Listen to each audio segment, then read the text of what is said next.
Seeking Out My Mother in Another World. By Yu Fujiwara. Volume 6, Lights in the City, Guardians of the Stars, and the Cycle of Humanity. Translated by SHM Translations. Audiobook by Masquerade at Masquerade Audiobooks. Chapter 31, Witch Coming. Chapter 31.1, Let's Have a Bonfire in the Deepening Autumn. The autumn sunlight was crystal clear, and the hues of sunset deepened into richer reds. Although it's probably late September back in Japan, here we have another couple of months of cool weather ahead. Beyond that, the gradual chill will set in, heralding the arrival of winter. The severity of winter in the Void Forest remains unknown, so I must not neglect preparations. Yet, even so, I want to enjoy this autumn. There are nuts and berries to be gathered from the forest, animals and fish storing fat for the winter, and our homegrown sweet potatoes. Sway, washed thoroughly. Clean enough. Yeah, they look fine now. But there's a bit of dirt on your cheek. Mint. Mint, come here. Pete. As Karen wiped her cheek, Mint proudly showed me the freshly washed sweet potatoes. I couldn't help but smile and pat her head, praising her efforts. Today was the sweet potato digging contest. Carefully avoiding breaking the stems, Mint worked eagerly, her face covered in soil. With the help of Chocola and the fairies, the large, well-grown sweet potatoes piled up in our garden within a few hours. Now, we're washing the portion we'll eat from the well. Hey, human, are these really delicious? They look a bit rough. Don't you have sweet potatoes in the fairy realm of Nog? I asked. Never seen them. Drizzle, perched on my shoulder, eyed the sweet potatoes suspiciously. Well, these are red type, a sweet variety. They've fattened up nicely, so I'm sure they'll be tasty. We'll start with roasted sweet potatoes, but I'll also make some sweets. Sweets? From these? Drizzle raised an eyebrow. It's understandable that Drizzle finds it hard to believe. Well, without prior knowledge, that reaction is quite natural. I'm home, Suekuen. As we were talking like that, Mother returned from the forest. Floating beside her was a wicker basket filled with fallen leaves. Everyone gathered so many. The other 4 fairies, except for Drizzle, were lifting the basket in midair. Fufu, we worked hard. We used to play with fallen leaves a lot when we were younger. There were bugs, and it was scary. We avoided anything damp, so it took a bit of time. Thank you. But isn't it heavy? Floating an object much larger than them combined, it definitely involved some form of magic. Still, it remained a curious sight. It's light. I could stack 3 more like this, boasted Bonfire, representing the fairies. Occasionally, though, the basket dipped a little.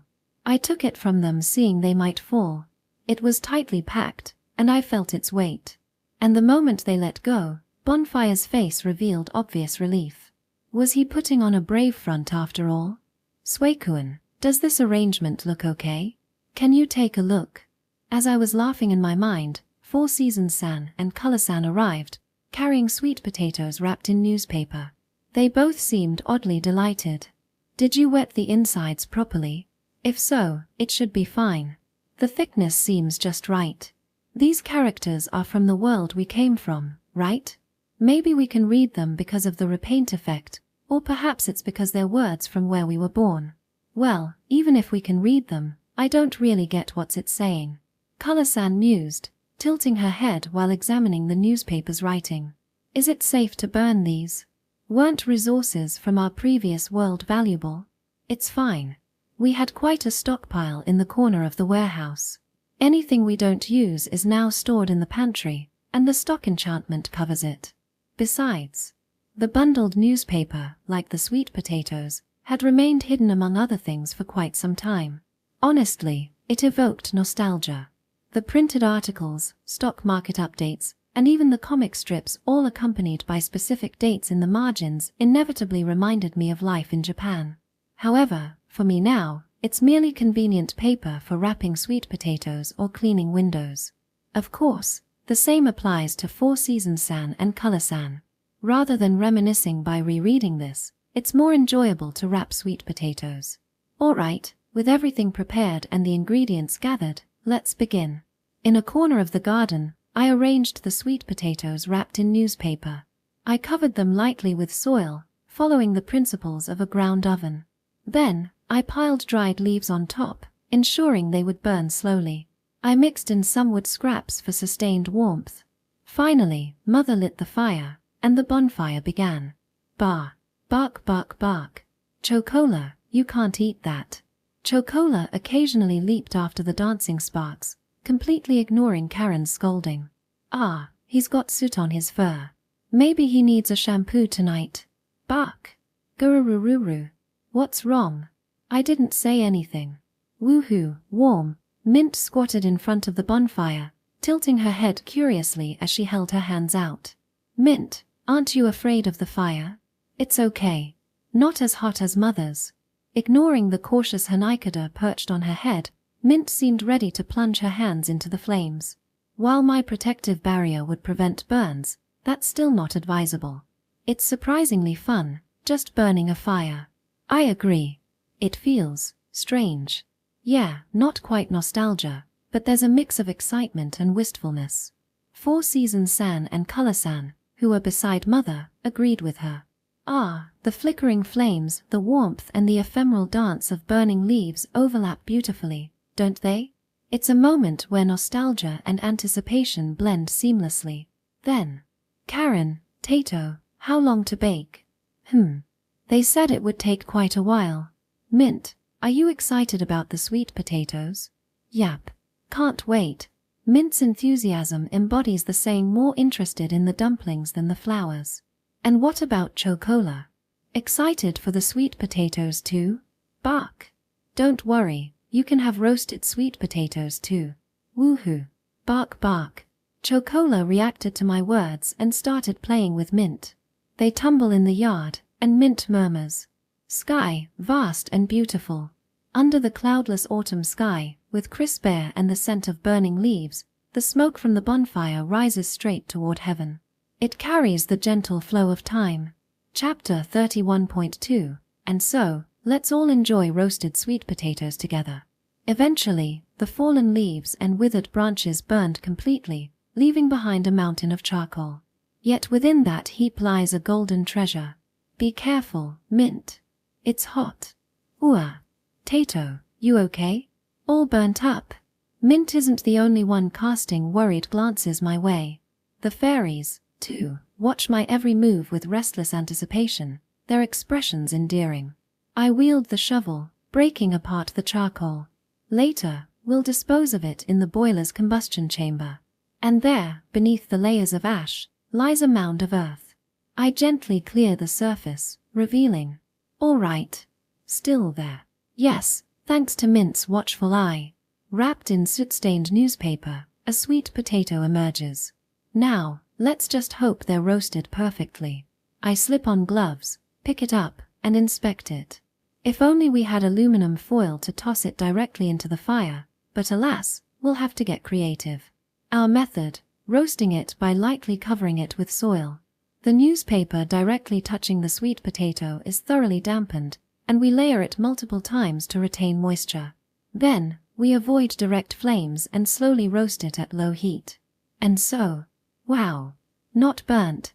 Tato, beautiful. Smells good. When I split it open from the center, the amylase has done its job. The moist, honey-rich golden flesh is revealed. Mint, care to taste test? Yes. Will.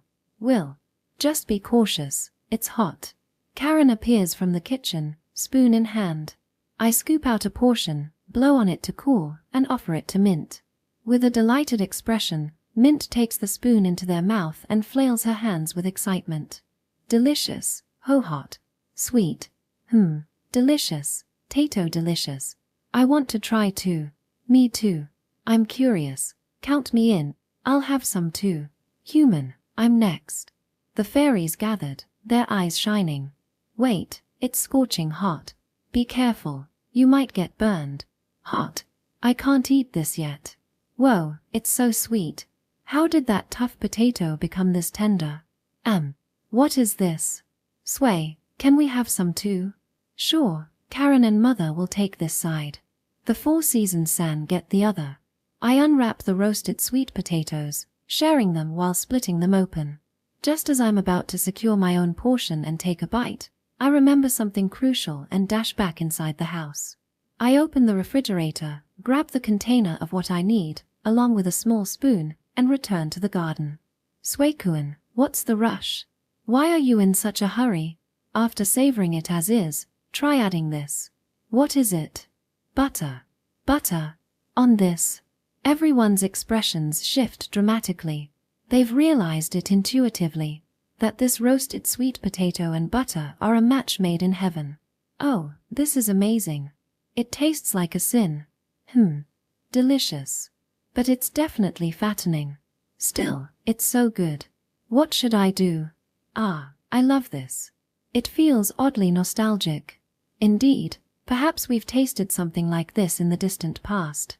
The adults indulge, even while calorie concerns linger. Resistance is futile. Though honestly, I prefer margarine over butter. That slightly milder flavor complements the sweet potato's richness. But well, making margarine in this world is wishful thinking, isn't it? Indeed, butter has its own distinct deliciousness, and there's no room for complaints. Chocola, there's enough for you and Pochi too. We need to let it cool properly, so wait a bit longer. Kai-aun. Bark bark. Can't wait, right? Well, everyone's enjoying it. Kuan. Bark. Chocola bounces around me, trying to get closer to the sweet potato in my hand. Alright, let's ask Mother. Bark. But seriously, it's incredibly sweet. Even compared to the original variety, this one has been significantly improved. The technology from Sway's homeland is impressive. With something this delicious, it'll disappear in no time. Mother, could you chill some for Chocola and Pochi? There's still plenty left, and we didn't harvest them all today. Sweet potatoes lasts long, right? For Chocola's share, that's fine. Mother uses magic to absorb the heat from the roasted sweet potatoes, an application of her fire attribute. If we wrap them in newspaper with the soil still on, they should last quite a while. Though if we use stock, they'd probably be good for years. I'll leave it to Suekuen. It'd be great if we could enjoy them throughout the winter. There you go, done. Thank you. Bark. As I take the now cooled sweet potato, Chocola practically leaps onto my body. Hey, Chocola, be patient. Mint. Come over here, let's eat with Chocola. Can you fetch Pochi too? Let's go, Dwyle. Well, I suppose I'll go along. With sweet potato fragments cradled in both hands, Drizzle followed Mint. As I watch them, I can't help but murmur to myself. Doing this again on a cold winter day sounds appealing. It's a different kind of pleasure from campfire cooking. Indeed. It's both enjoyable and delicious. But I'm worried I've eaten too much. Will there be room for dinner? Oh, don't worry. Sway mentioned making a sweet potato dessert. Maybe that'll fit. I see. I'll walk Chocola until evening to make room. Mother and Karen giggle at each other. I stood tall in the autumn breeze, feeling comfortable as they ate. Chapter 31.3 Mint has come to town. After our lively time with the fairies around the campfire, roasting sweet potatoes, 2 days had passed. We were now making our way toward Sidir. Our purpose? To collect an item we had requested from Novium-san, the fairy's tear as we informally called it. It was a gem formed from the tears shed by Color-san. The process of crafting it into an accessory had been completed, and we received word. The message floated in the crystal communication device. Please, fast, get. Clearly, even Novium-san sensed the immense power within the gem and preferred not to keep it close. Anyway, we arrived in the square, riding on G-Liz's back. Waiting to greet us was Grandma Seralind, and the first to leap down from G-Liz's back and embrace Grandma was, Grandma, Ara, welcome. You've come a long way. It was Mint, who had ventured beyond the forest for the first time in her life. Phew. Mint here. Must have been a tiring journey. Not at all. G-Liz's back huge. Mint playfully pressed their head against Grandma's belly, who smiled in response. G-Liz, too, revealed a toothy grin, clearly amused. Oh, heartwarming indeed. It's going to be a short stay today, right? Yes, just to collect the accessory. After that, I'll show Mint around the city a bit. Then I'll take a nap while I wait. And so, with a wry smile, I turned to Mint and the others. Shall we explore the market?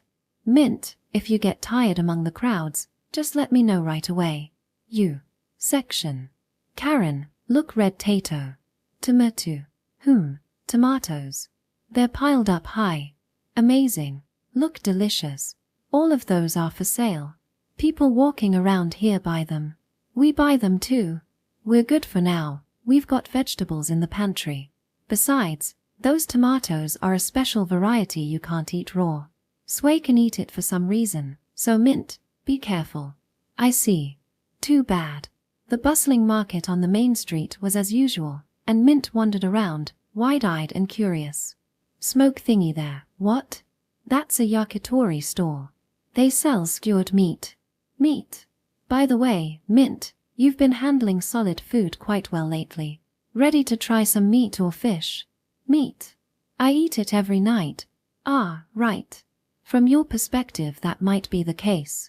Mint's curiosity led her to ask various questions, yet she always held someone's hand and behaved properly. She didn't reach out impulsively to touch the goods. We never explicitly taught her these norms, but perhaps the magical memories she absorbed have such knowledge when she was born. Does Chocola play with Mint often? Bark. Yes, that's commendable. You're like a big brother. Bark. As we walked side by side, Grandma Seralind engaged in what seemed like a conversation with Chocola. It was amusing how they somehow understood each other. From Chocola's perspective, it might be more like allowing her to pet him. Oh, Sway and company. You've got a cute young lady with you today. Hello. She's part of our family. A stern-faced adventurer noticed us and addressed Mint, crouching down to meet her gaze. Nice to meet you, young lady. What's your name? Adventurer Zeeksan, whose name I'm fairly certain is correct, wore lightweight armor with a sword at his side. His hair, tied back, and the sharp gaze along with the scars on his cheek would undoubtedly make him stand out in Japan. Actually, even in this world, he's probably the type who'd make children cry. However, Mint paid him no mind. With a bright smile, Mint said, Nice to meet you. I'm Mint. Ah, Mint, a good name. Zeeksan's stern expression softened. Actually, it's quite impressive that you're not scared of me. Truly fitting for Sway's family. Must Mint scared? No, and thank you for that. Surprisingly, Zeeksan seemed to have a soft spot for kids. He ruffled Mint's hair before saying see you later and waving and departing. As we watched him go, Karen leaned in and whispered, You know, Sway, I think Mint isn't afraid because she's stronger than him. Ah, I see. While Mint hadn't fought actual monsters, her combat abilities were likely substantial. Her magical power rivaled Mother's, and her versatility with earth magic was impressive. Plus, my protective barriers and the magical assistance from the pendant I'd given her added to her resilience. In all likelihood, no unsavory characters in this town could even scratch Mint, let alone frighten her. Sway, lift. Sure, here you go. Hee, so high. Her childlike behavior was endearing, but I'd never let my guard down. Even though there was no immediate danger, I'd never take my eyes off her. Thanks, Sway. Market look great. Yes, it's bustling with people. Hey, what's there? Ano, smells sweet. Oh, that's fruit candy. They're probably using grapes, pomegranates, and yellowberries right now. It was a common treat for the townsfolk, a confection made by coating seasonal fruits with syrup and then lightly toasting the surface. Similar to Japanese apple candy. In Sidir, our homegrown fruits often lean toward the tart side due to insufficient varietal improvements. Using syrup to enhance their sweetness makes perfect sense. Unlike sugar, syrup is relatively inexpensive, making it accessible to everyone. Mint, would you like to try one? Is it okay? I'd like to try it too. Let's have some together. Ara then, Grandma will buy it for you. Yay. Grandma, love. You're welcome.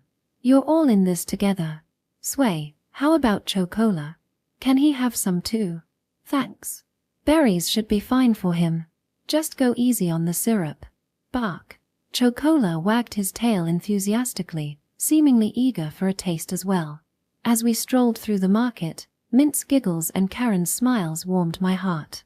Even Chocola joined in, his tail wagging. Our exploration continued until Mint, exhausted from her excitement, began to doze off. Chapter 31.4. An unfamiliar figure stood in the shop. As Mint wandered through the bustling market, her eyelids grew heavy. Switching from carrying her to my shoulder to being carried on my back, she soon became quieter and quieter, eventually drifting off into a gentle slumber. Well now, perhaps the crowds have worn her out. Indeed. After all, it's her first time venturing into the city. Do you have some business here? I'll look after her at the branch. Is that all right, Grandma? Absolutely. It's been ages since I last cared for such a young child. Seeing Grandma Ceraline's warm smile, I decided to take up on her offer. She took Mint from me into her loving arms. ZZZ. Come, take a nap to Grandma. Leaving us with a contented Mint, Grandma bid farewell. She assured us that Mint would be waiting in her study, so we needed to attend to our tasks promptly. Sway, let's invite Grandma over again sometime soon. Agreed. Before winter arrives. Bark. Hand in hand with Karen and Chocola, we made our way to Novium-san's shop. Turning off the main street and into a narrow alley, we found the dimly lit establishment. Its small sign hung inconspicuously, and the lack of visible enthusiasm for business was consistent with our expectations. Karen tilted her head and remarked, "I've always wondered, no matter when we come here, there are never any customers. For me, it somehow fits the image like something out of Japanese fantasy tales." Indeed, it was the kind of place described as the reclusive dwarf's hidden shop in the back alley, known only to a select few. Honestly, when I first heard about it, my excitement soared. But Sway, your image aside, do you think Novium-san is really making a living here? Well, the last time I brought a knife, I spent a lot of money on it. Even now, this sword at my hip, when converted to Japanese yen, would be worth approximately 20 million yen. But considering the cost of materials and such, I wonder what the net profit really is. After all, even before I paid 20 million yen, Novium-san had been running this blacksmith shop. How did he make a living? Now that you mention it, I'm genuinely curious. I believe his skill is unquestionable. Indeed, he could easily hold the title of Iron. Among blacksmiths, titles were bestowed by the guild based on skill and achievements. The highest honor was the title of Iron, a name directly associated with the materials they worked with. It was a rugged, no-nonsense title, and therefore the highest praise. Well, perhaps it's not good to pry into other people's affairs. Chocola, could you wait here for a moment? Bark. As we cut short our somewhat crude conversation, I pushed open the door. Hello. The bell above the door tinkled apologetically as I entered the shop. And there, behind the counter, stood someone unfamiliar. A woman. She appeared petite, almost like a young girl at first glance, but that wasn't quite right. Overall, her proportions were those of an adult woman, the cinched waist emphasized by her dress left no doubt. Yet, in terms of scale, she was about the same height as Novium-san. Welcome. Are you a first-time visitor or a regular? The gruff voice came from behind the counter. She was an adult after all. Sway, dwarf, don't be rude. Karen whispered to me. Thank you. I replied softly. I had suspected as much, but it was good not to treat her like a child. Hello. I'm Sway Hateno, here to collect the order. It's my first time meeting anyone other than Novium-san. I bowed my head and conveyed my greetings and purpose. In response, the woman chuckled dryly. Oh, my apologies. I'm not a shopkeeper. I'm that good-for-nothing blacksmith's Kaka. What? Kaka, wife. Mother, Okasan? Hahaoya, formal for mother. Isn't she too young? Well, in this world, individual aging rates vary significantly due to magic, so perhaps it's not unnatural. Or so I thought. Unbeknownst to me, my heart was in turmoil, and the woman continued. I apologize.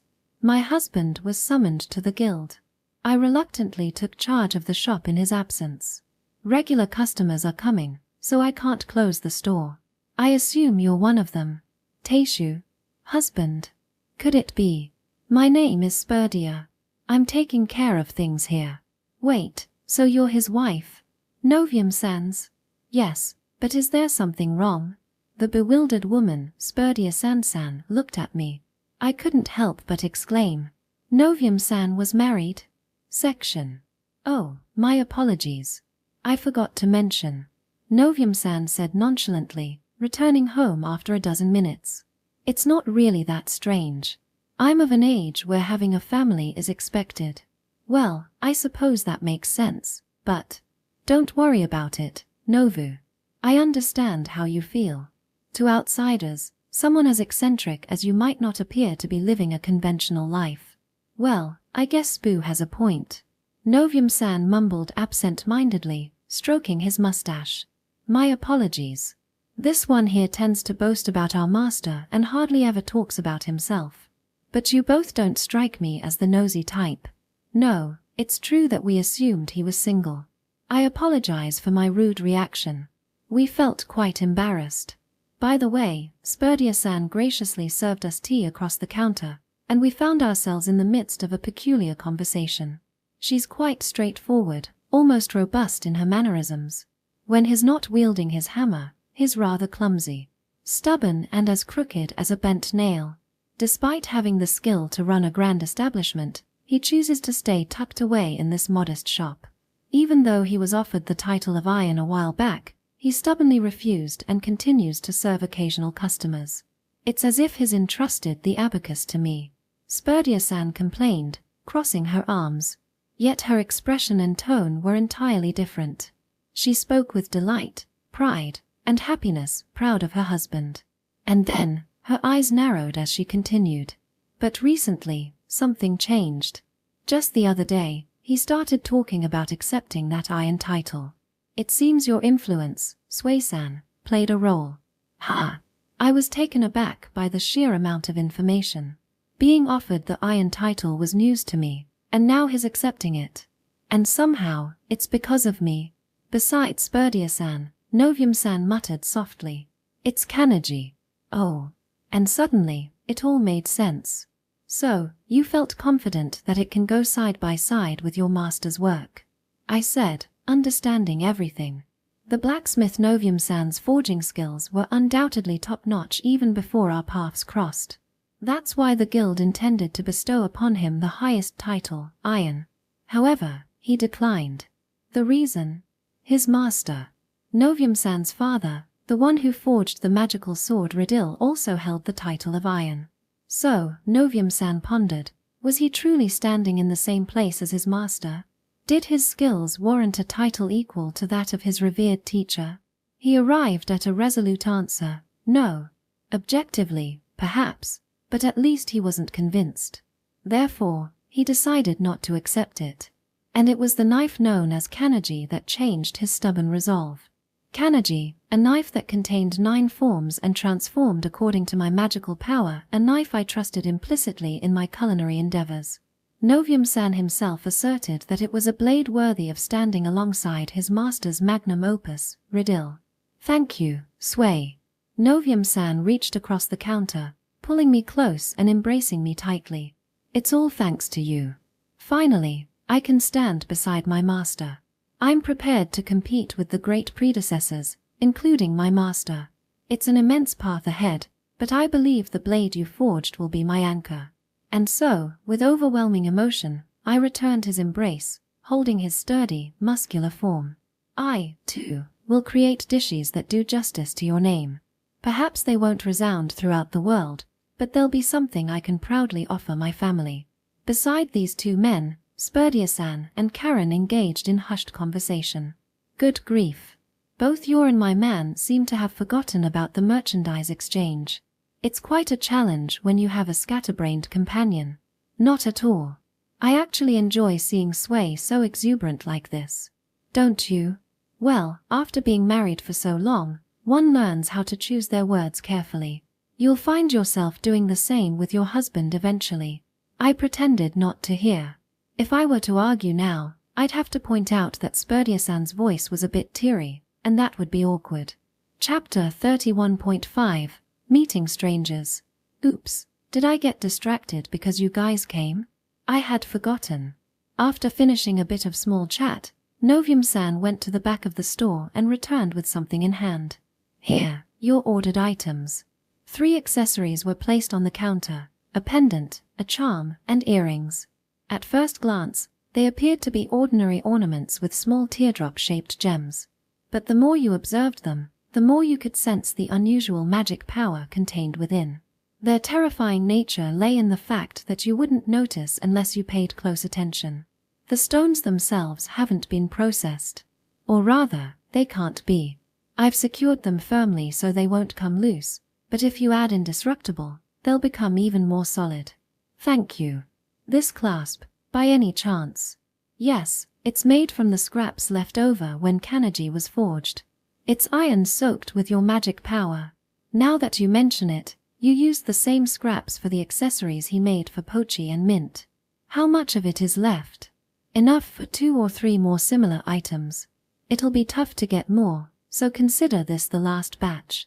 The material for Kanji is a high-grade new moon steel adamant imported from the Republic, mixed with various precious metals and catalysts.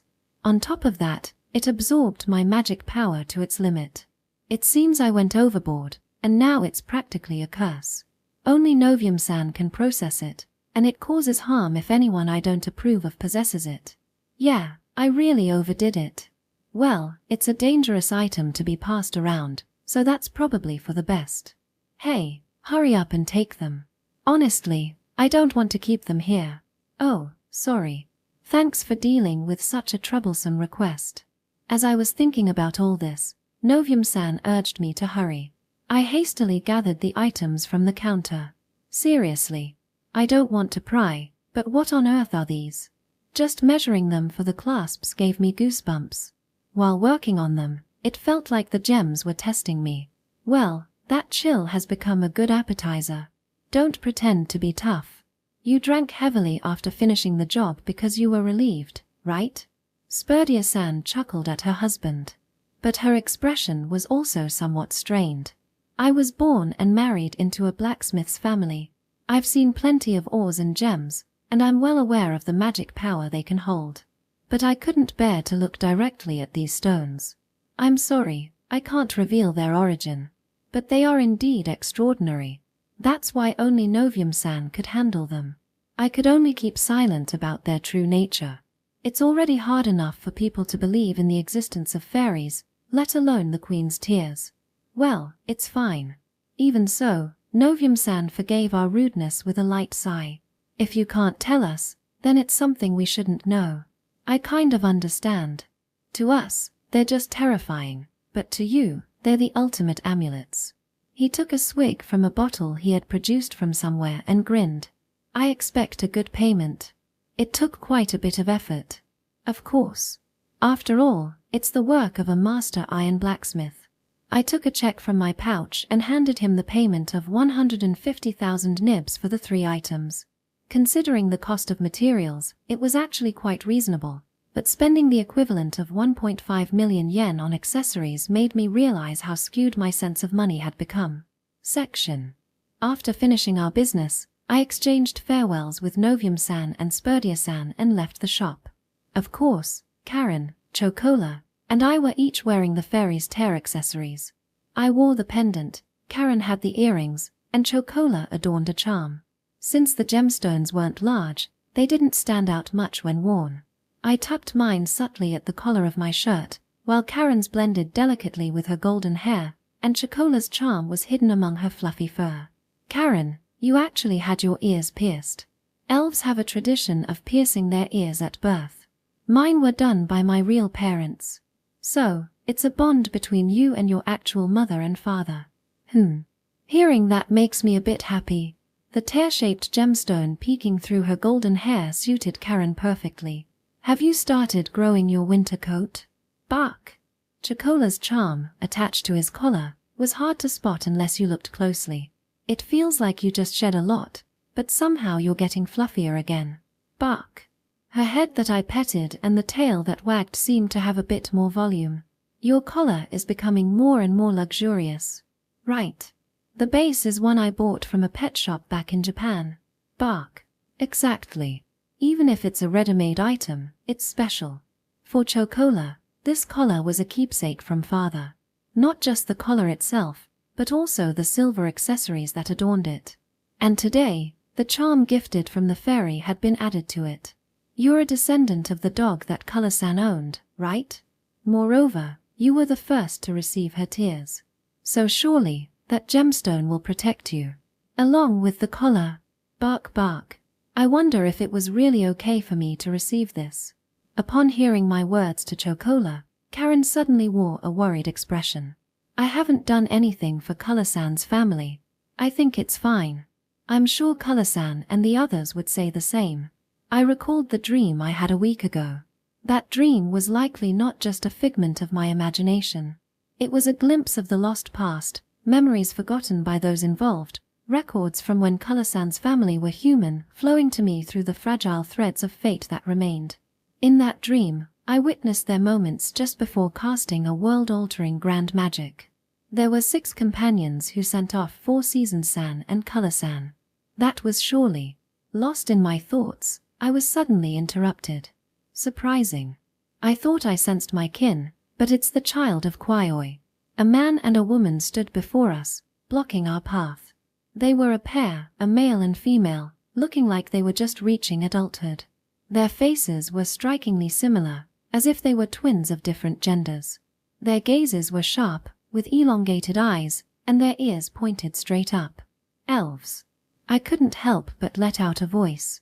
It was the first time I had seen elves other than Karen. Meanwhile, Karen furrowed her brow and sighed softly, grimacing at the pair. She stepped in front of Chocola and me protectively and asked them, "Rick, Noemi, what are the children of Aisha doing here?" The man, called Rick, and the woman, Noemi, smiled haughtily at Karen. "We've come for a little test of skill, in this void forest." Yes, one of the proud 6 founding families of elves, the Witch of Annihilation from Aisha. We siblings have chosen this place as our hunting ground. Chapter 31.6. In a tense moment. The Elven ancestors, the 6 clans. These 6 lineages are historically regarded as the ancestors of the Elven race. Aisha, Athanak, Silkia, Fatima, Aquano, and Kwaioi. Each family has a lineage that stretches back to recorded history, and their precious bloodlines are valued not only by the elves but also by nations around the world. I learned about these 6 families from Karen and Mother.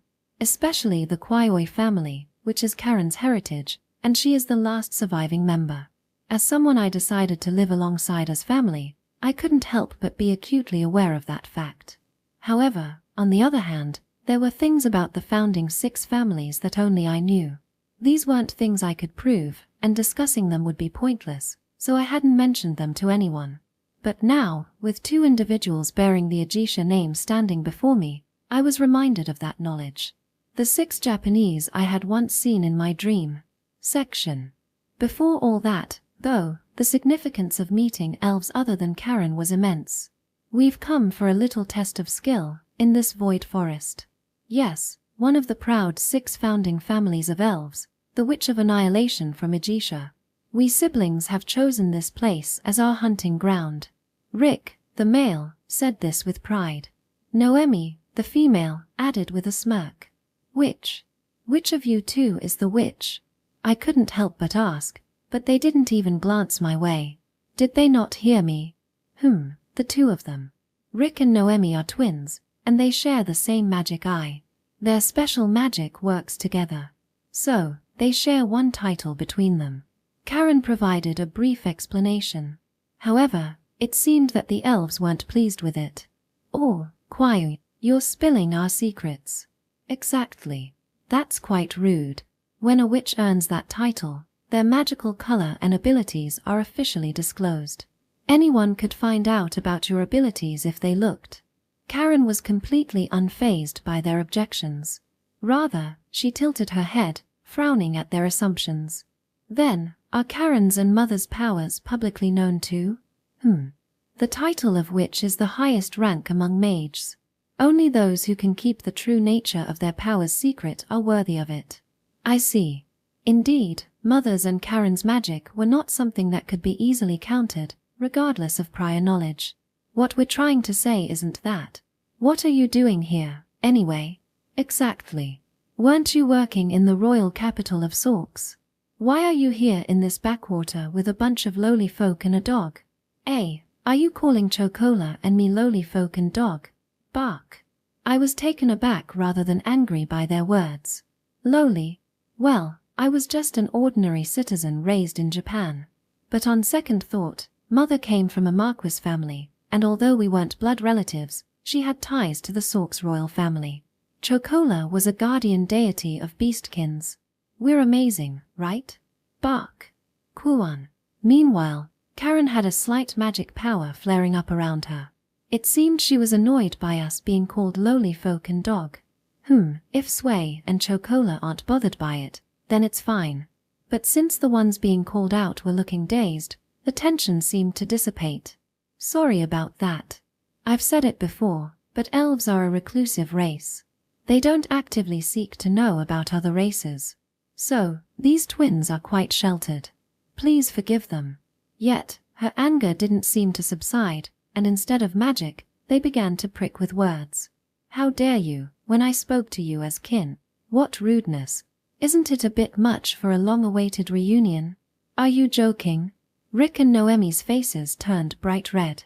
I didn't want to pick a fight, so this was a bit much. Well, their demeanor was sharp and their words sarcastic, but I just couldn't bring myself to be angry at them. It was nice that Karen was upset on my behalf, but that was all there was to it.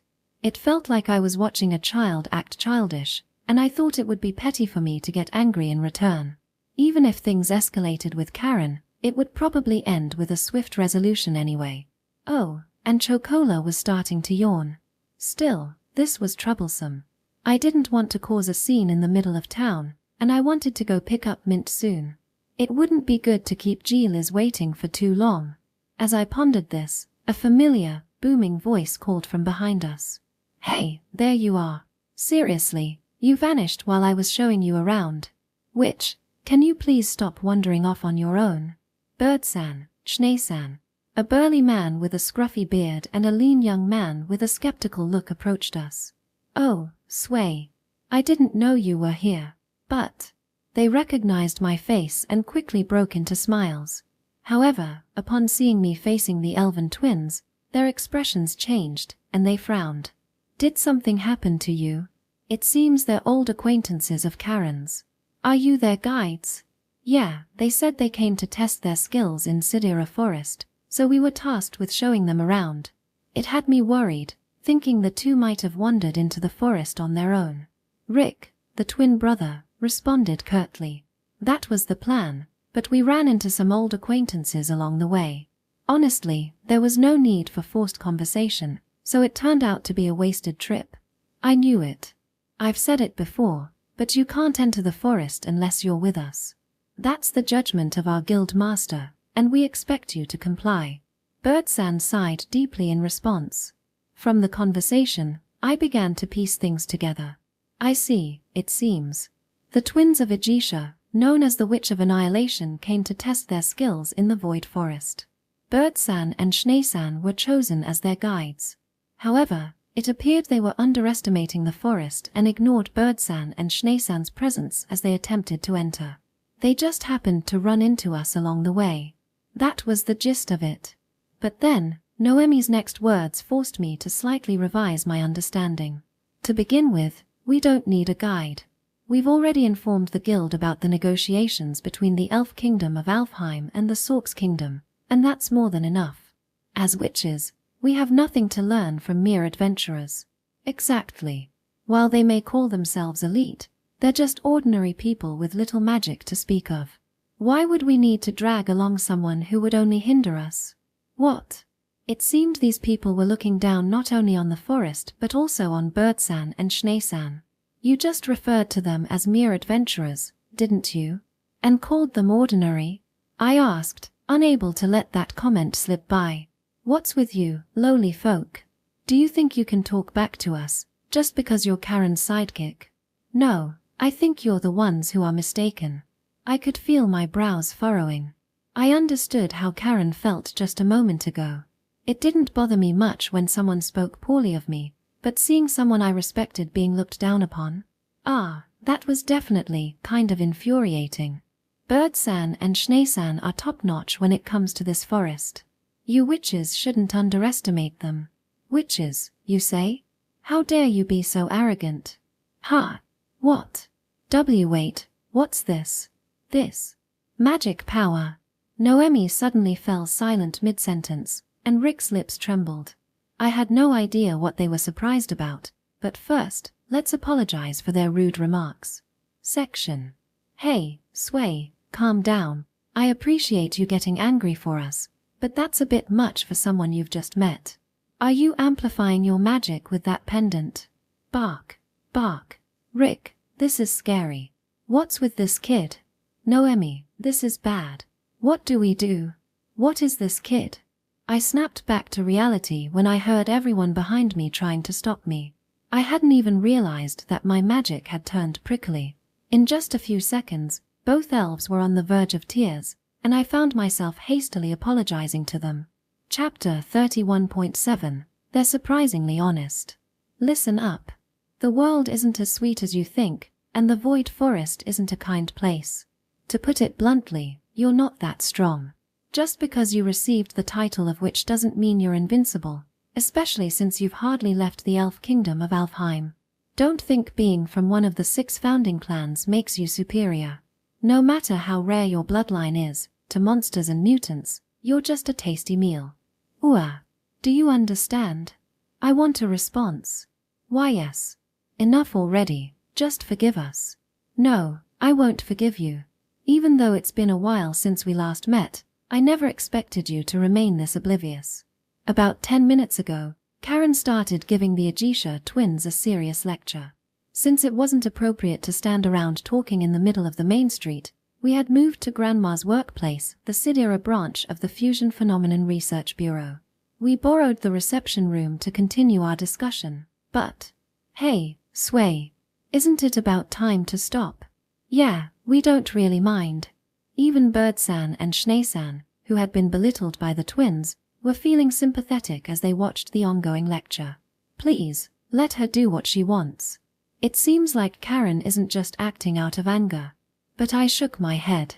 In reality, Karen seemed genuinely concerned about the twins' naive outlook. It was likely influenced by their race's characteristic of being reclusive. There was a considerable lack of awareness about the outside world. You two have gotten it into your heads that you understand everything because you've seen it from the elf kingdom of Alfheim. That might be okay while you're cooped up in your homeland, but you can't go out into the world with that misunderstanding and cause trouble for others. Underestimating other races will only diminish your own dignity. Show some respect. Others know many things you don't, and they can do things you can't. Karen's gaze as she continued lecturing was free of negativity.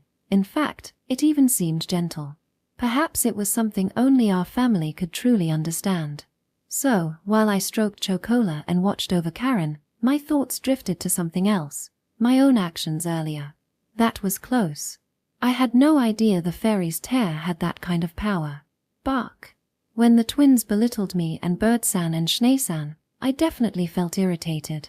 Anger got the better of me, and I couldn't help but retaliate. However, I never intended to use my magic power to intimidate them. That pendant amplified my magic power. It reacted to my heightened emotions and unleashed its hidden effects. I need to be careful. And you too. Bark. Fortunately, the amplification was a result of my ignorance, and I hadn't lost control of it. As long as I'm aware of it, there shouldn't be any issues. If I can master it, it could become an incredible magical aid. In a way, it was good that I recognized it early on. So, got it. Can you behave properly from now on? Why yeah, I'll do it. Just please forgive me. I'm sorry. I got carried away. I'm not the one you should be apologizing to. At last, Karen's lecture concluded, and the twins were released. They approached Bird-san and Schnee-san. I'm sorry. Please allow me to apologize for my rudeness. Also, I'm sorry for not listening to your instructions. I apologize too. We were wrong. Whether the reprimanding had genuinely affected them or they were just acting out of pride, Rick and Noemi were both showing humility. Bird-san and Schnee-san, being the adults in this situation, graciously accepted their apologies. Well, as long as you understand. Our magic power might not measure up to yours, but surviving in the Void Forest requires skills beyond mere magic power. Would you allow us to teach you that? Thank you. I'm surprised you'd say that after our rudeness. Thank you so much. Schnee-san's blunt demeanor contrasted with Bird-san's warm, inviting smile. The twins bowed deeply, clearly touched by their words. I've thought about it before, but Bird-san has a certain charisma. The way he balances Schnee-san's sharpness only enhances his charm. They probably know what they're doing. Well then, it seems our conversation has come to an end, so we should be heading back. Bark. I stood up from the sofa. With all the chatter, I had lost track of time, and we were slightly late. I couldn't keep G-Liz waiting much longer, and Mint was relying on Grandma Seriland too. As I made my way to the door, the twins approached me again. Please let us apologize to you and your dog as well. I'm sorry for saying such horrible things. I'll reflect on this, so please forgive us. To be honest, this was all my fault. But the way they were looking at me was, well, incredibly fearful. I'm really sorry too. I'll reflect on it. We all bowed to each other, repeatedly apologizing. Chocola yawned at my feet, looking utterly bored. This dog thinks it doesn't concern him. Regardless, if you're entering the forest, please be careful. There are certainly mutated creatures even in the outer areas. Bird-san and the others are really skilled at survival techniques in the forest, so if you learn from them, you can become even stronger. Just as I was trying to wrap things up and ease the awkward atmosphere. About that, Sway, and you too, Karen-chan. Bird-san said suddenly, his expression turning serious as he addressed us. Both of you are registered adventurers, right? Could we request a commission from you? A commission? If it's from you, Bird-san, we'll do our best. But from the way you're speaking, does this involve these kids? Karen shot a glance at the twins, who nodded in affirmation. And then, the reason they, the Witch of Annihilation, came to Sidir was indeed to test their skills. That part is certainly not wrong, but the situation is a bit more complicated. Allow us to explain, Rick and Noemi said, taking over Bird-san's explanation. This matter is actually a request from the Elf Kingdom of Alfheim. We've been tasked with investigating a settlement of our kin that exists within the Void Forest. You know about it, right, Karen? The clan that has established a settlement in this forest. Athenak, one of the 6 founding clans. Karen muttered, and the Aisha twins nodded solemnly. Exactly. We need to make contact with them. To be honest, we underestimated the forest, thinking we could manage it with just a bit of training. That's why we want to ask you for help. We'd like you to train us alongside Bird-san. And if possible, would you accompany us to the Athenak settlement? Chapter 32, From Cake to Bow and Arrow. Chapter 32.1, Seems like I'm going to sit it down. We might already be numb to it, but the Void Forest is an incredibly dangerous magic place, nearly unmatched across the continent.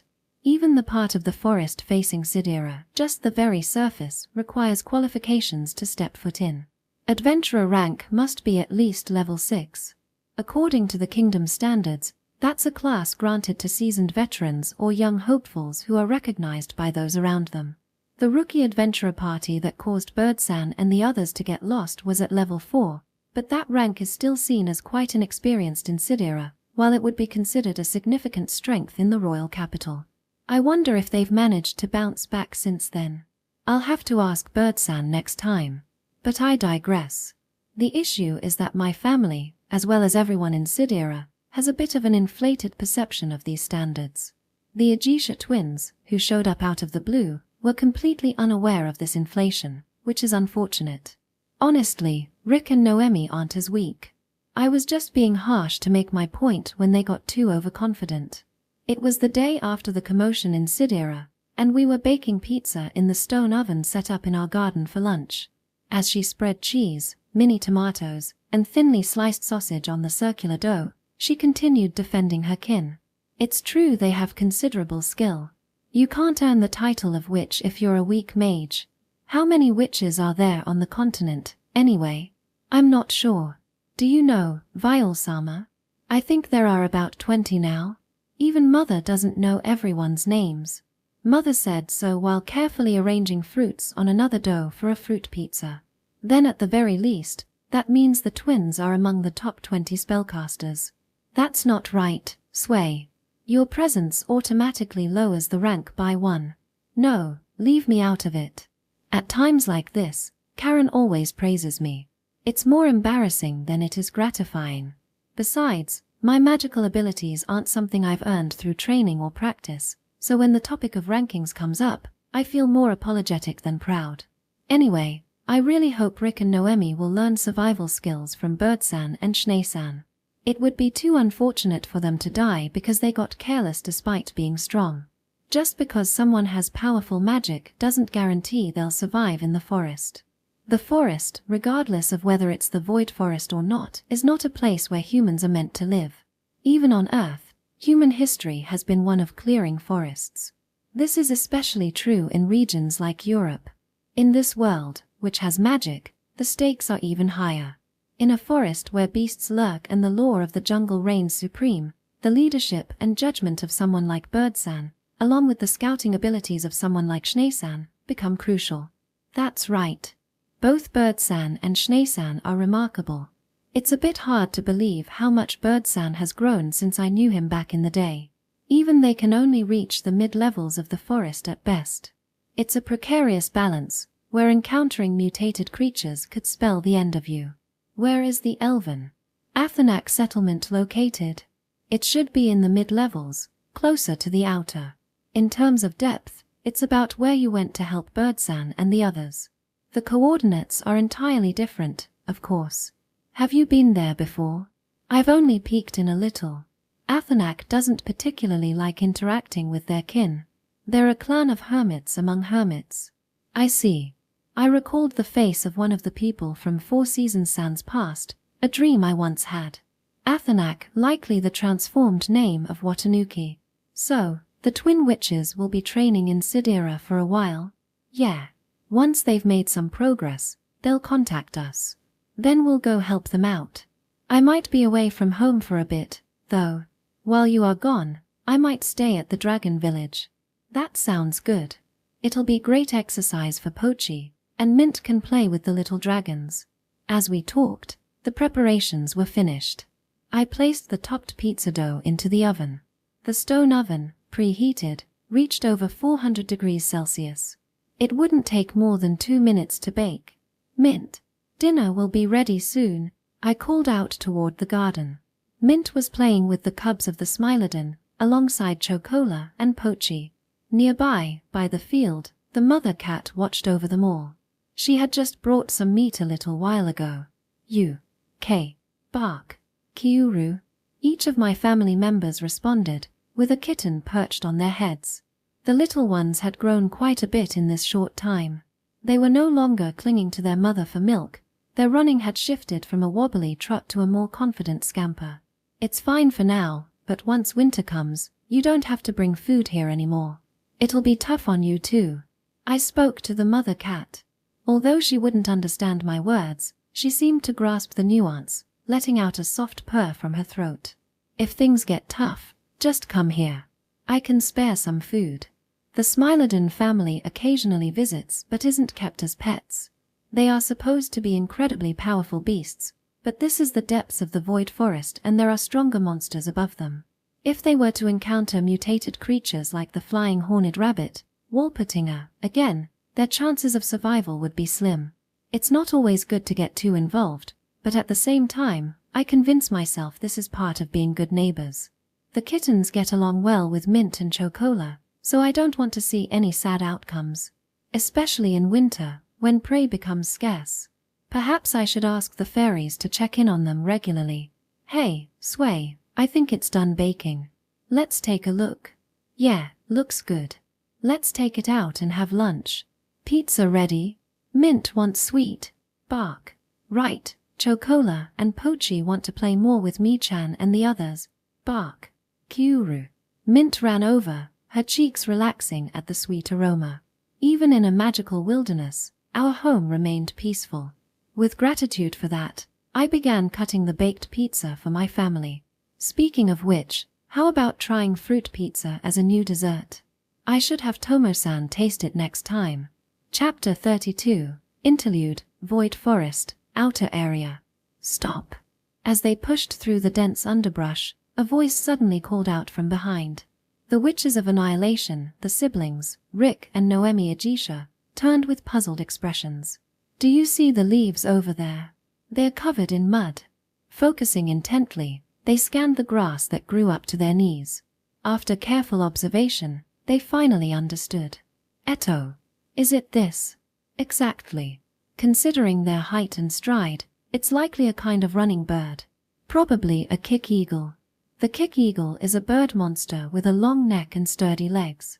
Its head resembles that of an eagle, which is how it got its name, but it's actually a completely different species, closer to a subdragon. With underdeveloped wings, it cannot fly. Instead, it runs swiftly on the ground and attacks with its sharp beak. Its threat level is rated as 4. According to the book they read in the Elven nation of Alfheim, it is a dangerous monster that only those with considerable skill can hope to defeat. However, in Sidir, the situation is somewhat different. It's not a formidable monster. They don't hunt in packs. But don't let your guard down. Schnee explained to Rick and Noemi with a cynical gaze, yet his expression was earnest. When a kick eagle senses it's being targeted, it will leap and hide in the trees, attacking from above.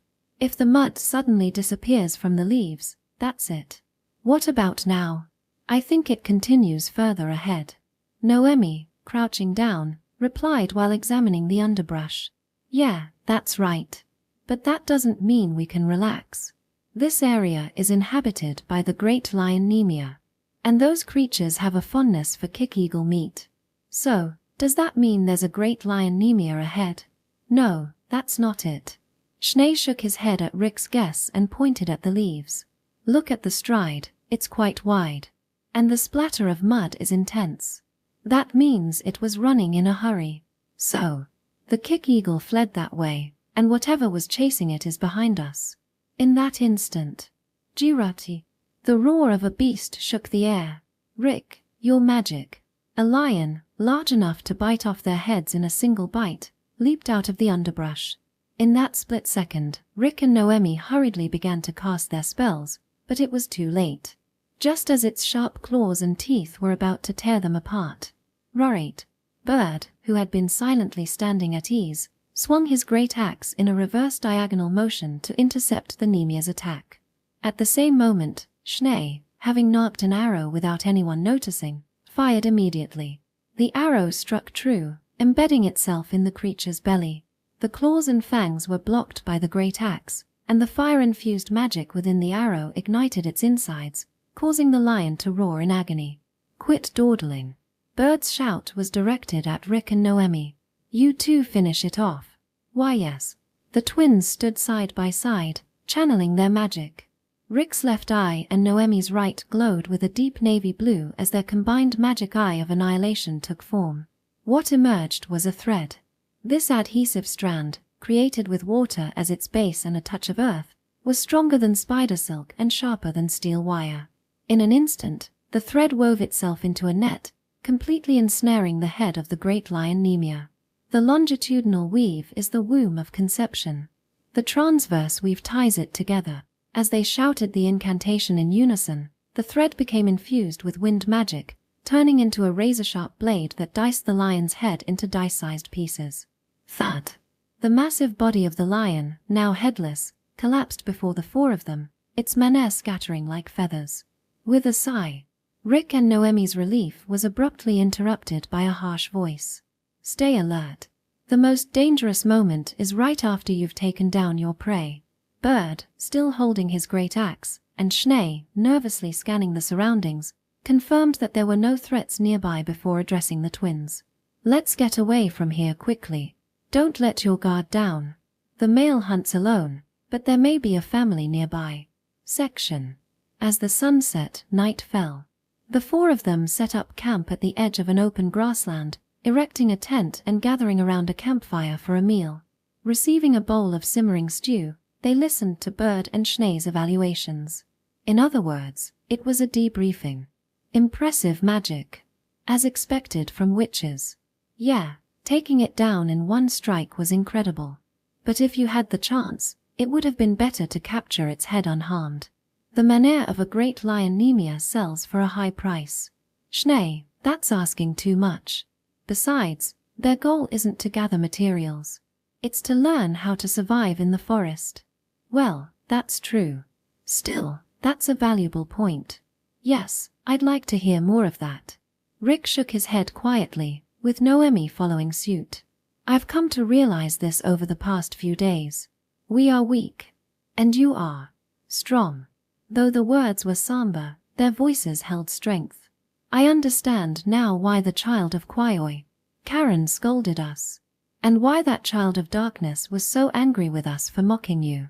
The Elven twins smiled. What they held was admiration for the two seasoned adventurers. Schnee-san, you miss nothing of the traces in the forest. You keenly discover even the smallest, most inconspicuous signs and anticipate everything that might happen.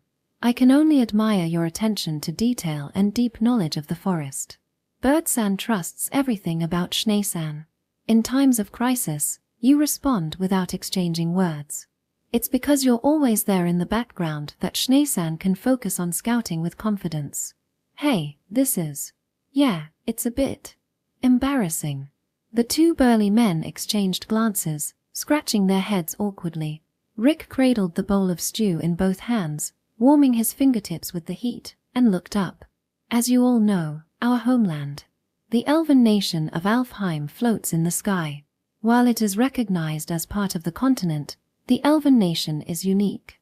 As Rick said, the nation itself floats through the air. Slowly, there are small islands that traverse the skies above the continent. On those islands, there are castles in the sky.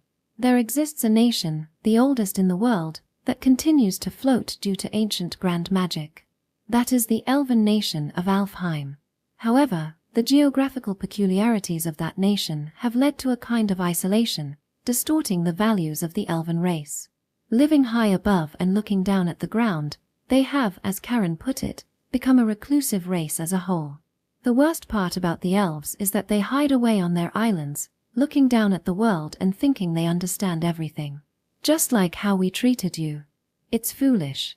Even from high above, you can't know that the leaves in the underbrush are covered in mud. Of course, they don't completely lack international relations.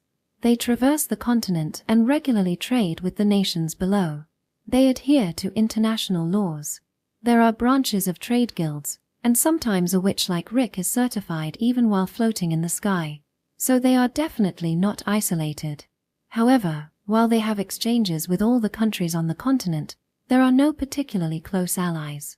The elves, as a race, are essentially oblivious to the world, hiding in the sky while gazing vaguely at the commotion below. Once we finish the investigation of the Athanak settlement, I think I'll stay here for a while. Yeah, I want to try making a living in the forest as an adventurer. Yet change was coming to the Aisha twins, who epitomized such elves. Having descended to the ground and been scolded by their kin, Karen, encountering a boy who wielded a far deeper and more powerful magic power than they possessed, and witnessing the impressive skills of Bird and Schnee firsthand. I want to learn your strengths. I want to understand the vastness and terror of the world. I believe that will help us grow even more.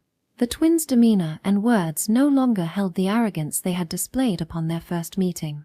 Instead, they sparkled with the innocent excitement of children, eager for the undiscovered tomorrows ahead. I see. Bird nodded approvingly, a smile on his face. In that case, eat while it's still warm.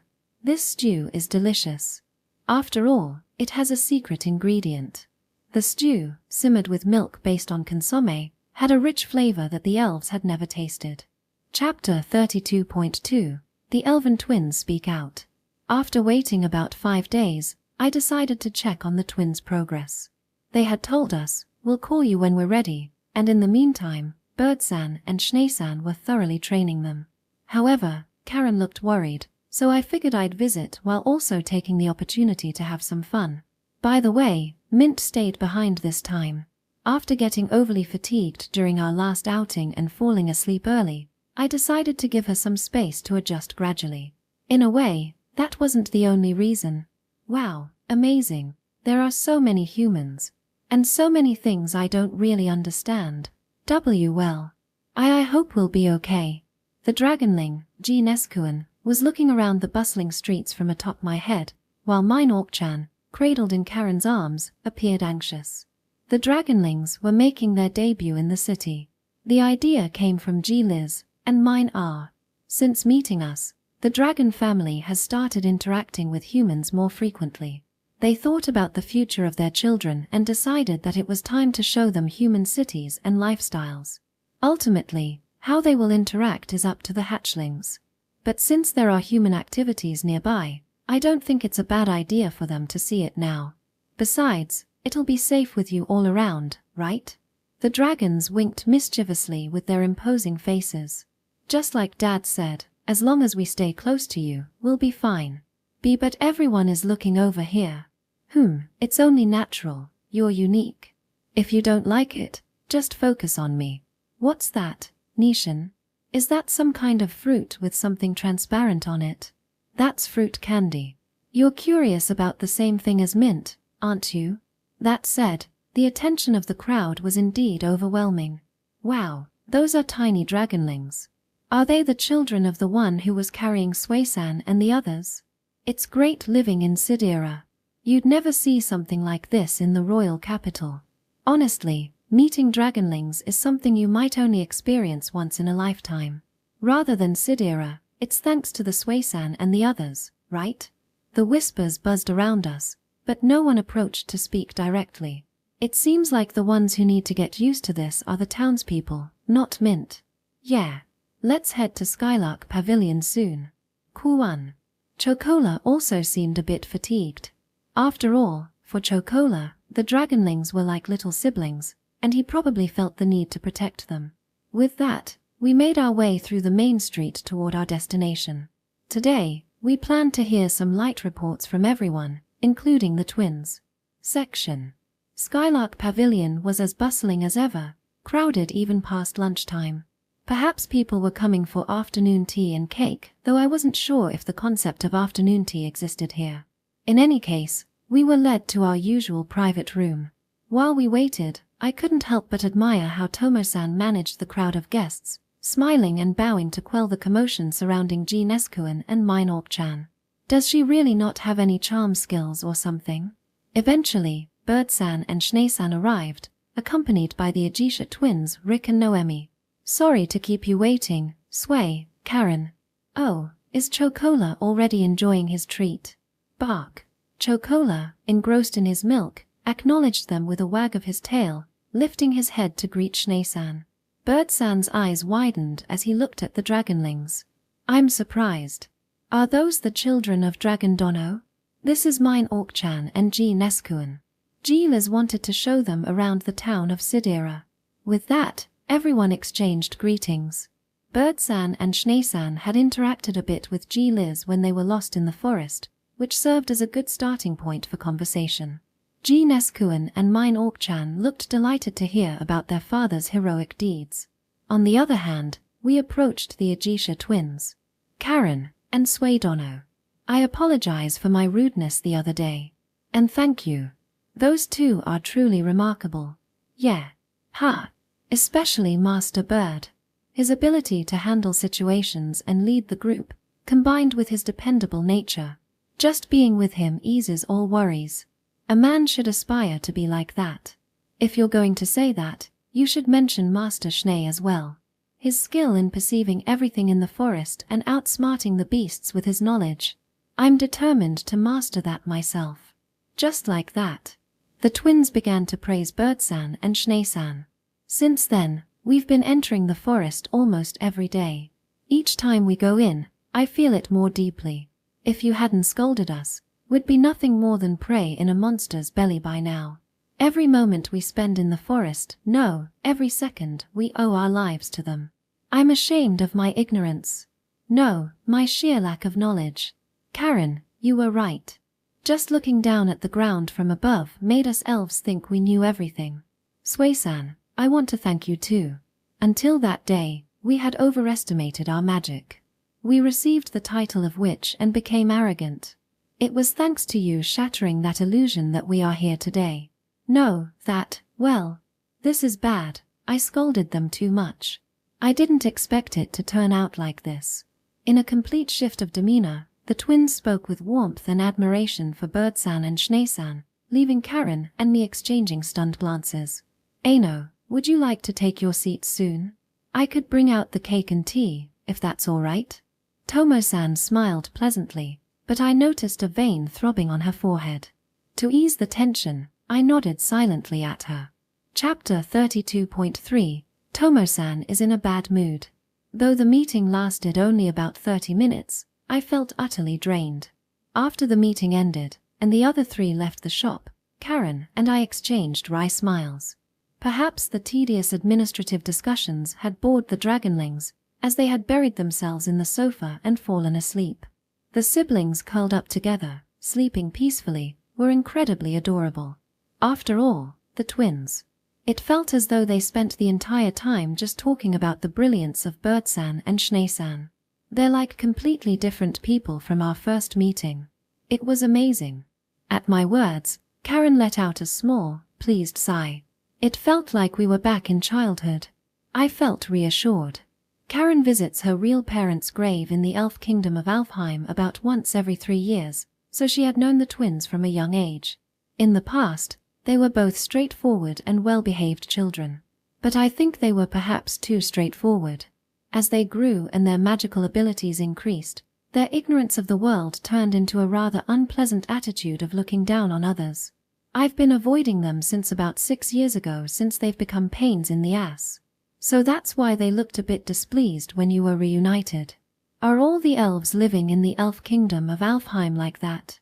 Just like Rick-san and Noema-san were during our first meeting? There is a tendency to look down on other races, but not as overtly as that. But those kids were likely praised with, "You're amazing, you're special," and that inflated their sense of self-worth. I see. Still, their true nature remained straightforward. They must have come back to reality after facing the truth in Sidir. Perhaps they woke up. I'm glad you didn't end up on bad terms with your old acquaintances. As I cherished the sight of Karen smiling with relief, a twinge of jealousy welled up within me, leading to a sense of self-loathing. I knew she regularly visited the elf kingdom of Alfheim, but that was just knowledge gained through conversation. Lacking any specificity, I had merely thought, oh, that's interesting. However, the appearance of the twins from Aisha made it all too real. Karen has childhood friends besides me. I suddenly realized that I had just been unable to voice the word childhood friend. I had resorted to using the less personal term old acquaintance. How unconscious I must have been to feel that jealous. It's okay, Sway. My only childhood friend is you. My childhood friend, family, lover. My most important person is you. As if she had guessed. Karen smiled as she said this, leaning her head against me. So, I wrapped my arm around her shoulder. I'm sorry. I was thinking something childish and boring. Not at all, I'm happy. Bark. Kuan. Fufu, Chocola is here too. Of course, Chocola is part of our family and a childhood friend as well. No, Karen. You thought it wrong. He just wants a refill of his milk. What? Kuan. Chocola wagged her tail in front of her empty dish. Karen stared at him in disbelief. I patted Chocola's head while pulling a handkerchief from my pouch. Let's clean your mouth first. It's completely white. Bark. As we were doing this, the door swung open, and Tomo-san returned. She had gone out to see off the 4 who had left earlier, but... Oh, welcome back. Sorry, if possible, I would like some mill. Her face, instead of the usual charming smile she wore for business, was contorted into a frown that embodied her displeasure. Tomo-san? What the hell? I'm so fed up. With a fierce shout, she slammed her fist into her palm, gritting her teeth in frustration. Argghh, it's infuriating. Sway-san, Karen-san, is it okay if I eat the remaining cake? Well, of course, that's fine, but why are you so? Gah. Tomo-san plopped down across from us, yanked the untouched plate closer, and jabbed her fork into it with a clatter before stuffing her mouth.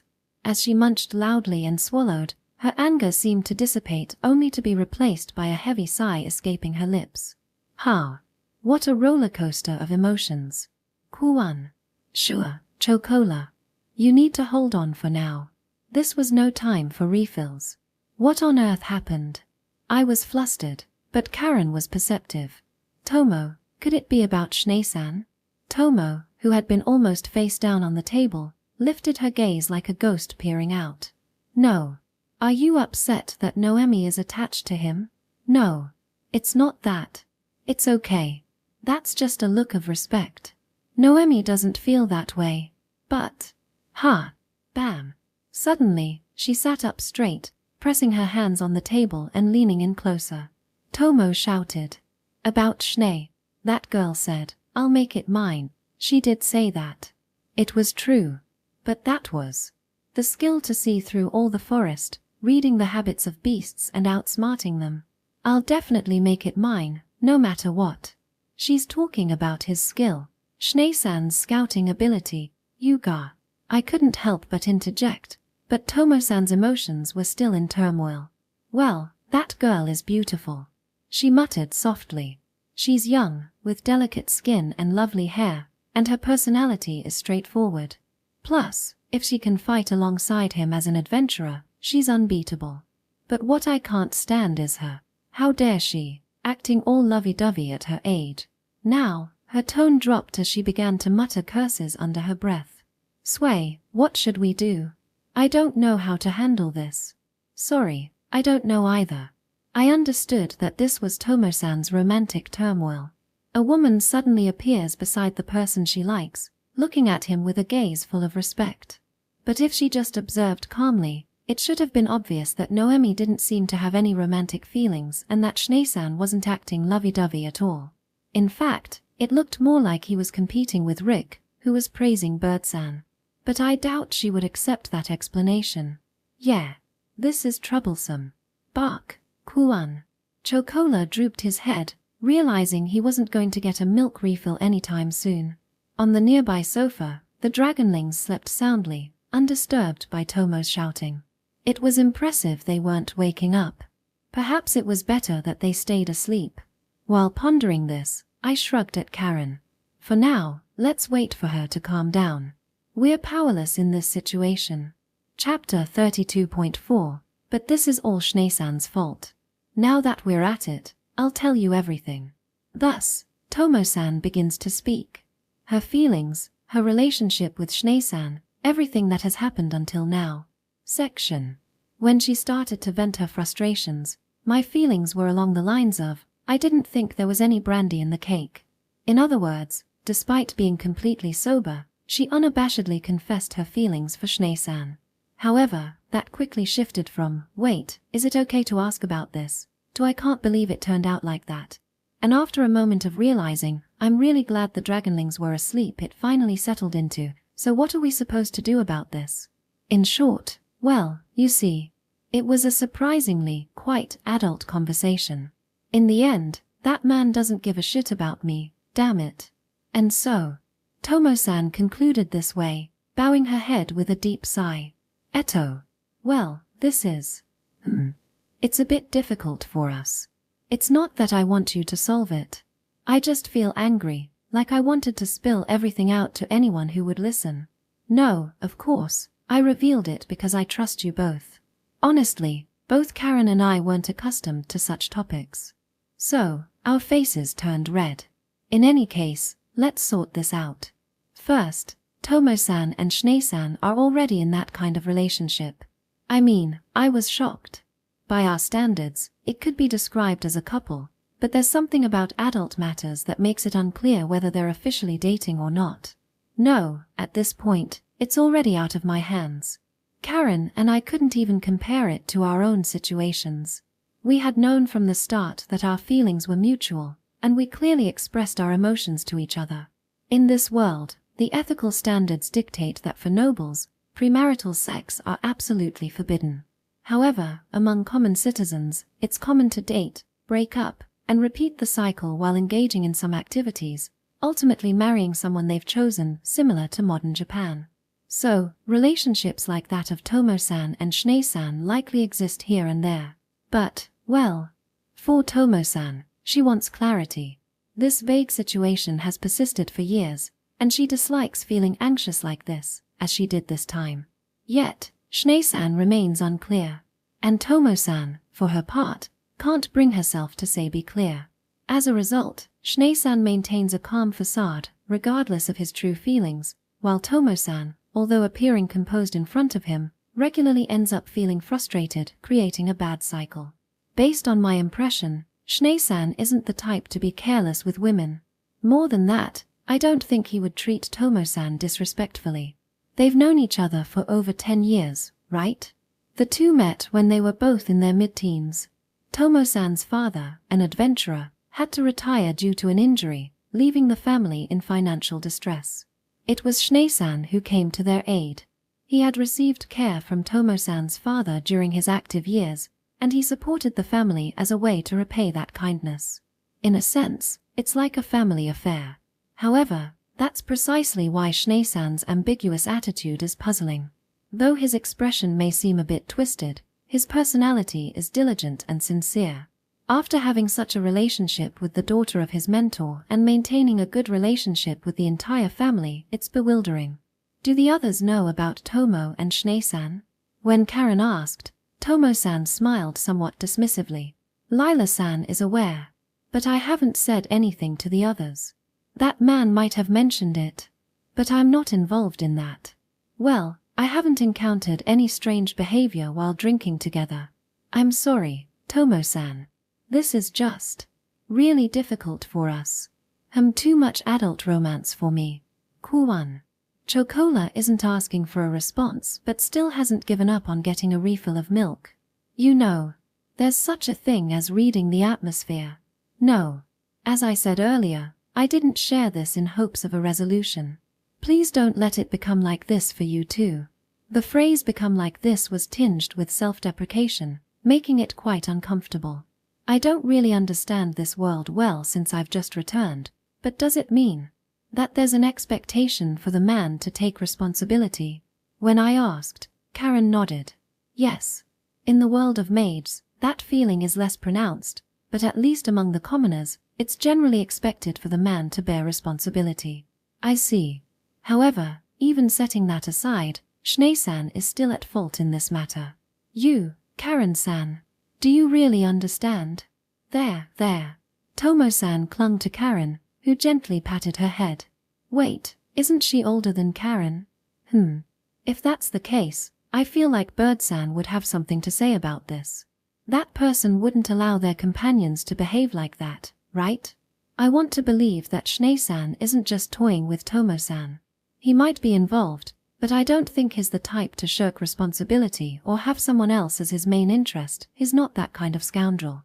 But with Bird-san nearby, and Schnee-san not saying anything, at least not taking any concrete action, it seems there must be some kind of circumstances or reasons involved. Something is preventing them from clarifying their relationship or moving it forward. I glanced at Tomo-san, who was playfully teasing Karen. Then I stole a glance at the Dragonlings peacefully sleeping, and I stroked Chocola, who was drooping in front of an empty plate, letting out a soft kiun. Well, it can't be helped. I'm not sure how it will turn out, and I feel anxious about it. I clapped my hands together and said to Tomo-san, Understood. Then, let me investigate this. Is that all right? Tomo-san lifted her face from Karen's chest to look at me. By the way, she wasn't crying at all, though she did seem a bit down. Maintaining a facade of not crying in public during such times is one of Tomo-san's admirable traits. What are you going to do, Sway? Karen looked at me with concern. I understood her feelings since none of us had much romantic experience, and it was a matter that could easily become more complicated if we poked around too much. but I believed there was a way to handle it precisely because it was beyond our capabilities.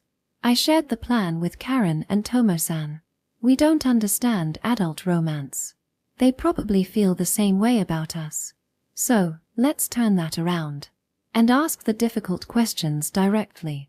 Chapter 32.5. I was surprised when I decided to delve into this. After some thought, I chose to stay the night. Karen and the Dragonlings would head back first. I would book a room with Chocola and stay in Sidir. That was the plan. All right, Sway, take care. I'll come to pick you up tomorrow. Thanks, Nishan. Be sure to bring me along again. I'm a bit tired, but it was fun. I want to come again, too.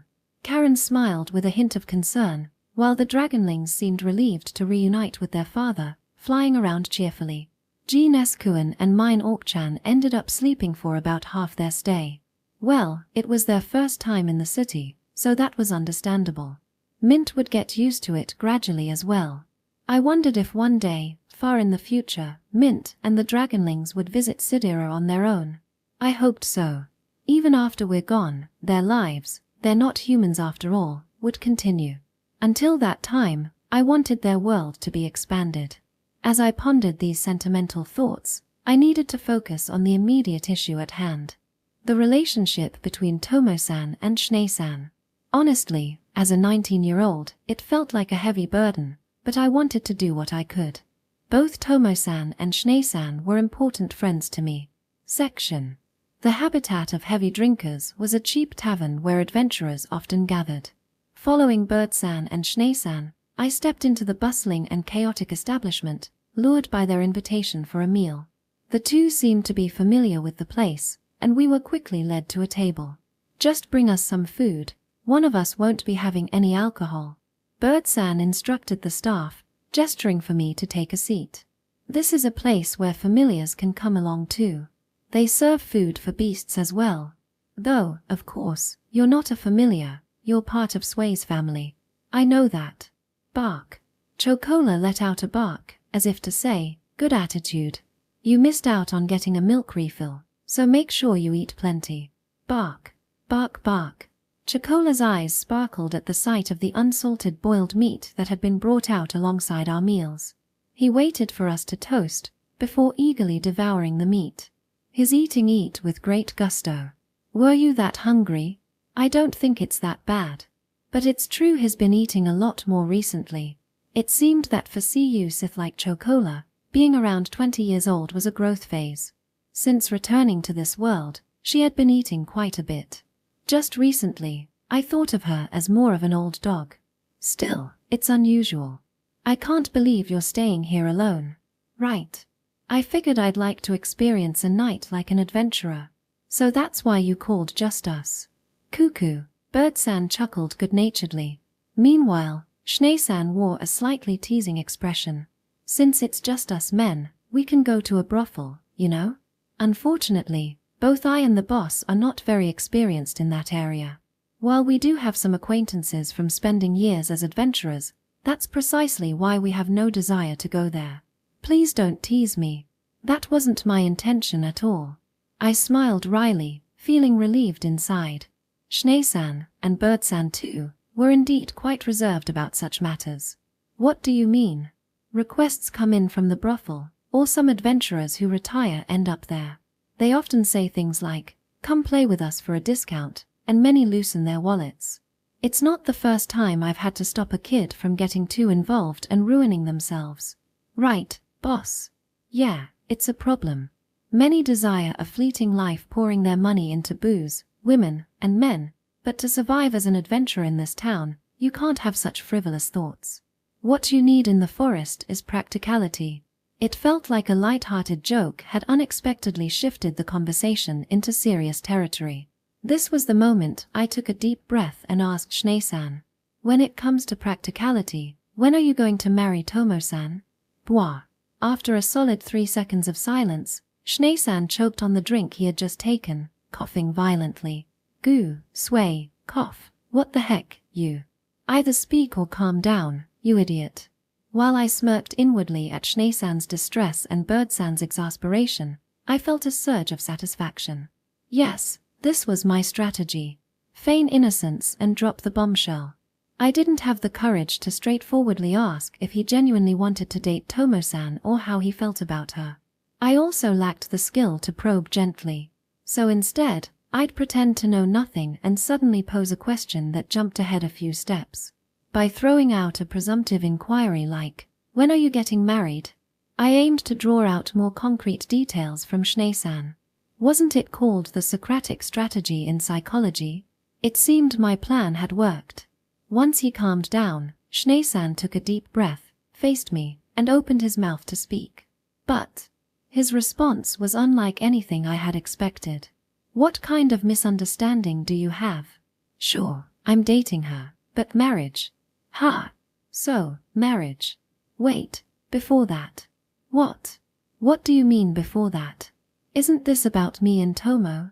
Unable to hold back, I shouted. "Wait, you're dating? You think you're dating her? Schan, is that really your understanding?" "What? It's not even about that." "Wait, who did you hear this from in the first place?" "That's not the issue right now." I couldn't make sense of it. After all, Tomo-san had said that while they had a relationship, she wasn't sure if they were actually dating. It seemed they were stuck in a vague state. Wait a minute. Thinking it through, this was just Tomo-san's perspective and her understanding of the situation. But Schan had just casually said that they were dating. If that's Schan-san's view, then when considered together, it means... "Ano, Schan? Hey, Sway, why are you suddenly bringing this up?" Schan. "Ah, yeah? Can I ask you something? About this dating Tomo-san thing, did you actually say that to her? Did you tell her you wanted to date or that you were a couple? Did you confirm it with words?" Schan answered. As if it were the most natural thing in the world, he replied, "Ha! What's that about? Why would I bother saying something like that? I understand everything now, you idiot. You fool. Are you from the Showa era or something? Whoa, don't get so angry. What do you mean by Showa?" As I banged my fist on the table and leaned in, Schan flinched back in surprise. I wondered if it was inappropriate to talk to an older man like this, but I couldn't hold it back. This was a trivial but fundamental, and yet terrible communication gap. Tomo-san was feeling anxious because Schan wasn't clearly expressing himself, even though they were in that kind of relationship. Schan assumed that since they were doing those things, they must be dating. And Tomo-san, with her personality, couldn't bring herself to ask again. Schan, on the other hand, was so laid back that it only made Tomo-san more restless, so that was the situation. What's with that? This complicated adult relationship just makes things worse. Hey, Sway, what's wrong? Schnee, you didn't get this guy drunk, did you? Of course not. But why am I the one being blamed here, boss? I feel like I've both lost and gained something at the same time. Kuwan. Chocola, do you understand how I feel right now? Bark, bark. Instead of comforting me, Chocola nudged his empty plate with his nose, bringing it closer to me. So he's out of meat and wants a refill, right? Come on. Alright, fine. I'll explain. I'll start from the very beginning. I downed the remaining carbonated juice in my mug and waved to the server to order more meat. Chapter 32.6 seems to be hesitant. I'm sorry Tomo-san, but I decided to share everything. I told them about how Tomo-san felt that her relationship with Schan was ambiguous. I explained how she was troubled by it, and that she was anxious because she didn't understand Schan's feelings. Just to clarify, I had obtained her permission beforehand. She had said that depending on how Schan responded, she might be open to hearing his thoughts. Of course, it would have been best if we could resolve everything without touching on that. I'm sorry, Tomo-san. It was difficult for me, and Schan turned out to be even more clueless than I expected. Now, with the knowledge of Tomo-san's feelings, the two men had stopped sipping their drinks and wore solemn expressions. Schnee, this is your fault. Yeah, I guess I'm to blame. What surprised me a bit was that not only was Bird-san scolding Schan, but Schan himself looked weighed down by it. Bark. Kuan. It's fine. You just keep eating without holding back. Bark. Nom. Chocola was watching us, his eyes darting to the empty plate in front of him, clearly concerned about the heavy atmosphere. There's such a stark contrast between him being quick-witted at times and completely oblivious at others. Schnee-san, smiling a little at Chocola's antics, continued, "You know, I admit it, I'm stubborn. I'm reserved, too. So, I only sleep with someone I have feelings for, and I don't want to sleep with just anyone. But I thought that was the norm. I figured that if we share a bed, it must mean we both understand each other's feelings. That makes it sound like Tomo-san is being frivolous." "That's not true, Schnee-san." "Yeah, you're right, Sway. I can't argue with that, you've got a point." The response I received was a wry smile and a confession. I've been too complacent, and that's really the issue here. I assumed my feelings were getting through and let myself relax, without considering her feelings and anxieties. Tomo. She's not the kind of convenient woman who can read between the lines and follow behind a man. She won't reveal her true feelings or concerns unless I confront her honestly and dig deeper. She's a complex woman. The phrase complex woman, though it could sound like an insult, was undeniably filled with emotion. It felt like he was wrapping something precious with care, as if looking at something dazzling. So, with a sigh of relief, I spoke, half jokingly and half seriously. "At first, it was just a probing question, but why not just propose to her for real? You're genuinely in love with her, right? It seems like a reasonable way to take responsibility and find a resolution." That felt right to me. I thought maybe this was the moment for him to commit. Given how earnest and sincere Schnee-san had been so far, it wouldn't be surprising if he made a decision now. However, marriage, Schnee-san furrowed his brows, crossing his arms as a gloomy expression settled over him. He didn't seem opposed to the idea. Instead, it was more like he was hesitating. "Why? What are you worried about? Could it be about Keto?" As I was puzzled, Bird-san asked with a grim expression. Keto was presumably a person. "In that case, are you perhaps referring to Tomo-san's father?" "Yeah." Schnee-san's usual frown deepened even more as he gulped down his drink and let out a deep sigh. "I see you know a bit about it, too." Her father, Keto, was someone who looked after me when I was just starting out. He was an exceptional scout. He taught me the basics of living as an adventurer. It might be similar to the relationship with the twins right now. I heard he retired due to an injury. Yeah, he was skilled, but he had bad luck. The problem is, because he was so capable, he couldn't adjust his mindset afterward. Tomo-san's family had reportedly faced economic difficulties in the past. The cause was her father. Keto, who was an adventurer, and Schnee-san's old man seemed to have struggled to find another job after his retirement due to injury. It's difficult for someone who has spent their whole life as an adventurer to suddenly switch careers and be able to support their family right away. There were probably lingering effects from the injury, and he likely couldn't find suitable work. In any case, with a large family to support, things became tighter, and Keto started drinking more and more. Given Schnee-san's expression and tone, it seemed likely that the end was rather anticlimactic. His health deteriorated, and he passed away just like that. He was someone who would get drunk easily, so it didn't take long for alcohol to take its toll. The problem was what was left behind. He didn't leave behind any debts, but with his meager earnings spent on alcohol, there was no way to save money. Since Tomo's mother didn't have magical skills, they lived a frugal life. Could it be that you? Yeah. I'm scared. With that, he opened his palm and stared at it intently. When he was an adventurer, he was a wonderful person. I admired and respected him. That hasn't changed.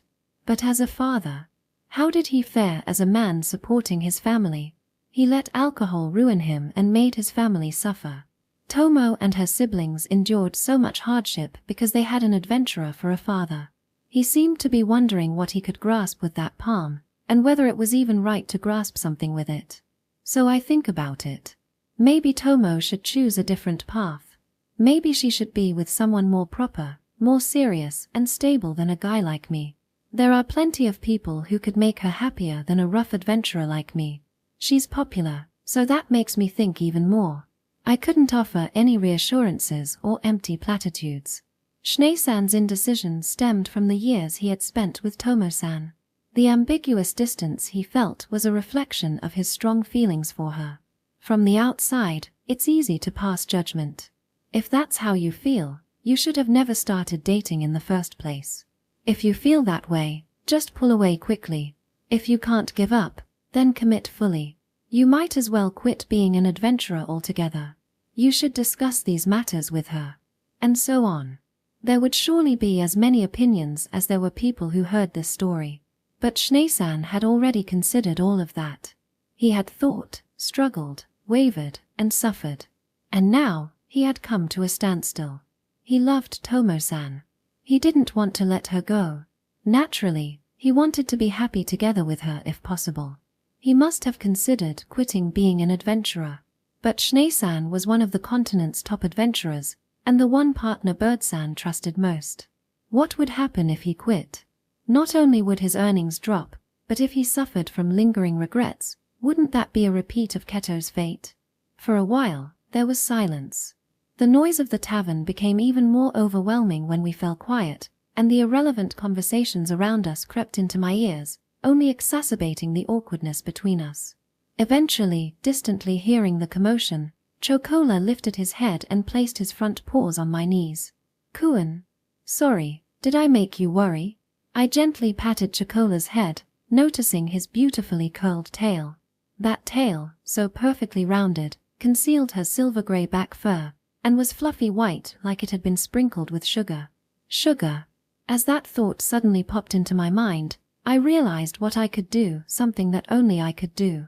With gratitude, I ruffled Chocola's back and raised my face. I gave a light nod to Bird-san, who wore a serious expression, and then turned to Schnee-san, who was tapping the rim of his mug with his finger. I turned to face him and said, "Schnee-san. To me, both you and Tomo-san are important friends and people I respect. I want to see you both smile and be happy." Of course, it wasn't a dramatic solution. I had no way of knowing whether creating this would lead to any progress in their relationship. But I felt it could be a starting point. Schnee-san, a reliable, skilled adventurer, clumsy yet fond of sweet things. Tomo-san, with her charming exterior, was shrewd about money but kind and caring toward her family. This might become a thread that connects them more strongly and surely. So I made my proposal.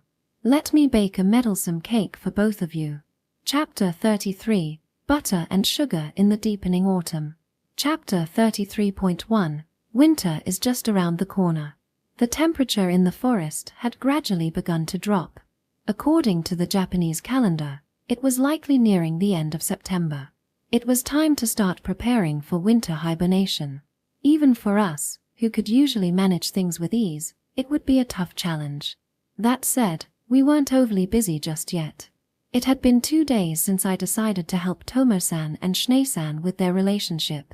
Back home, I stood in front of Pochi's stable, arms crossed, looking at the trees that had started to change color. "What are you thinking about, human? If it's something fun, let us join in.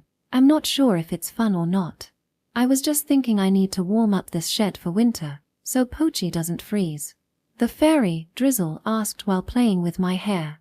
"We're making hay, but that alone won't be enough. I think I should install a wood stove. Insulating the shed will also be necessary. I wouldn't mind helping if it's for Pochi. Then I might ask for your help with the smaller tasks. It would be nice if she didn't pull my hair too much. But I guess it's fine if she's fond of me. Sway, have you decided what to do?" Lost in thought, I hadn't noticed Karen coming from the garden, having finished the dishes I asked her to do. "Yeah, let's go with a wood stove. If we add a chimney, we won't have to worry about carbon monoxide poisoning. Do you think we can find one at Sidir? I think we can get one. But what about using that one in the storage?" I considered that, but that oven is mainly for cooking, and I think it wouldn't be effective for heating the shed. "I see. Then we also need to deal with any drafts." "Right. It might be a good idea to stay here a few nights to see where the wind is coming in." That sounds good." Karen glanced around and nodded. "What about Vile Sama and the others? Are they still working on the ice cellar?" "Yeah, They're underground. Mother, Mint, and Chocola were in the process of digging a hole next to the stable. The goal was to create a basement and ice cellar. It seemed that the refrigerator at home wouldn't be enough to stock up on meat for the winter. We were planning to try smoking some, but living off that alone would get boring pretty quickly.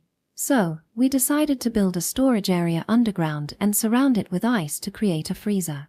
Mother designed it, Mint used her earth magic to create the space, and Chocola, well, he was more like a supportive observer.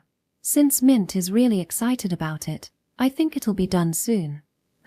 I'm looking forward to it. Speaking of which, my head felt a bit weird.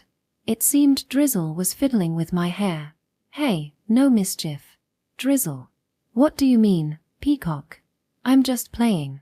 You're the one who's always getting caught up in that valley of yours, so it's only fair. Peacock scolded Drizzle. This little one loved to snuggle into Karen's chest when she visited. In short, she's doing it now. At first, I didn't know where to look, but I've gotten used to it. No, I haven't gotten used to it at all. But Karen said she's fine with it. I'm being told the same. Not really, though. Fiddling is one thing, but please don't tie it up or anything.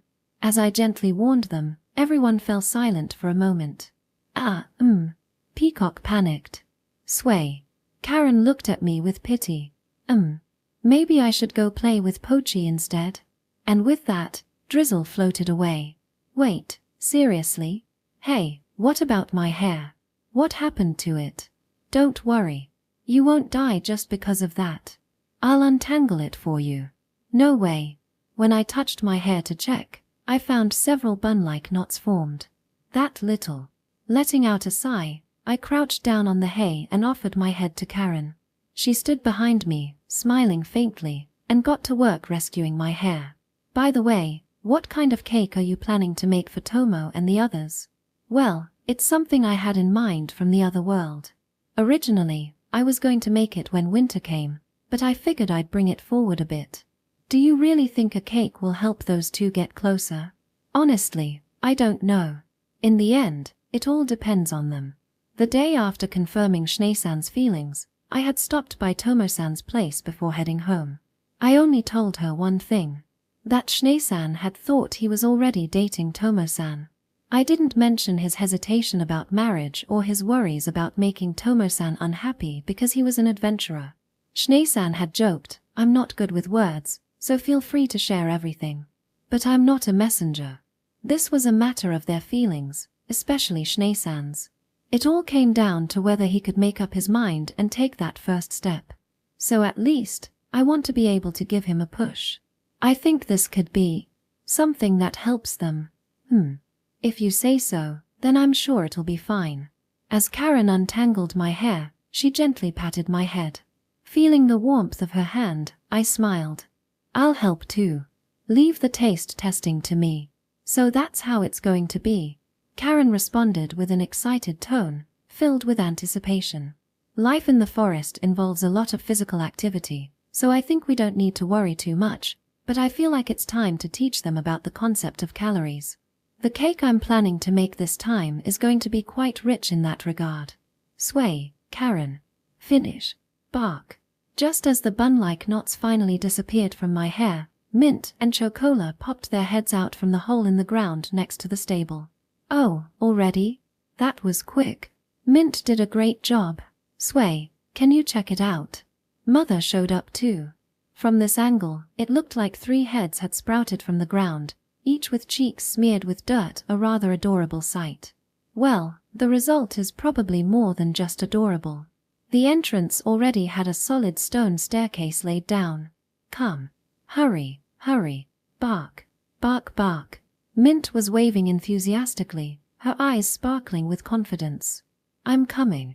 Karen and I exchanged smiles, stood up, and rushed over to check it out. Chapter 33.2. So that there are no regrets. The ice cellar was a fantastic success.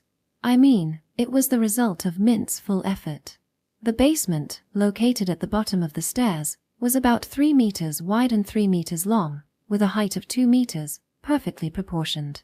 The floors, walls, and ceiling were covered in smooth, evenly cut stone, giving it the appearance of being solidly cemented. If we layer the ice that Mother made in here and add a door to the entrance, it would serve as a large-capacity refrigerator. It might even be useful in the summer, not just the winter. After praising Mint for her incredible work, we spent the rest of the evening playing together. She really did a fantastic job. She's just so adorable and impressive. Mint, Peach and Banana, love. Chocola, love too. Bark. In the evening, we had tea with the fairies.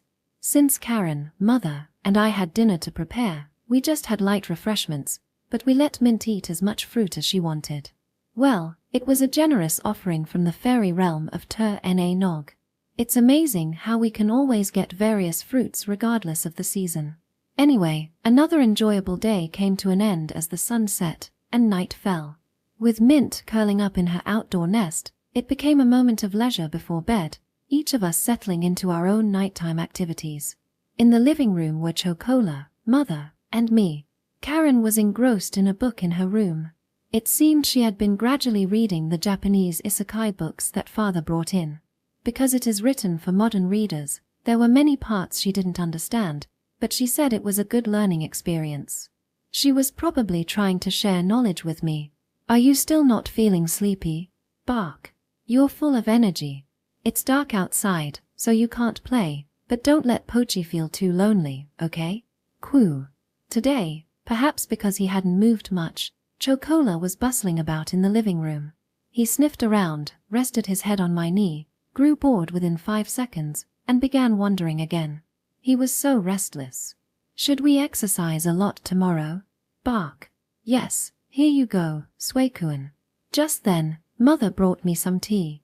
I thanked her as I accepted it. The sweet aroma of apple wafted from the black tea. It's apple tea. They drink it like this here too. I learned it from Father a long time ago. Is that so? What about Karen's?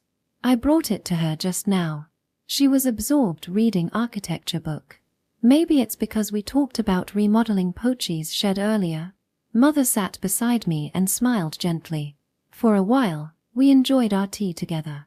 As soon as Mother returned, Chocola stopped his wandering, as if trying to ingratiate himself by curling up at her feet.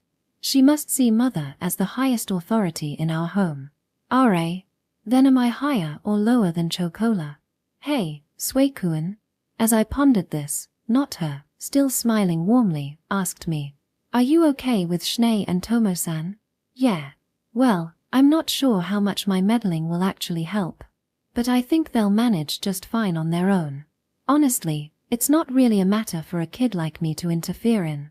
Oh, Suekuen, you're not a child.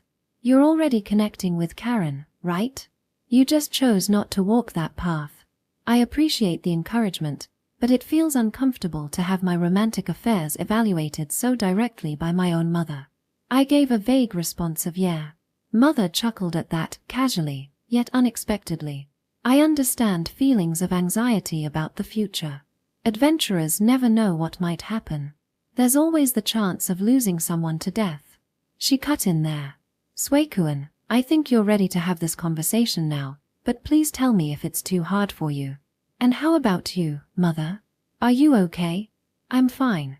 Right now, I'm genuinely happy. As she said this, she caressed the ring on her left hand, her wedding band, a precious gift from Father. I'm not sure how things were where you lived, but here, it's not uncommon for couples to be separated by death. Of course, there are those who stay together until the end of their days. But especially for adventurers, you never know when your time might come. Indeed, Schnee-san had once come close to death. He had been surrounded by a horde led by the mutated bicorn. If I hadn't been there, they would have surely perished. It's just my family that is strange. Mutants are just passerbys, and this forest is a place where you could encounter such beings at any moment. Yet, my concern right now isn't for Schnee-san. It's for the person right in front of me. The one Mother is speaking about herself. These are the words and feelings of someone who has truly lost her husband. The desire to spend your life with the one you love is something everyone shares. If possible, we want to be together until we grow old and become grandparents. Marriage is built on such feelings, isn't it? Yeah. My response felt heavy. Because mother was unable to fulfill that wish. And the reason her and father's feelings went unfulfilled was because of me. But then, when I looked into her eyes, I realized. This person was speaking with full awareness of everything. She knew that I was the one who caused the boundary erosion phenomenon 13 years ago. And she also knew that I was aware of that truth. I think you're ready to have this conversation now. Those words from mother meant exactly that. But you don't regret it, do you? Marrying father? Of course not. That's why I could ask such a question. Mother smiled and nodded firmly in response. Of course. I can think of a million I should have done this or I could have done that moments. That's natural. Everyone feels that way. Not just your father and me, but you and Karen too, right? Yeah. Before I knew it, mother had pulled me close, resting her head against mine as she whispered softly. Still, if I could go back to the past, knowing what I know now about the future, I would still choose to marry Kazu-kun. I would adopt Karen and give birth to you. Kazu-kun. Your father would surely say the same. Marriage. It is a wish to stay together until old age and death, but it's also about choosing each other as the one and only partner in one's heart. I have no regrets. If I hadn't married him, I would have regretted it far more. So if Schnee and Tomo-san feel the same way, if they hold the same hopes we did back then, they'll be just fine. With that, mother kissed the top of my head and smiled brightly. I couldn't help but smile back, nodding in agreement. Yeah, they'll be okay. Thank you, I feel relieved. Instead of worrying about helping or meddling, I'll approach it with a celebratory spirit. Yeah, do that. Of course, you'll let me and Karen have some of that cake you're making, right? She joked, but the glint of genuine appetite in her eyes was unmistakable. It seems I'll need to make sure to teach both mother and Karen a lesson. After all, the treat I'm planning to make is seriously high in calories. Chapter 33.3, for them. Thus, we arrived at Sidir on the day Tomo-san's workplace, the Skylark Pavilion, was close. To focus on the task at hand, I didn't bring Mint or the Dragonlings today, just the usual companions, Karen and Chocola.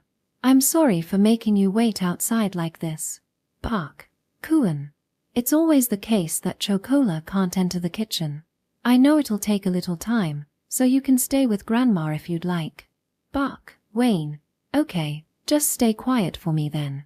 I gave Chocola, who was sitting stubbornly by the back in trance, a good rub, then stepped into the kitchen. It was sweet that he didn't want to leave my side, but he couldn't possibly be after the striped goat's milk, could he? Kiyu. In front of me, the plate set down was wagged at eagerly, just his usual charm. Well then, thank you for having us.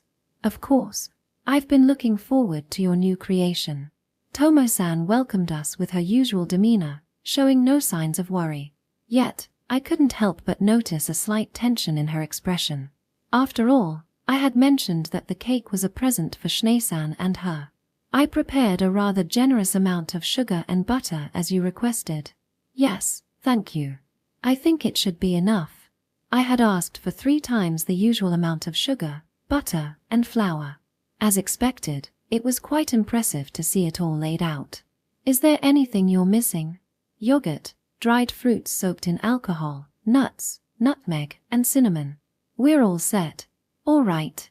I clapped my hands lightly to pump myself up. First, as part of the preparations, I'll make ghee. What's that? Ghee is a type of clarified butter oil that originated in India, I believe. To prepare it, I used unsalted fermented butter made from cow's milk. Although it's traditionally made from raw milk, that process is incredibly time-consuming and managing the temperature can be quite challenging, so I skipped that step. I placed the butter into a pot and set it over low heat. As it slowly melted, a lot of foam resembling impurities bubbled up, but I resisted the urge to skim or stir and continued to heat it. From time to time, I used a spatula to push the surface aside and check the liquid's consistency. Eventually, the foam transformed into smaller bubbles. Once the liquid became clear enough to see the bottom of the pot, I turned off the heat just before it began to scorch, allowing it to finish cooking from residual heat. Finally, if you strain this through a cloth, it's done. It smells amazing. And it looks beautiful. Yes, It's golden and transparent. Is this ghee? The two of them were captivated by the ghee in the glass jar. It's the result of removing impurities like proteins from the butter. Be sure to seal the jar tightly and store it in a cool place at room temperature. It should last for about 6 months. Can ghee be used for anything besides cake? Yes. Essentially, since it's an oil, it can be used in a variety of dishes. It's also quite healthy. Tomo-san expressed her admiration with a hoo. Well, now that the ghee is ready, let's get started. First, just like with a standard cake, I mixed and sifted the flour with the leavening powder. Then, I cracked in the eggs, added sugar, and sprinkled in spices, nutmeg and cinnamon before mixing and kneading the dough. Next, I added butter, strained yogurt, the ghee I just made, and roasted nuts along with the dried fruits soaked in alcohol. You're using that much butter. Combined with the ghee, that's an astonishing amount. Isn't it? The nuts and dried fruits are the key ingredients. Dried fruits are a common preserved food in this world, and Sidir actively produces them as part of their strategy. Portable sweets are a lifeline for adventurers. Grapes, jujubes, and apricots are quite popular. This time, I decided to use all of them. I soaked them in rum mixed with a bit of lemon juice to ensure they absorbed the flavors. According to the traditional standards, you should use more than 30% butter compared to the flour, and more than 60% dried fruits. Well, in this world, no one is going to criticize you for it, but I'd like to stick as closely to the original recipe as possible. After mixing the various ingredients, I kneaded the dough further, let it rest for a bit, and then shaped it into an oval form. I molded it into a rugby ball shape, waited for it to rise, and then it was time to put it in the oven. While we waited, I gave Chocola a refill of milk and engaged in light conversation. About an hour later, what emerged from the oven was a rough, lumpy mass with a brown, crusty surface that could hardly be called beautiful. Well, this doesn't look very appealing. It's not finished yet. We're only halfway through the process. What? Tomo-san's voice held a hint of disbelief as she processed my response. In terms of the time taken to prepare, we were far from halfway. I'm going to brush this while it's still hot. It's a mixture of melted butter and sugar. You're still using butter and sugar? Karen looked just as incredulous, but I could only smile in response. With a pastry brush, I carefully coated the entire surface, and for the final touch. Now, I'll sprinkle a generous amount of powdered sugar on top. Ha! Just like that. I coated the surface with finely ground sugar until it was completely white. The rough, earthy appearance transformed dramatically. The two of them were astonished by the amount of sugar, but then they murmured, "This looks just like... It's like snow has piled up." Now, the cooking part is complete. However, it's not truly finished yet. We'll wrap it in oiled paper and seal it to let it mature. It could take 2 to 3 weeks, but we'll aim for 1 week this time. 1 week. Won't it go bad? That's what the sugar is for. Sugar acts as a preservative. By coating the surface thoroughly and packing the dough with plenty of dried fruits, it prevents spoilage. With time, the flavors of the dried fruits will infuse into the dough, allowing the tastes to meld together and become even more delicious. Let's gather everyone for a tasting party in a week. Until then, enjoy the anticipation of the flavor. Sway, does this cake have a name? It does. In the language of its country of origin, it means something like tunnel or underground passage. Perhaps it's because of its shape resembling a tunnel? I think I also heard it's derived from offerings made to the gods. Originally, it's a cake meant to be eaten gradually leading up to Christmas. However, in the city of Sidir, where adventurers risk their lives in the forest, it holds a much greater demand and value. It's called Stollen. It's delicious, has a long shelf life, and is high in energy, making it a great emergency food. So, bringing this into the forest can provide enjoyment during meals and could also save lives in a pinch. Chapter 33.4. A Promise, One Slice at a Time. And so, a week has passed, marking the day of our promise. Gathered here are not only Schnee-san and Tomo-san but also their drinking companions Bird-san, Lila-san, and Novium-san. Accompanying me are Karen and Chocola. I've already made the same one at home, so Karen doesn't really need to try it today. Sway, what are you talking about? What's made at home is one thing, and this is another. I was there for both preparations, so I have the responsibility to see them through to the end. Karen scolded me with a serious expression. Well, as long as she's okay with it, I guess it's fine. I'm sorry you can't eat any, though. Bark. It's too sweet for dogs, and more importantly, the raisins inside are a no-go. However, Chocola understands this. Rather, he fully realizes that at Skylark Pavilion, he gets to enjoy milk, which has him wagging his tail enthusiastically. I wonder if they add some secret ingredient to that milk. Your enthusiasm is on a whole different level. Bark. Bark bark. Do you get it? Do you? Chocola seems to bounce around me playfully. I've been meaning to ask for a while, but today I'll definitely find out from Tomo-san. Anyway, after all that, we arrived at the restaurant and were guided to the second floor. Just like a week ago, today is their day off.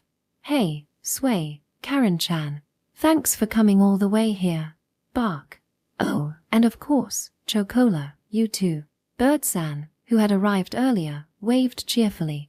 Next to him, Schnee-san looked somewhat awkward, merely nodding in silence. Then Lila-san and Novium-san arrived, and once everyone was gathered, we all took our seats around the round table. This group understands all the circumstances surrounding us. However, it seems that the situation between Schnee-san and Tomo-san has never been mentioned in such a gathering.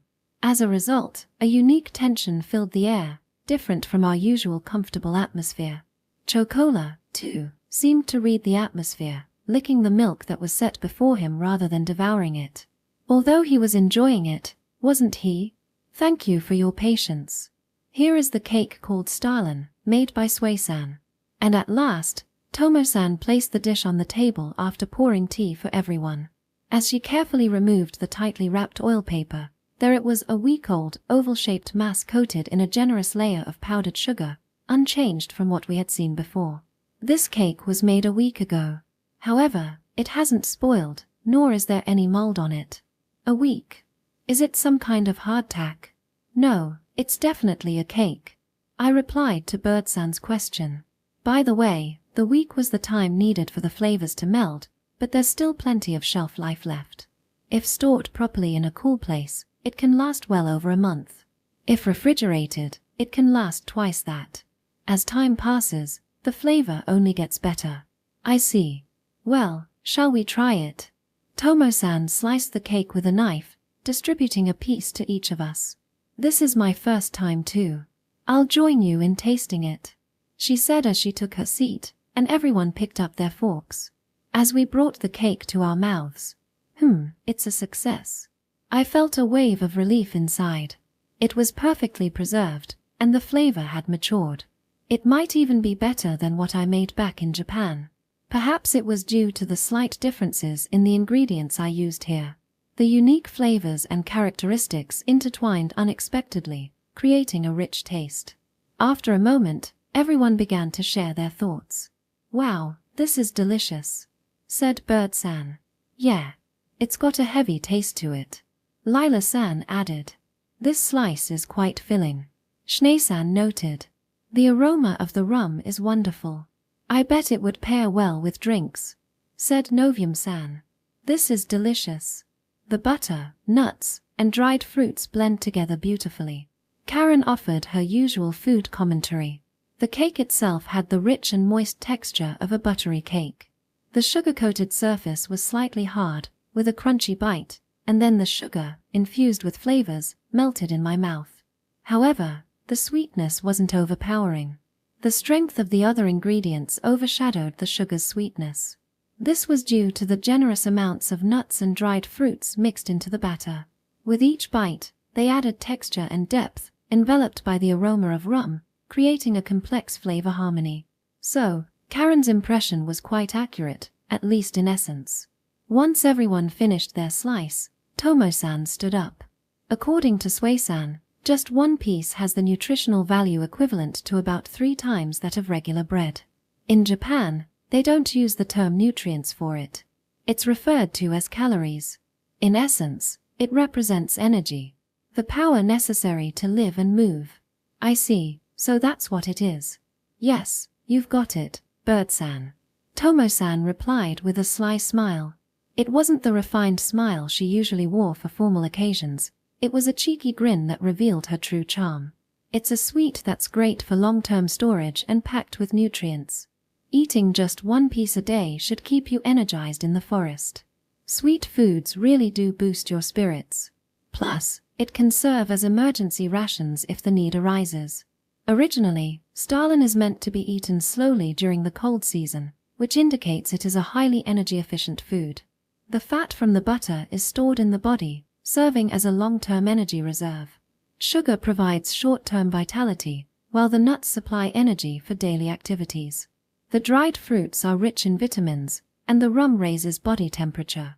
Not only Bird-san but also Lila-san recognized the cake's value, and a serious expression crossed her face. For adventurers entering the forest, this was an incredibly useful treat. On the other hand, it held significance for those waiting for them as well. Schnee-san.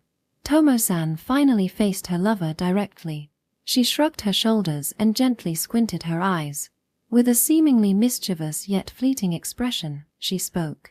I've decided to enter into an exclusive contract with Sui-san. When distributing this Stollen in the market, our shop will act as the middleman. To be blunt, if successful, it will bring in a steady stream of income. It was a twisted statement. Yet, no one present was oblivious to its true meaning.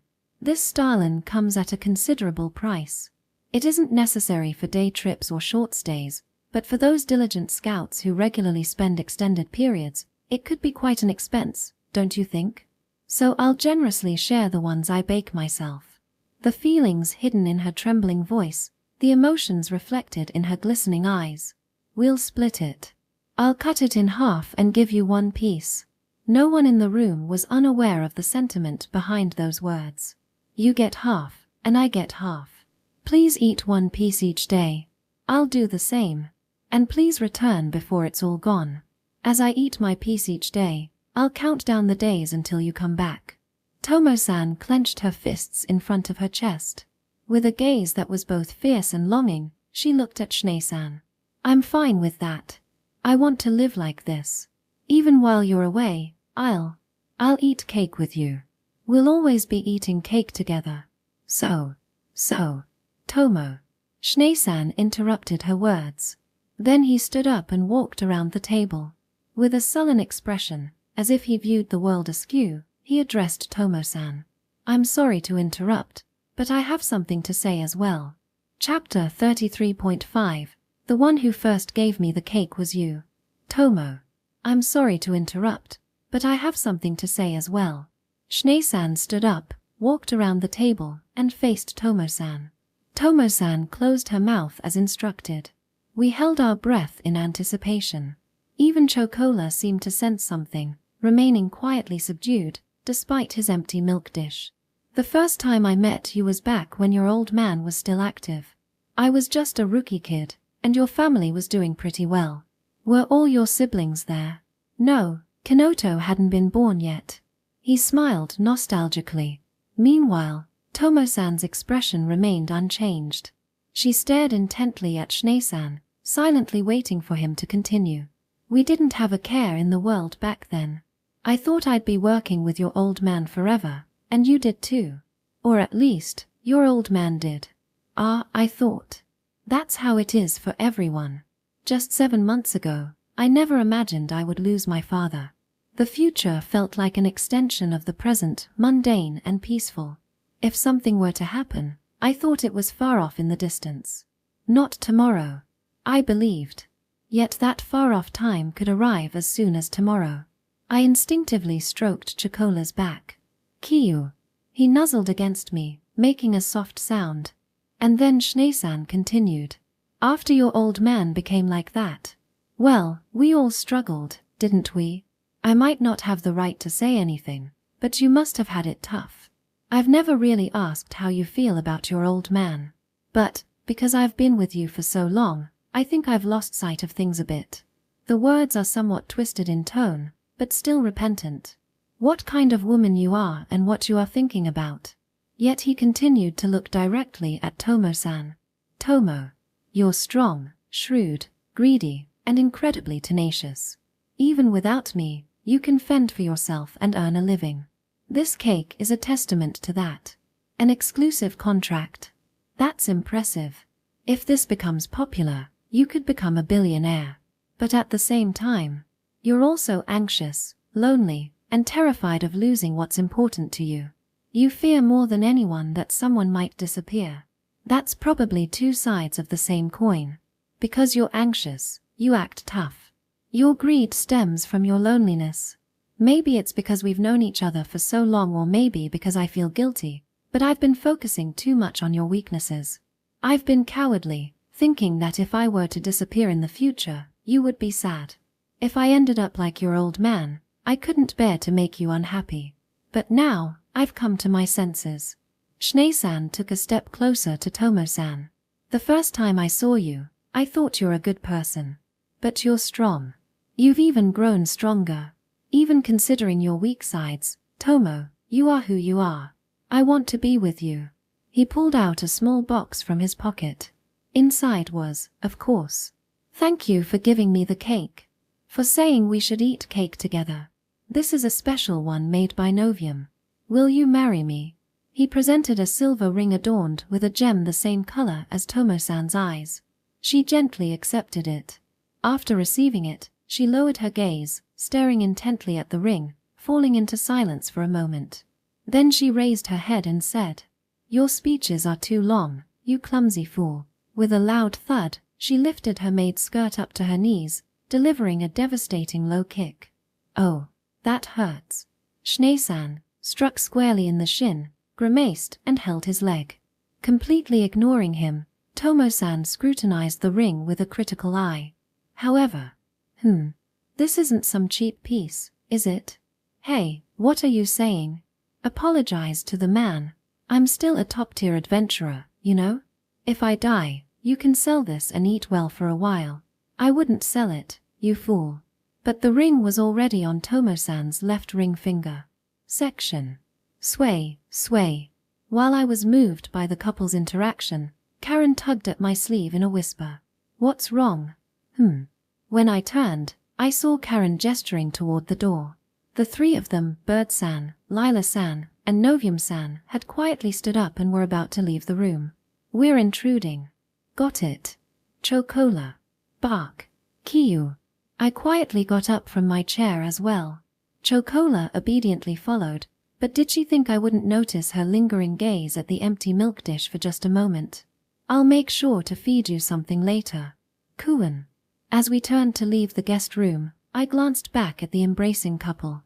Now, it was their time together. In any case, I'm glad everything went well. It seems my Stollen played its part too. Just as I was about to step through the door, I took one last look at them.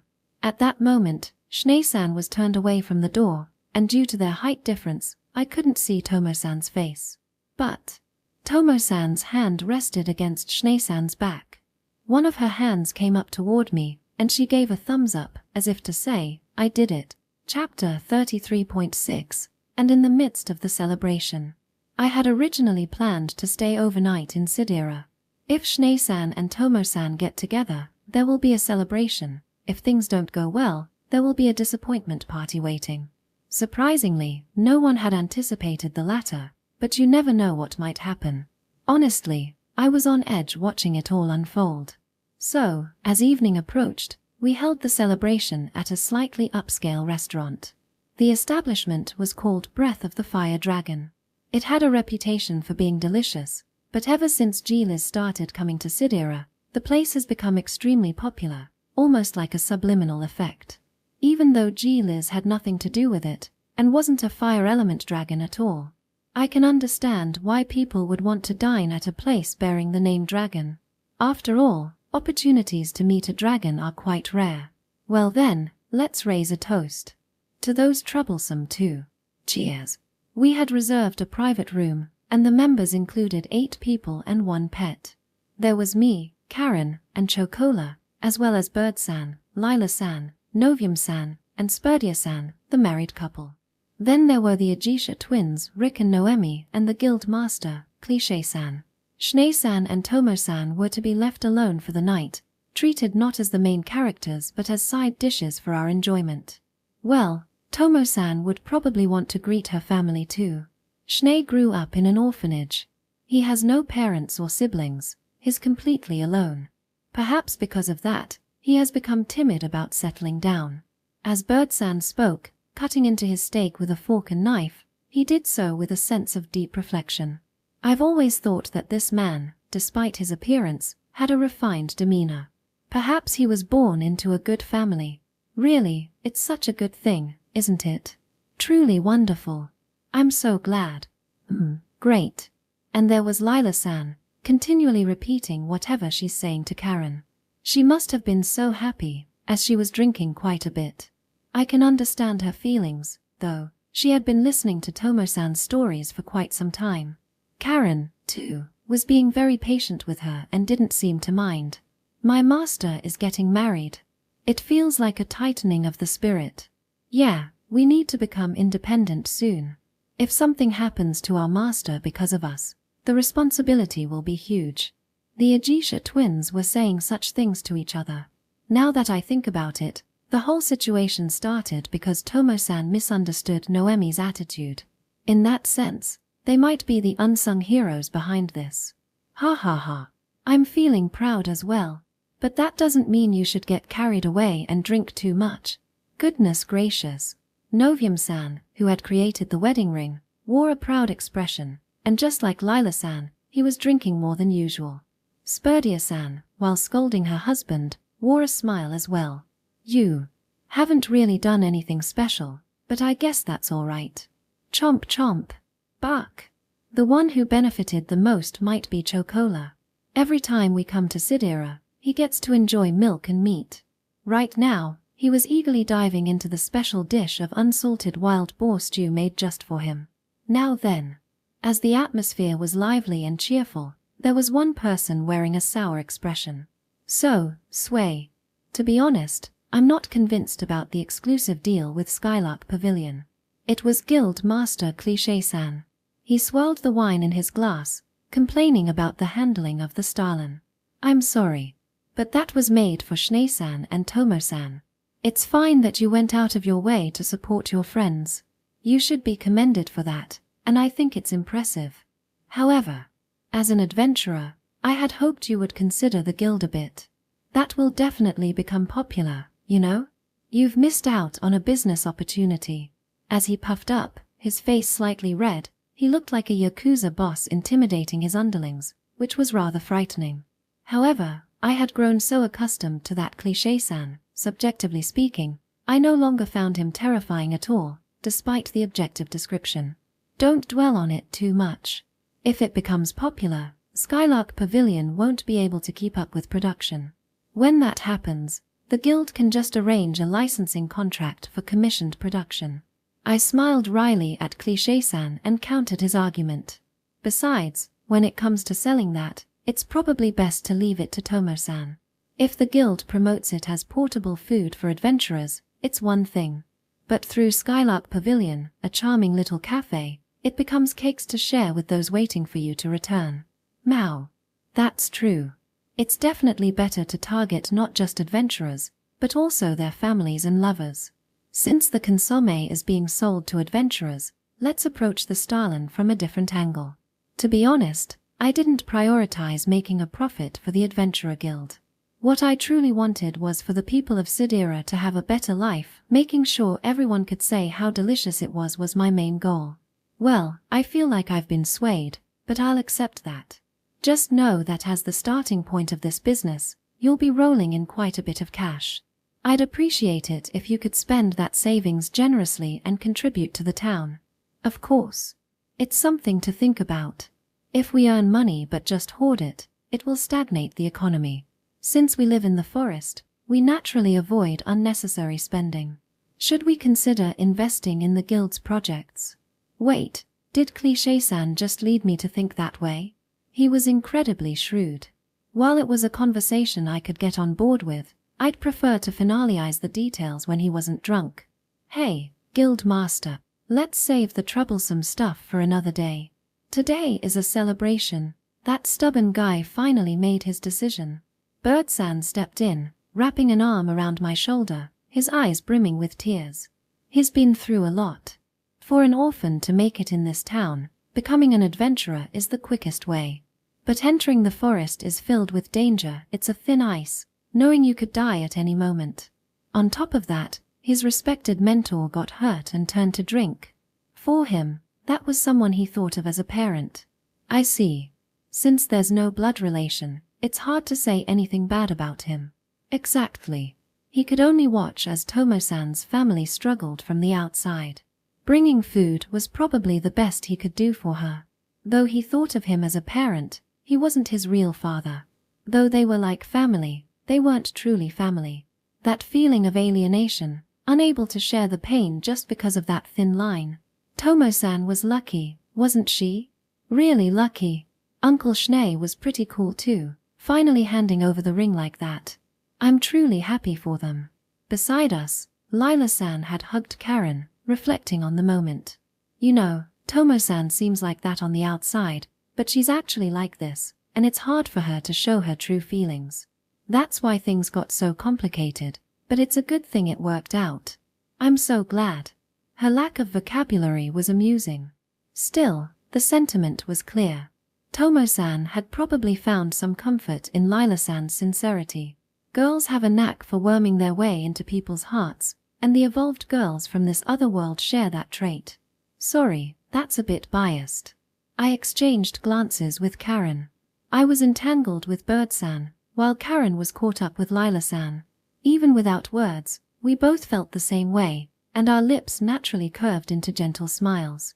Hey, Uncle Bird-san. Tomo-san looked super happy, didn't she? Oh, yes. Schnee had the face of a man who accomplished something.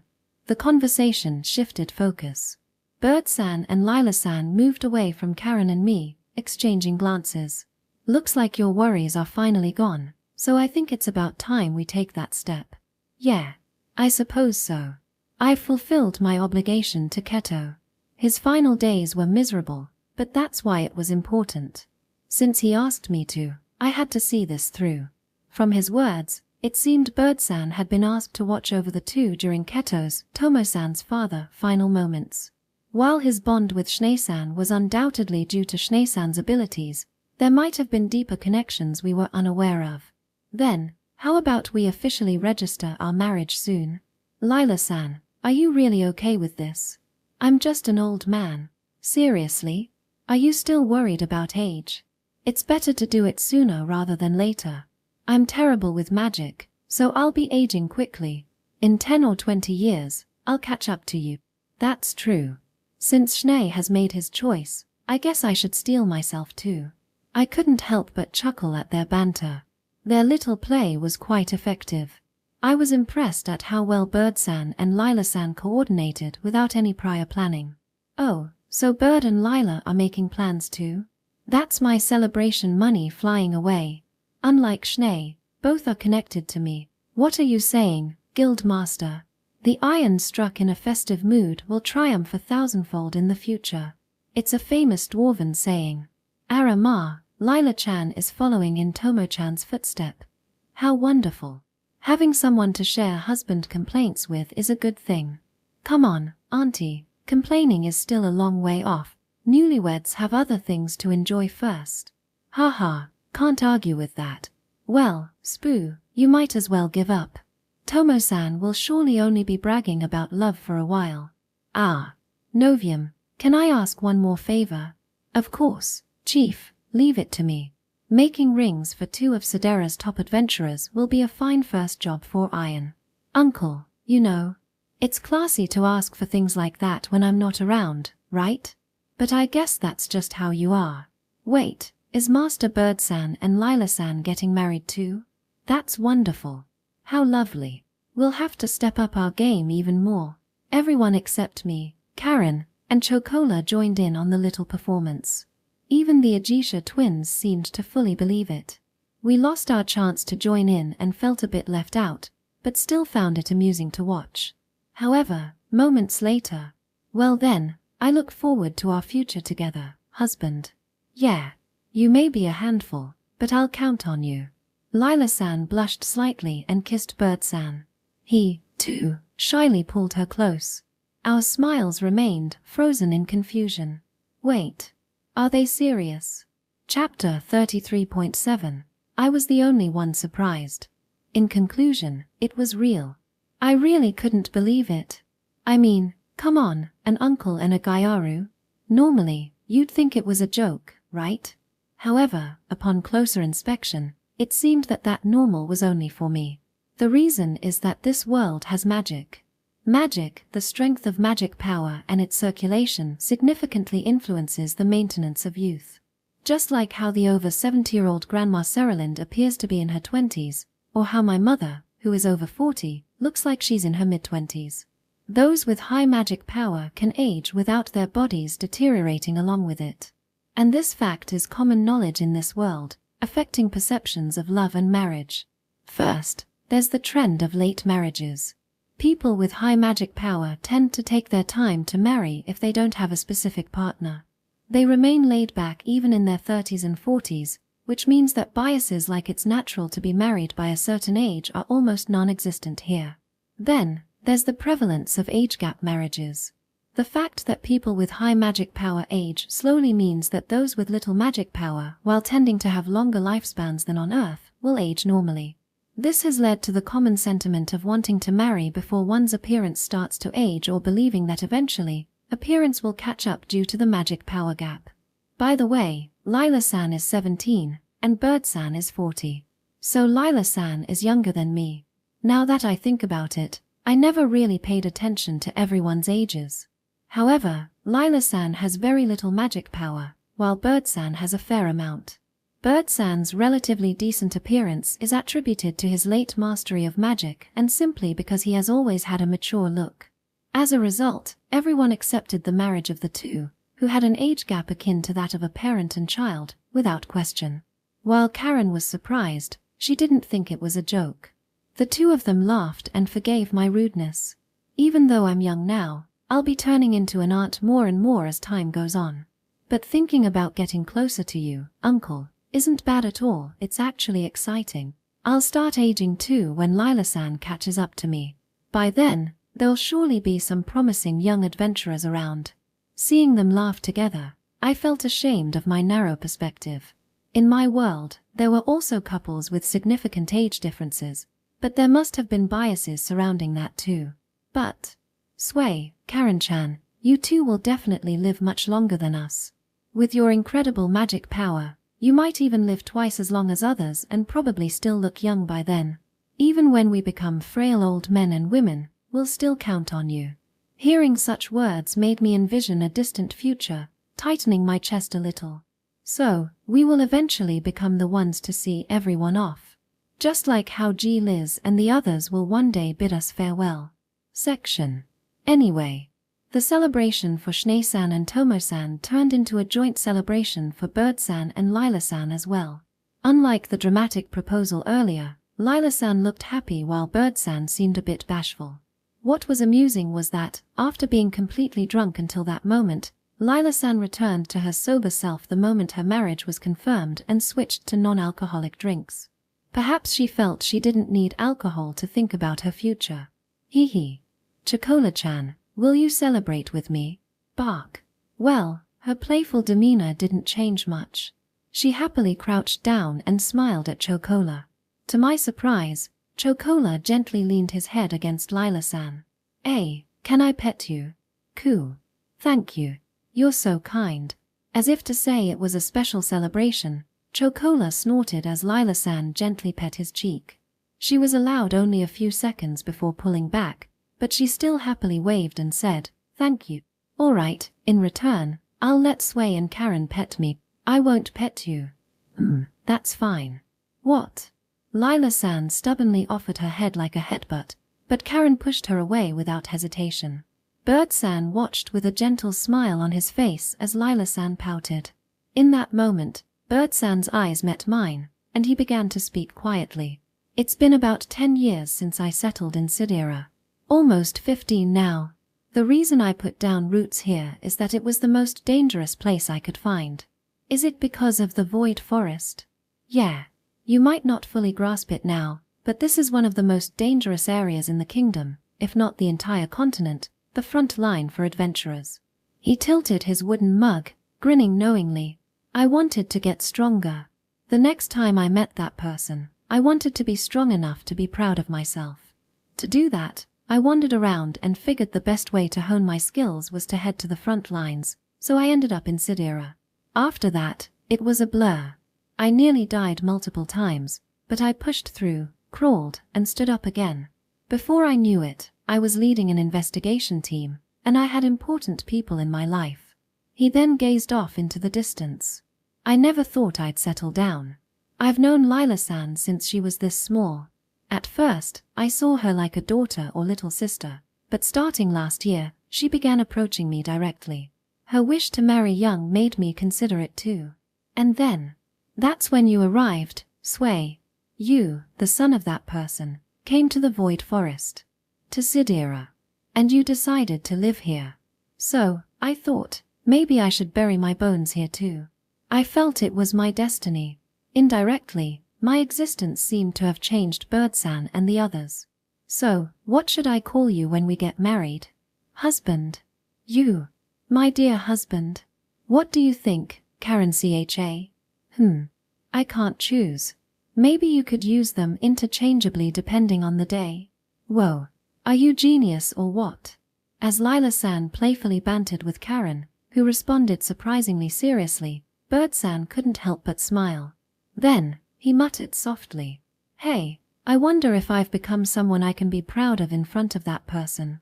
It might have been a monologue, perhaps a nostalgic thought that slipped out after too much drink. Still, I turned slightly away, swallowed some juice, and said, I'm really proud of you, Father. I'm proud that I can be here in this place you've built. Section. Audiobook by Masquerade at Masquerade Audiobooks. Chapter 34. The view was clear, and the sound of the wind. Chapter 34.1. Take it easy for a while. Then we partied late into the night. Eventually, Schnee-san and Tomo-san joined us after learning about Bird-san and the others, turning it into a grand celebration for everyone. We returned to the inn just as dawn broke, barely having slept, and rode on the back of Liz, who came to pick us up. Welcomed by Mother's scolding, we spent a tiring day and finally refreshed ourselves with a deep sleep in our own beds, returning to life in the forest. Section. In Sidir, witnessing the daily lives of people and having concrete tasks made time seem to pass quickly. Or rather, we should say that life at home in the forest felt more relaxed. That said, we can't afford to be too laid back. Bark. I was lounging on the porch with Chocola, taking a break from the farm work on a lazy afternoon. If we dawdle, winter will sneak up on us before we know it. Kuan. So far, preparations for winter retreat have been going smoothly. The ice cellar beside the stable was steadily filling up with frozen meat, and it seemed like we'd soon have enough to get through the winter. In the garden, we had begun planting winter vegetables like cabbage, radishes, and spinach. We needed to make sure we had a balanced diet, not just meat. Speaking of which, I recalled watching a video back in Japan of a dog munching on cabbage in a garden, and I wondered if Chocola would be okay around the vegetables. Bark. Nothing's wrong. Chocola, meanwhile, was pacing restlessly beside me on the porch, sniffing the soil that clung to the hoe I had leaned against and wandering around aimlessly. Karen, Mother, and Mint had gone mushroom hunting in the forest, leaving just me and Pochi at home. With nothing to do, Chocola seemed a bit bored. By the way, the request from the Aisha twins has been officially scheduled. It'll be a month from now. We'll be investigating the settlement of the Athanak tribe, located in the mid-part of the forest. The team will consist of Rick and Noemi, along with Bird-san, Schnee-san, myself, Karen, and Chocola. Apparently, the settlement is situated in a deeper part of the mid-levels, so we'll be going with a small, elite team. We'll set off from Sidir, take 3 days to reach the settlement, and then head back. So it'll be about a week to 10 days. I think I'll have Mother stay in the dragon village while we're gone. Bark. The real issue isn't taking care of Mint and Pochi, it's Mother's cooking. She hardly knows how to cook at all. There is actually the option of staying in the fairy realm of Tur Na Nog, but surviving for 10 days on just bread, fruit, and alcohol would be far too unhealthy. We should get some meat, fish, and vegetables in the dragon village instead. Barshan. Fusu. While I was thinking about that, Chocola, who had been sniffing around the terrace, suddenly sneezed. It seemed she inhaled something strange. Are you bored? Bark. He should have tagged along on the mushroom hunt. Maybe he thought I'd be lonely if left alone. Shall we play a bit? Kiu. Bark. I stood up and headed to the storage shed to grab a ball. It was the one we had used when we played on the beach during the summer. Bark, bark, bark, bark. As soon as he saw the ball, Chocola's energy surged, and he started running in circles around me. I chuckled as I made my way to the pasture. Pochi, who had been lounging around, glanced our way and let out a soft kiuru, then returned to munching on grass, taking things at his own pace. All right, let's take it easy at first. Barbook. We stood a little apart and faced each other, ready to toss the ball gently. Bark. Good. Here it comes. Chocola lightly received the ball with his nose and bounced it back to me. So I kicked it toward Chocola again, this time using my foot. Bark. Here you go. Bark. That's it. Bark. It was a simple game of passing back and forth. Of course, we were enhanced with physical abilities, but we weren't exactly experts at handling the ball. As a result, I'm going to kick it a bit higher. Here it comes. Bark. Oh, that was off. Here. Barbook. With each pass, the ball soared higher, but my lack of control caused it to veer off course. We'd run after it, catch it, and then send it even higher in a strange direction.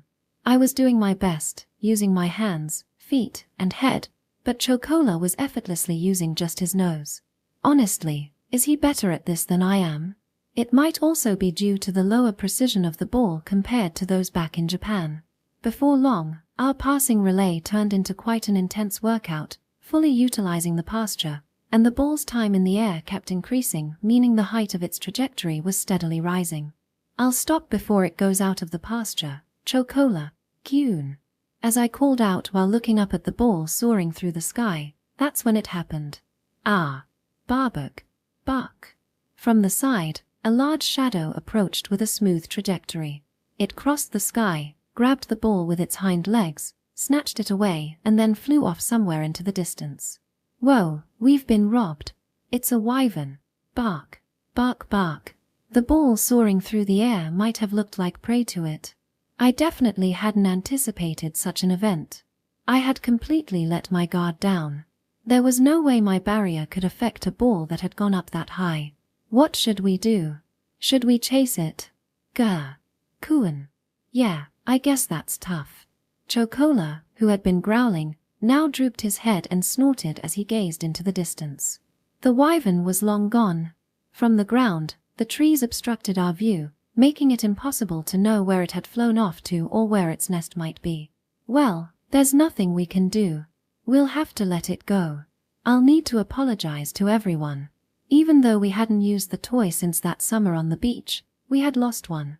I felt sorry for Mother, who had bought it for us, and I knew Mint would be disappointed. I had also wanted the fairies to play with it. Kiyu. It's not your fault. I suppose we'll have to get another one in Sidir. Sitting down in the grass, Chocola came closer and licked my fingers apologetically. As I ruffled his fur, I couldn't help but smile wryly. Speaking of which, it's been a while since I've seen a wyvern. Was it since the first day I arrived? Bark. Unlike last time, this time we lost. Bark. It's rare to encounter such a large monster like a wyvern in the forest. Their territories are vast, and their populations are low. But it's probably regretting it now. It can't eat the ball. Bark. I've heard that wyvern meat isn't that tasty for humans. It might have been a feast for that shock bear, though. Bark. Did you want to try a sample? Well, I'm sure we'll encounter another one someday. As I lay on my back with my limbs sprawled out on the ground, Chocola jumped onto my stomach. I scratched his throat while gazing at the thin wisps of cirrus clouds above. Even though we were galloping through the forest on the back of the Geelers, we were still tiny beings in the grand scheme of things. There would be times when we would be overwhelmed like this. That's what I thought again under the clear autumn sky. Chapter 34.2 A Tranquil Future. Mother and the others returned with a bountiful harvest of mushrooms. As expected for the fruitful autumn season, there were clusters of mushrooms growing everywhere, and they had apparently been conservative in their gathering. Along with mushrooms, they also brought back akabi, wild grapes, and pomegranates, which Mint was excitedly planning to share with the fairies. Since these wild delicacies weren't grown in the fairy realm of Nog, they would surely be delighted. While Mother and Mint went to the neighbors, it was up to me and Karen to process the mushrooms. We put about a quarter of them in the freezer. Freezing mushrooms breaks down their tissues and enhances their flavor. However, even frozen mushrooms are prone to spoiling, with a shelf life of about 1 to 2 months. As for the rest, we dried them. The drying rack we bought in Sidir resembles the ones you can find in Japan, shaped like a 3-tiered rectangular box. Instead of vinyl, it seems to be made from spider silk. Spider silk, they were also used for swimwear. Apparently, they domesticate it much like silkworms on Earth. According to Karen, these spiders are pretty big and round, and kind of cute. I'm not sure if I want to see them or not. I hung the drying rack next to the field and suspended about 5 nets. After laying out the mushrooms inside, all we had to do was let them dry in the sun. How long will this last? If we dry them properly, I think they'll last about 6 months. After sun-drying, I'll have Karen finish them off with her magic. Okay. I smiled at Karen, who seemed quite motivated, and then made some tea while sitting on the porch. For a snack, I brought out cookies baked in the oven. I would also give Chocola some milk. Here you go. It's not striped goat's milk, but it's cow's milk. Bark. Chocola started lapping it up. While he seemed to enjoy it, his excitement was different from when he had it at Skylark Pavilion. In fact, I missed the secret ingredient again last time. I'm sure there's a hidden flavor in there. Chocola was eagerly lapping up the milk, while the drying nets hung next to the field swayed gently in the breeze. The steam rising from the tea and the sound of Karen crunching on cookies filled the air. Speaking of which, I said so while observing the scene around us. In this world, there isn't really such a thing as a wedding ceremony, right? At least for commoners in the kingdom, there's no custom for a public celebration. So it seemed that for the Birdsan couple, as well as for the Schneesan couple, all that was needed was to file a registration at the authorities, which in Sidera's case was at the Adventurers Guild. Do other countries have them? The Elven kingdom of Alfheim does. They wear white dresses and announce their marriage in front of close friends. Guess some traditions from Japan have stuck around. Is that related to what you mentioned the other day about 2,000 years ago? Yeah. Well, I can't really be sure about its authenticity. After meeting the twins from Aisha, I had shared the dream I had with Karen and not her. It was a faint memory, likely remnants of the threads of fate, images of the past etched lightly into my mind, 4 Seasons San and Colorsan's memories. 4 Seasons San and Colorsan had once performed a grand magic spell to alter the world to save the lives of their children, and as a result, they became fairies. At that time, they had 6 companions who assisted them. These were the Japanese who had transmigrated alongside 4 Seasons San and Colorsan to this world. They had likely also been transformed by the after effects of the great magic. Unlike fairies, they didn't have wings and weren't tiny, but they possessed the pointed ears characteristic of fairies. They were elves. The 6 founding clans. The 6 bloodlines, said to carry the oldest blood among elves, were their ancestors. A slender man known as Agata. A burly man named Shirakoa. 2 young men entrusted with the ancestors of Chocola and Mint, named Wajima and Nakono. And a woman named Watanuki, who was believed to have been a close friend of Colorsan and her brother, Kinue, who was also 4 Seasons San's brother-in-law. Their names had changed in pronunciation and phonetics over the course of 2,000 years and the alteration of the world. In other words, Aisha from Agata, Silkia from Shirakoa, Fatima from Wajima, and Aquano from Nakono. Then there were Athanak from Watanuki and Kwaioi from Kinue. Karen Totori Kwaioi. I slowly shook my head and shrugged my shoulders. If it's a dream that Sway saw, then it definitely happened. My ancestors are related to Color-san. Thinking about that makes me feel like receiving her tears holds meaning. She brushed her fingers over the earrings hanging from her ears. And it makes me happy that the existence of Four Seasons-san and the others still remains in this world even after 2,000 years. Yeah, that's true. She gently leaned her head against my shoulder, and I leaned my cheek against her soft hair in return. If elves have wedding ceremonies, maybe we should have one too. I'm not sure when it'll be, though. There's also the matter of the Kaioi blood. The Elven kingdom of Alfheim will probably make a commotion for it. After hearing Sway's origin story, it feels silly to be hung up on trivial matters, but I can't exactly say I know more about the 6 founding clans than you. That would probably be bad. It could lead to war.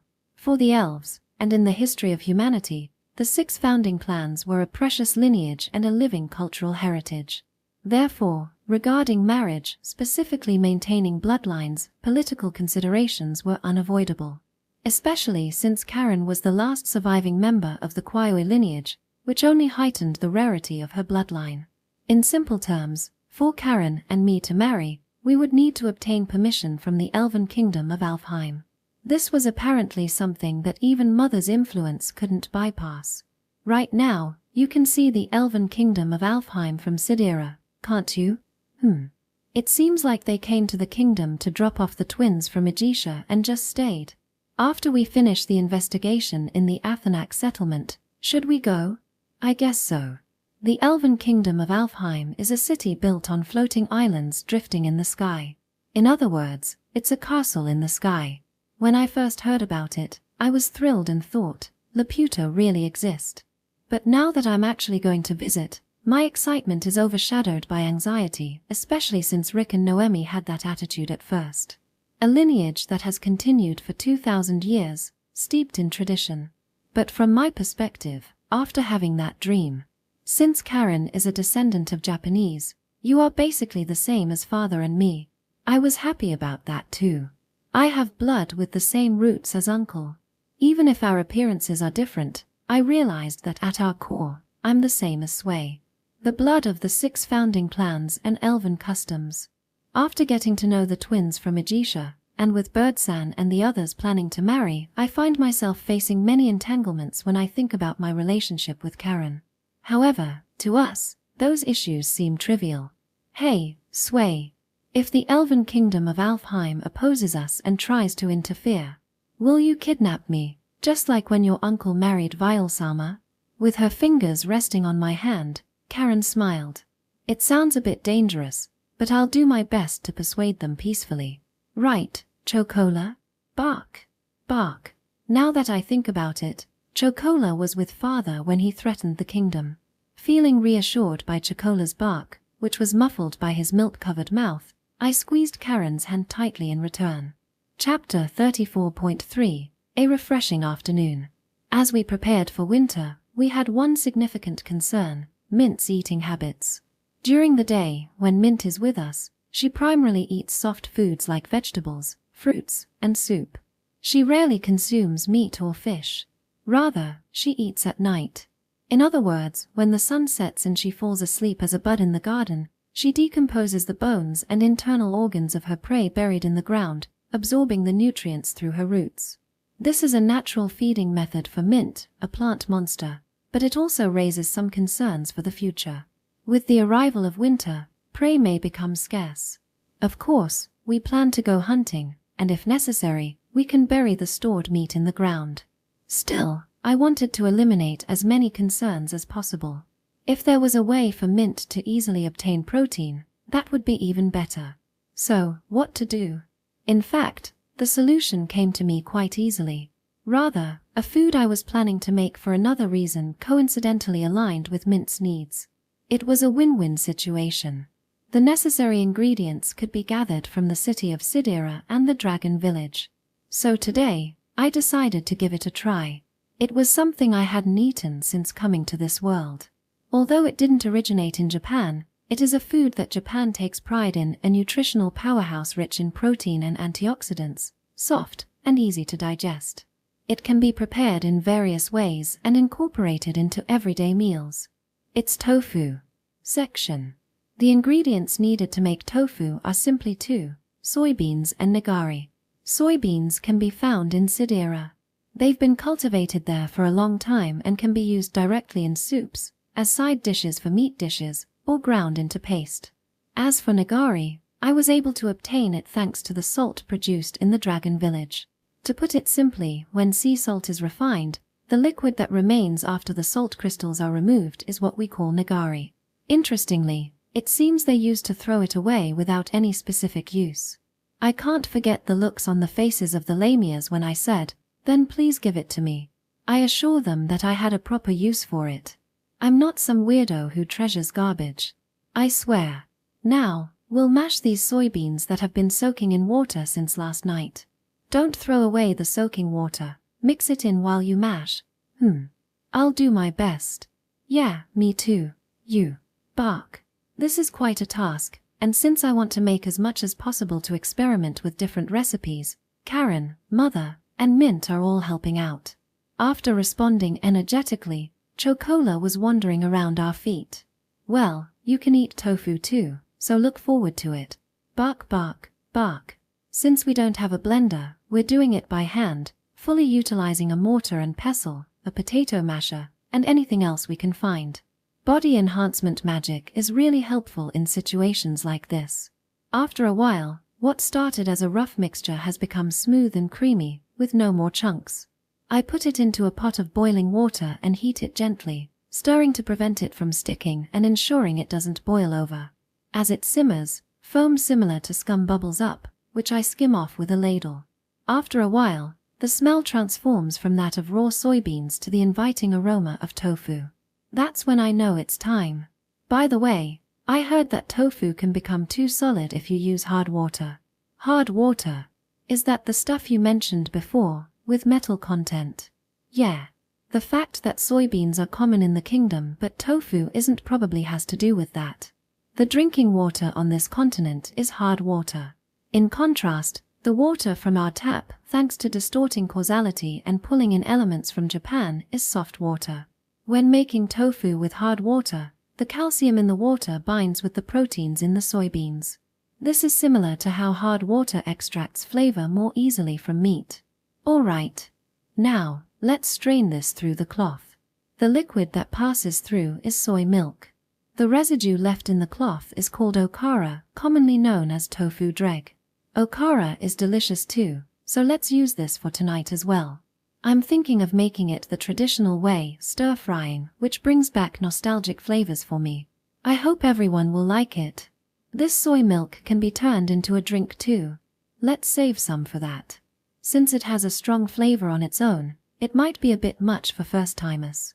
I have strawberries and bananas from the fairy realm of Ter Na Nog, so a soy milkshake would be perfect. I transfer part of it to another pot, pour some into a bottle, and put it in the fridge. Then, I warm the remaining soy milk again, just to around 70 to 80 degrees. I turn off the heat when I see a bit of steam rising and add the nigari at this point. Will this white stuff solidify with that water? Yeah, it should. Unless I've overlooked something. The main component of nigari is magnesium chloride. After removing the crystallized sodium chloride from seawater, the leftover water still contains magnesium chloride dissolved in it. This magnesium chloride binds with the proteins in the soybeans, causing them to coagulate. This principle should hold true whether on Earth or in another world. I hope it's safe to assume that the seawater here doesn't lack sodium chloride. I pour in the nigari using a spatula and gently stir it. 2 clockwise rotations followed by 1 counterclockwise. I mustn't mix it too much. After a few minutes of watching, I notice that the solids start to separate from the liquid. In other words, success. These solids are the tofu. I just need to wait a little longer, then scoop it out with a ladle and place it into a colander lined with cloth. Is this colander the one you bought when we went to Sidir the other day? Yeah. I actually planned to make tofu since that time. The deep colander woven from bamboo seems like something you would find in Japan as well. I got a bit carried away and bought quite a few, about 10, much to Karen's astonishment. Not only tofu, but you can use this for various things, it's quite handy. Still, I feel like 10 was a bit excessive. Well, it's fine, isn't it? It seems to be useful. Karen wears a serious expression, while Mother gently reprimands her. Vile-sama, you're spoiling him. No matter how much money you have, overspending isn't good. Ara, you're quite responsible. It's reassuring that Karen is in charge of the finances. Mother, whose side are you on? Mother just smiles gently, you foo-foo-foo. I fill the deep colander with tofu and place a weight on top. Once the water drains, it'll be ready. If I leave it overnight, it'll firm up and become more satisfying to eat. I plan to take half out by the evening for tonight's side dish, while the other half will be a treat for tomorrow. Sway, there's still a little left in the pot, right? Yeah. You can eat it as it is. It's called Yo's tofu. I want someone to taste it to see how it turned out. What should I do? Mint, will taste. What? You want to taste it? You. But not only Mint, everyone will. Okay. Thanks. Mint is so sensible. I pet Mint's head as she wiggles excitedly, then transfer the Yo's tofu onto a plate. After portioning it out for everyone, I scoop about 3 bites each. I sprinkle some salt and pepper, adding soy sauce as desired. For chocola, I serve it plain. Once we move to the living room, we all grab our plates and pop the tofu into our mouths at the same time. The rich flavor spreads across our palates, with deep umami and richness enhanced by the salt. Phew, it turned out well. Ah, this brings back memories. Honestly, it tastes better than the ones sold in Japanese supermarkets. Maybe it's because it's freshly made, or perhaps it's the variety of soybeans used, or the natural nigari. The flavor of the tofu is strong, with a hint of sweetness from the soybeans. The slight bitterness from the nigari adds an interesting accent. That's a mysterious taste. It's gentle and soothing. Yeah, even though it doesn't have a distinct flavor, it gives a sense of satisfaction. Mint loves this. Very tasty. Chomp. Bark. I'm glad. It makes me happy that you like it. Chocola seems satisfied too. Since he's had it occasionally before, this must be a nostalgic flavor for him as well. It's similar to what I made for His Highness Nope. Sesame tofu has a different preparation method, but in terms of enjoying the flavor and texture, they're quite similar. It's called tofu because it resembles this dish. Then this can be used in various dishes too. I plan to get a little creative for dinner, so look forward to it. Of course, I'll make sure it's something Mint can eat too. Mint rushes over, hugging me tightly and rubbing her head against me. As I pet her back, I squint at the western sun streaming into the living room. Maybe I should order a mountain of soybeans. Chapter 34.4, and about a pleasant dining table. And so, for dinner, we're going all out with tofu. Let's show the power of soybeans. First, the main dish will be deep-fried tofu stuffed with cheese. Then, a champuru made with pork and various vegetables. For the side dishes, we'll have stir-fried soybean sprouts and a white sesame dressing with spinach and carrots. And for dessert, a soy milkshake. Of course, for Chocola's meal, I'll make a dish with tofu and meat simmered in soy milk. I work quickly but carefully, aiming to finish before Mint gets sleepy. In the evening, just before the sun sets, we gather around the table and say, "Itadakimasu." Wow! Everything is made from soybeans. That's amazing. Mother exclaims as she picks up her chopsticks. Everything is delicious. Karen says, her usual compliments infused with surprise. Fuwa. Mint, sweet, like.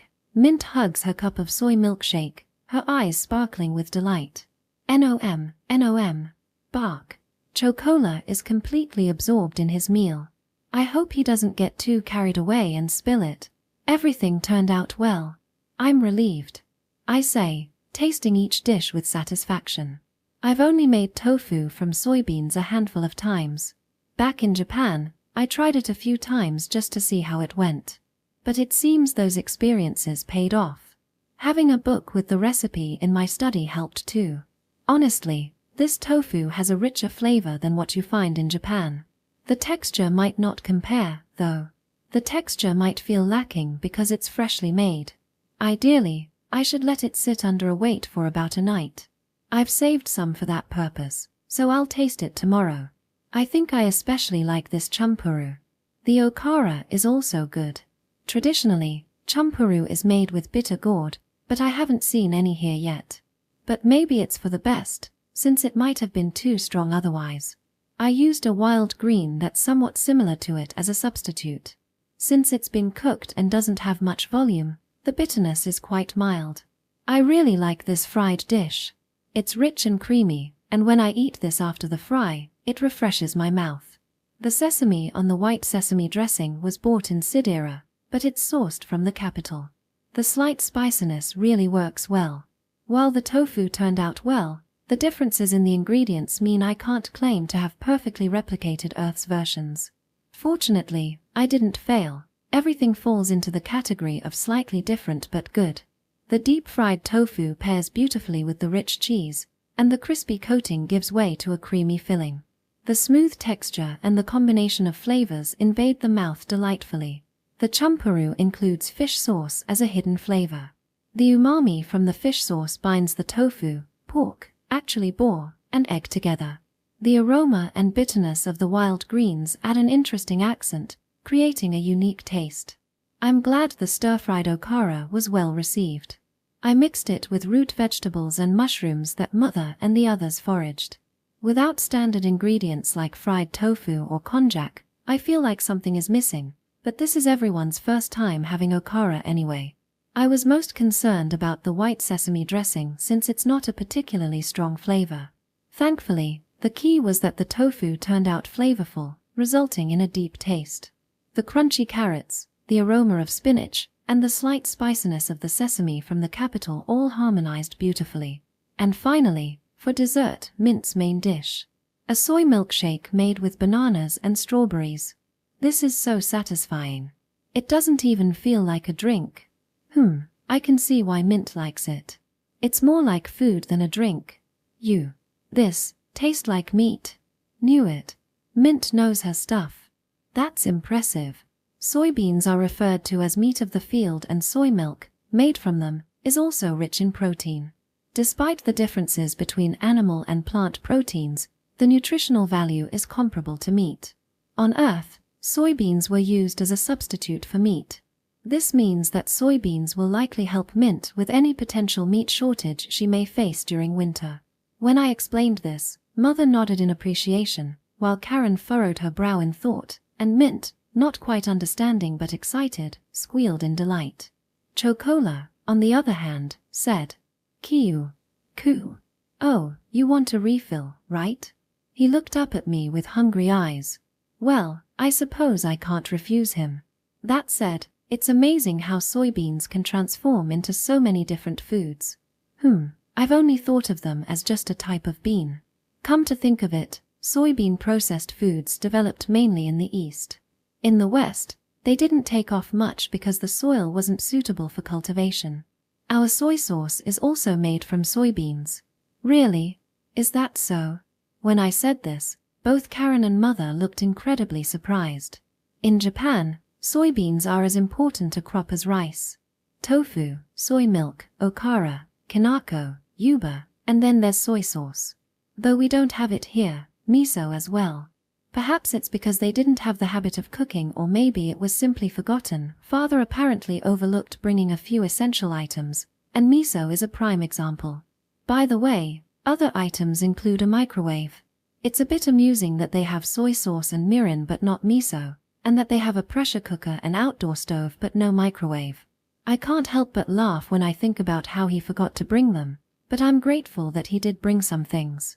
However, while we're managing fine without a microwave, miso is currently a bit of a challenge. I wish I could make it, but I don't have any koji mold. About 6 months ago, I tried making miso for the first time.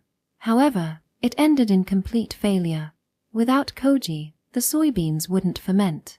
Afterward, I looked it up in the books in my study and discovered for the first time that the mold used to make miso and soy sauce, Aspergillus oryzae, exists only in Japan. Perhaps there are places in this world with climates and soils similar to Japan. However, There's no evidence that anything resembling miso or soy sauce is imported into the kingdom. So even if such lands existed, they're likely outside of human activity zones. Even if I can't find Aspergillus oryzae, if I could find some of the koji molds used in mainland China, like Rhizopus oryzae or Mucor, maybe I could manage somehow. I've been checking the goods coming into Sidir for that reason, but I still haven't found any signs of it. If you have that koji, you can make that miso? Yeah. As long as I have koji, making miso isn't that difficult. In ancient Japan, families used to make it themselves. Well, even though miso is familiar to Japanese, it's a rather acquired taste globally, so I'm not sure if it would suit Karen or Mother. I think I'll just keep looking patiently under the pretext of that excuse. And then, Sway, troubled. Mint, who was eagerly sipping her soy milkshake, tilted her head and asked, noticing my expression. It's not that I'm troubled. I'm just having a bit of trouble finding something. Unable to resist her cute gesture, I patted her head. But Mint kept her gaze fixed on me. And then she said something quite peculiar. Koji is sweet-smelling. Or black one. What? The black one, you mean soy sauce? If so, then the sweet-smelling one, is it mirin? Sway, black one, sweet one, let me see. Ah. Why yeah, sure. Feeling a bit lightheaded, I took the bottles of soy sauce and mirin from the kitchen cupboard. I poured a little of each into 2 cups and returned to the living room. This is it, right? I placed the cups in front of Mint. She immediately dipped her finger into the soy sauce and took a taste. Then she did the same with the mirin. As I worried about whether the alcohol content was okay for her, Mint chewed thoughtfully for a while, her gaze distant. Then, suddenly, she stood up with a start. Mint! She hurried over to the sliding glass door, opened it, and dashed out to the garden. Hey. As I hurried to put on my sandals, Mint's next words stunned me into stillness. With a big smile, she exclaimed. Same stuff. Lot down here. Mint can get it. She pointed to the soil in the garden, the very soil that had come with our house and us from Japan. Chapter 34.5 Things that came from Japan. I handed Mint an empty bottle I found in the kitchen cupboard. She took it, squatted down in the center of the garden, and began to channel her magic power into the soil. The torrent of magic power that flowed forth was so robust and grand that even we, Mother, the world's strongest witch, could only watch in awe. A gust of wind surged, heat rose, humidity increased, and light flickered in the darkness. It felt like the very presence of life was stirring. What felt like mere seconds could have easily been several minutes. Eventually, the immense magic power began to settle, gradually calming like a reverse rewind of its earlier excitement. Once everything was still, Mint came running back to me, her eyes sparkling like golden rice ears. Sway, get. Mufu. With a proud smile, she hugged my waist and rubbed her head against me. In her hand, the bottle held a crystalline substance of pale green that was about half full. Section. Koji mold is a fungus that is commonplace in Japan. For centuries, it has been used in the production of fermented foods like soy sauce, miso, and sake. It can even spontaneously appear if you simply leave rice or bread lying around, and it sticks to fallen leaves as well. And there's even a tiny amount present in the soil. Thanks to the boundary fusion phenomenon I caused, this house and its surroundings, the entire enclosed area, were transported to this world. Thus, except for the areas we developed afterward, the garden soil is composed of Japanese earth. And since it's Japanese soil, it's only logical that koji mold would be present. So, it wouldn't be unnatural for Mint to extract it using her earth-based magic. I understand it in theory, but as night fell, I sat on the sofa, gazing at the bottle filled with koji mold on the table. Bark. Chocola. Did Mint fall asleep properly? Bark. Chocola came trotting into the living room through the open sliding door. He had been keeping company Mint, who was resting in a bud-like state in the garden. You've really become quite skilled. Bark. Even though the large sliding door wasn't locked, it was impressive that he could nudge it open with his nose and slip his head inside. Well, he couldn't close it, though. As I stood up, ruffling Chocola's back while closing the door, I let out a deep sigh. Still, it's amazing. Our child. Just by seeing soy sauce and mirin, she recognized the presence of koji, and on top of that, she extracted it from the soil. Judging by the amount, it seemed she had also cultivated it afterward. While I marveled at the bottle containing the koji mold, Karen came out of the bathroom, her eyes looking a bit dazed. To be honest, from my perspective, Sway's magic isn't any less impressive. The dark attribute is just as confusing as the earth attribute. Really? Well, maybe that's true. If asked which is more incomprehensible, gathering soil components or manipulating causality, it's hard to say. Mint likely operates on the same kind of just a feeling instinct I do. But she definitely seems tired. It's only natural after using that much magic power. Mother returned from the kitchen with a tray carrying tea for everyone.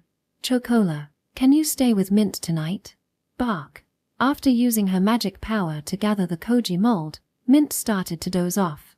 She usually falls asleep right after sunset, but today she was especially early and had almost forgotten to go to her bed. So, I hurried to take her there and asked Chocola to keep watch over her until she fell into a proper sleep. I'm a little worried. I don't think she used too much magic power to the point of getting sick, but, yeah, let's take precautions and not have her help out tomorrow. Because of that incident with the attribute conflict, we've become a bit anxious about Mint. Especially when we see her looking tired after using powerful magic, it inevitably reminds us of the past. Well, her magical flow hasn't stagnated, and she should recover with a good night's sleep. Suikuen, is that mold going to become the miso? Roughly speaking, yes. Miso is a fermented food made from soybeans. There are also fermented foods in this world that use mold. Like blue cheese. I like that. In the end, I want to take this further to seed koji. I'll probably need Mint's help, and also yours, Karen. Seed koji might sound complicated, but it's essentially spores of koji mold that have been dried while retaining their activity. Normally, you'd have to start by cultivating the mold, but this time, we already have the cultivated version on hand. By combining earth and water magic, and supplementing it with my dark magic, we should be able to manage. But besides that, I'm thinking of trying to make miso using this mold directly. Mother, could you help me? Of course. I'm not sure what to do, but if it's something I can help with, I'd like you to help with temperature control. There's an optimal temperature for fermentation. With Mother's fire magic limiting heat transfer, we can maintain a stable temperature. The ideal temperature for making miso from soybeans is about 30 degrees Celsius, which can be quite tricky in the fall. Fufu. As I explained, Mother suddenly broke into a joyful smile. Karen, too, had a crescent smile on her lips as she stroked Chocola's chin. What's the matter? We're happy. Both Mother and Karen. Mother and Karen said this, their smiles only growing brighter. I don't know what miso tastes like, but the unknown makes it exciting. The joy of creating something together as a family, and the fact that Suikuen relies on us for it, all of that makes me happy and excited. Plus, it's the taste of Uncle's hometown.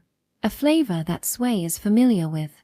You said you weren't sure if we'd like it, but I'm sure it'll be fine. I hope so. That would be nice. It's been nearly 6 months since I first had them try courage in this world. On that day, I mentioned, it would have been perfect if we had miso soup too.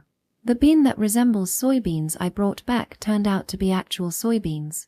But I failed completely in the process of trying to make miso, and the supply I had was gone.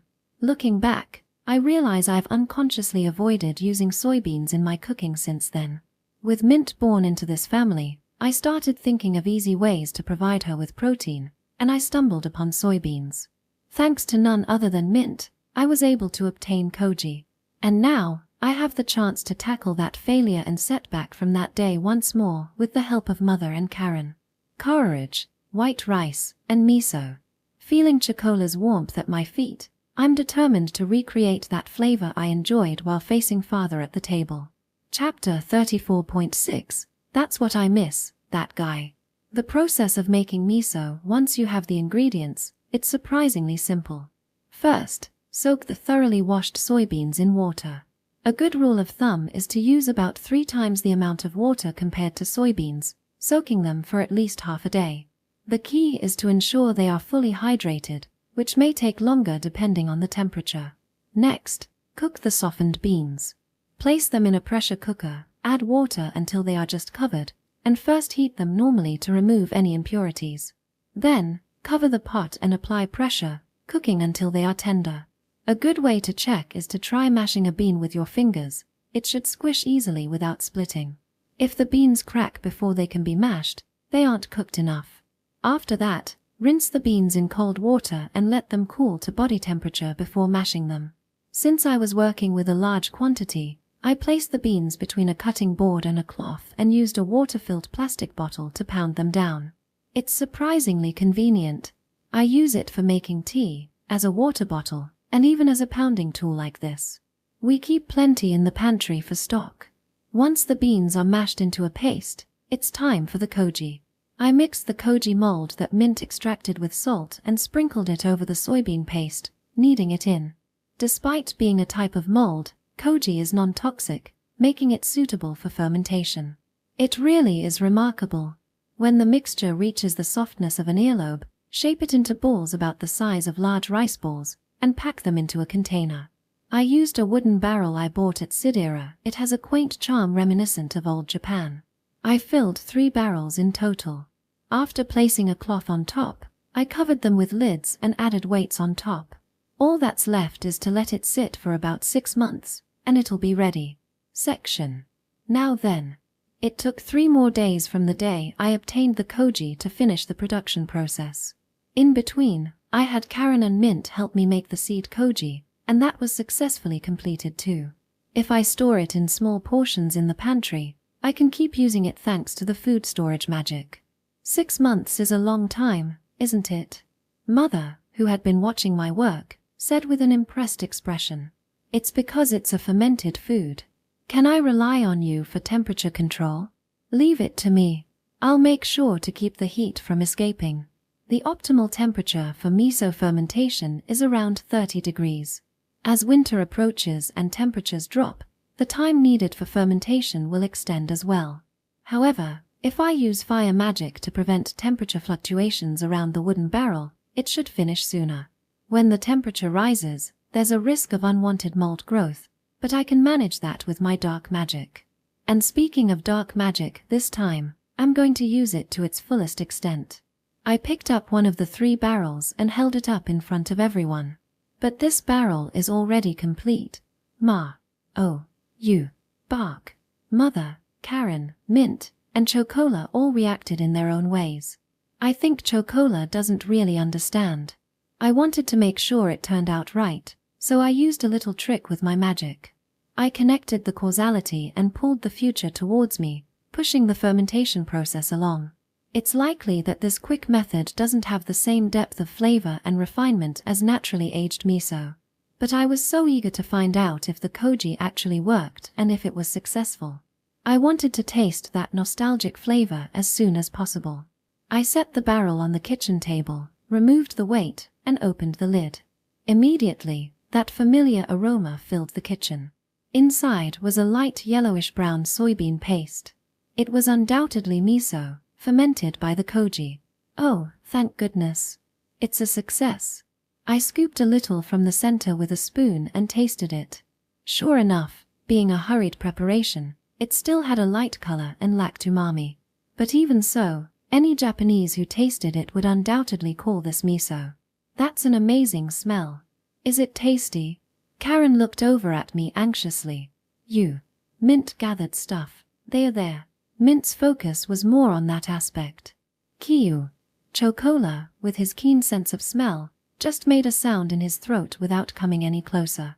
He had tasted diluted miso soup before, so he already knew about it. Well, it was natural for everyone to feel that way at first. Plus, this was the miso itself, not a dish made with it. I'm going to make miso soup with this, so give it a try. Good luck. Since Sui says so, I'm not too worried.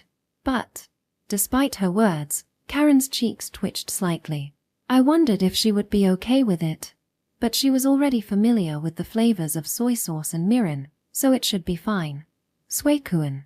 Just then, while everyone reacted to the smell of miso, Mother walked over to me, looking unusually serious, her lips pressed tightly together. "Let me have a little taste." "Ah, okay." There was a certain determination in her demeanor. So, just like before, I took a bit from the center with the spoon and offered it to her. Of course, Mother was also born and raised in this other world. Like Karen, she probably wasn't used to the smell of miso. Yet, she showed no sign of hesitation. In fact, she took it, put it in her mouth, and closed her eyes to savor it. "What's wrong? Was it not to your taste?" Clatter. The wooden spoon fell from her hand and rolled onto the floor. And then, ha! In an instant, Mother leaped towards me, hugging me tightly. Mother. Suekuen. Thank you. Thank you so much." Her voice was filled with emotion. She buried her face in my shoulder and started to cry. "What's wrong? Is this something? That person?" When Kazukuen came here, there was a can of food in the cupboard. Now that I think about it, I remember hearing about that before. It was, yes, that day I reunited with Mother. She told me about it while we were looking around the house. When she opened the kitchen cupboard, she said, "There used to be almost nothing here. Just a few canned goods. That canned food. He never ate it since it was the last one. But he offered it to me. It was when we had just met. I said it tastes weird." Kazukuen smiled a little sadly. "Mackerel, or some kind of fish. I see. The canned food that Father accidentally brought into this world was. It tastes the same. It has the same flavor as that. It was simmered mackerel in miso. I've regretted it for so long. Back then, I wasn't honest and was twisted. After Kazukuen left, it hurt to remember. Why couldn't I say it was delicious at that time? Why didn't I try to understand the world he lived in, the things he liked? Mother." I gently stroked Mother's head as she sobbed like a child. She probably wouldn't have shown this side of herself before. She must have endured it, forcing herself to smile. But now it's different. She has become someone who can cry in front of her children. "How is it? It tastes weird, right?" "Yeah, it is. But I'll eat a lot of it. Make plenty, okay? I'm sure I'll soon think it's delicious." Finally lifting her face, Mother's eyes were red. But her tear-streaked face looked incredibly happy, and I smiled and nodded. "Leave it to me. I'll make it just right." Chapter 34.7, and it becomes a taste of home. Thus, the miso was completed, and I was all set. Well, that's what I wanted to say. However, I decided to suppress my urge to use it right away and waited just one more night. The reason? The next day was coincidentally a fried day. It's the weekly tradition of the Hateno family, a taste of home. So, I thought I'd showcase the miso with courage and miso soup. The courage would be made using the usual recipe. I had gradually become more skilled at handling the jiji bird's meat with each cooking session. I believe I can draw out even more deliciousness than when I first made it. It might even surpass the broilers over there. So, the only issue was the miso soup. Standing in front of the pot, I felt the moment had finally arrived. First, the dashi. Of course, I would use kombu. I soaked dried kombu in water for about 30 minutes, then heated it until just before boiling and removed it. This soup, with the umami extracted from the kombu, would serve as the base for the miso soup. Next, the ingredients. This time, I kept it simple with just tofu and green onions. Both the tofu and green onions were homemade. I diced the tofu into cubes and sliced the white part of the green onions diagonally, while chopping the green parts into small pieces. The former would be used as a main ingredient, and the latter as a garnish. Traditionally, miso is an easy-to-carry seasoning, and thus the cooking process for miso soup is quite simple. I brought the kombu dashi to a boil, added the tofu, and cooked it for about a minute. Then I lowered the heat, added the sliced green onions, and brought it to just before boiling. Once I dissolved the miso, it would be complete. There's a saying, miso blooms when boiled. If you boil it, the aroma dissipates. Therefore, it's best to dissolve it right before it boils at the blooming stage. Finally, just before serving, I sprinkled the chopped green onions on top, and it was done. I took a small bowl to taste it, confirmed that it turned out well, and called my family.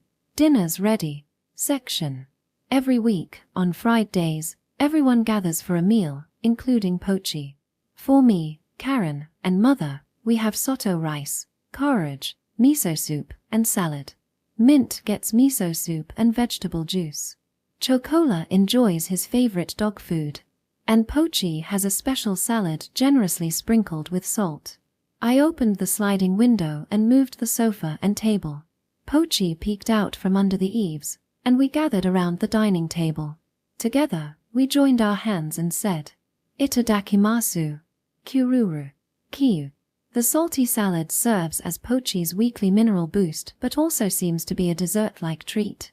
Unlike his usual quiet grazing, he happily chirped and squinted his eyes. Hung hung hung. Kuan. For Chocola, earth-made dog food is a favorite. This time, I poured some diluted miso soup over it, just like I used to do back in Japan. He eagerly gobbled it up, occasionally looking over at me and wagging his tail. Maybe he's feeling nostalgic too. Mufu. This delicious. Warm. Mint seemed to enjoy it, happily slurping the miso soup and grinning. When I wiped the green onion from her cheek, she kicked her legs playfully and tilted her bowl again. As I watched them, my gaze shifted to Karen and Mother. How is it? To be honest, I felt anxious. Based on my taste test, I thought it turned out well. The hastily prepared miso, aged by magic, might have been light, but that made it more approachable, allowing even those who weren't used to it to enjoy it easily. The kombu dashi supported the flavor nicely, and the soft texture of the tofu combined harmoniously with the sweetness of the green onions. Without a doubt, it tasted like Japan. So, I wanted both Karen and Mother to like it, if possible. I looked at their faces, filled with that wish. Karen and Mother cupped their bowls in both hands, inhaling the aroma before slowly savoring the miso soup. Together, they smiled. It's delicious. Yes, it's really good. Their faces brightened. It has a gentle flavor. Just like Mint said earlier, it warms my body. No, it warms my heart.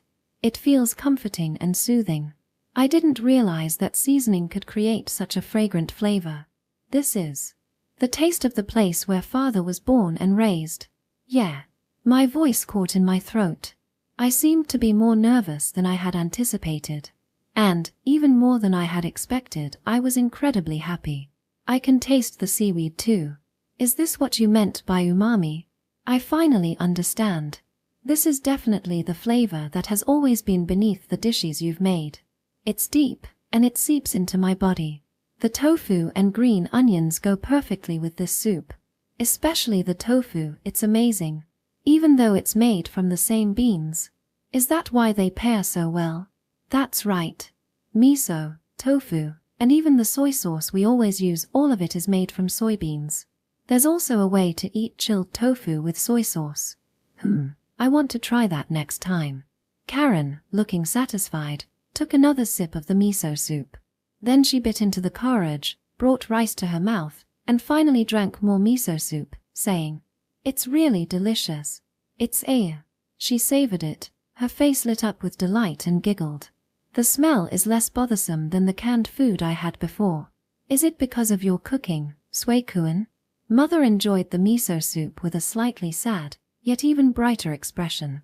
I nodded and replied, Actually, simmered mackerel is one of the stronger tasting dishes made with miso. The mackerel smell can be quite strong, especially in a can. I think it must have been pretty overwhelming for someone who wasn't used to miso. There are people in Japan who find it difficult to enjoy it too. And considering Father can't cook, he might have even eaten the canned food cold. Father, who lacked practical skills, and Mother, who wasn't straightforward back then. Before they even became a couple, this was probably a small but unfortunate misunderstanding that had persisted for a long time. Mother. So I gently reach out to that thorny past. Let's eat a lot from now on and get used to this flavor. And I think there must be fish similar to mackerel here too. If I can get some, I'll cook it for you again. Just like the dish from Father's canned food, so that you can smile while you eat. Karen silently patted Mother's head. Bark. Chocola barked once and rested his head on Mother's lap. Father, this, eat too? Mint innocently tilted her head and asked, so I nodded and replied, yeah. Kiuru. Pochi licked the remaining salt on his plate, looking satisfied. Mother wiped away her tears and looked around at everyone, finally smiling at me. Thank you, Suekuen. I'm looking forward to it. Section. As I watched Mother pick up a piece of carrot with her chopsticks, I suddenly realized something. Both Karen and Mother were using chopsticks in accordance to etiquette. Their grip was proper, and they handled them skillfully, as if they had been using them for years. In Sidir or even in the Dragon Village, I had never seen chopsticks. The basics were knives, forks, and spoons. So this must be a habit unique to the Hateno family since I was in this world. Dad must have been really happy, right? That the person he loved practiced for him. That she tried to understand the world he came from.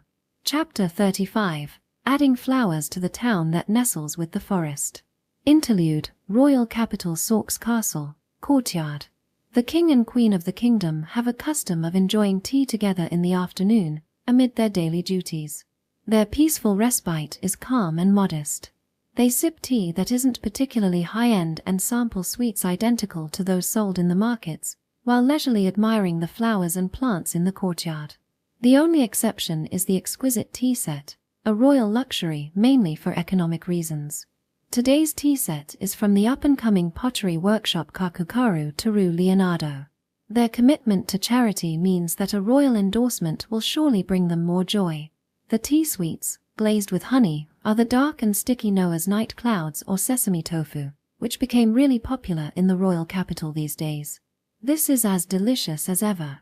Yes, indeed. King Shaps leisurely enjoys the sweets while Queen Fauntia responds with a downcast smile. The pleasure they derive from the sweets, along with the happiness that fills their hearts, is not unrelated to the name of their youngest child, Nope. Noah's Night Clouds, which was launched around the time of summer's arrival, has now, after 2.5 months, gained a reputation beyond the capital, reaching nearby cities. Even though it was prepared by the royal family, its taste has proven its worth. Even so, after all, Heavenly Beldono's son is significantly involved.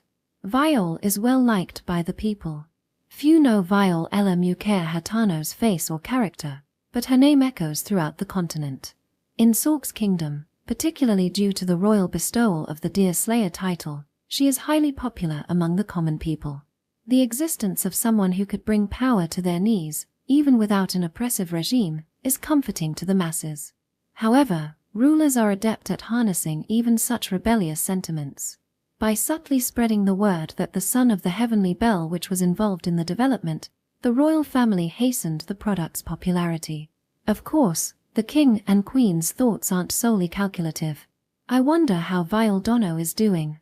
Since there have been no reports after the recovery of her new daughter, no news is good news.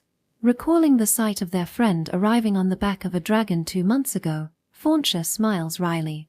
The appearance of a dragon in the capital was a rare event since the founding of the country, causing quite a commotion and a flurry of activity for the castle. A daughter. To think she has a blood demon flower daughter. At this point, it's beyond their control. As a queen, Fauntia has stopped worrying, finding only relief and joy as a friend in the fact that the young lady has recovered from her illness. Father, mother. As the tea grows lukewarm with sentiment, a cheerful voice rings out in the courtyard. Their youngest son, Prince Nope, approaches with an unrestrained smile. What is it, Nope? So noisy. The youngest prince, Noah, developer of Noah's Night Clouds, the one they're currently enjoying, and a friend of Sway Hateno. Beside him stands a girl with wolf ears and tail. Her eyes are as radiant as Nope's. Letter from Sway. Apparently, an adventurer I was indebted to in Sidir is getting married, and they're asking if we should celebrate. Good day, father-in-law and mother-in-law. We were thinking of returning there soon. Oh, congratulate them for me. Your Majesty, such words of congratulation should not be spoken lightly. Regardless of his inner feelings, the king's words carry weight and meaning, especially in the courtyard where anyone might be listening. Well, it is natural for a parent to wish to celebrate the marriage of someone who has helped their child. Fauncher steps in with a subtle supporting comment, as is her role. Turning back to her son and future daughter-in-law, she maintains her demeanor as the queen towards the prince and his fiancée. Nope, Parker. I understand your plans. Will this affect any of your work in the capital? Not at all. Both production and distribution have been handed over. There are no issues even if we're not there. The name Noah's Night Clouds is a bit embarrassing, though. Don't say that, Parker. I'm proud of it. You're always so thick-skinned. Consider how often I hear your name in cafes and restaurants. It's not easy for me. Well, if Sway comes up with a new dish, should I name it after you? How did we get to that? Noah receives a playful smack on the head, and Parker's face turns bright red. Their close relationship is fine, but certainly not fitting royal behavior.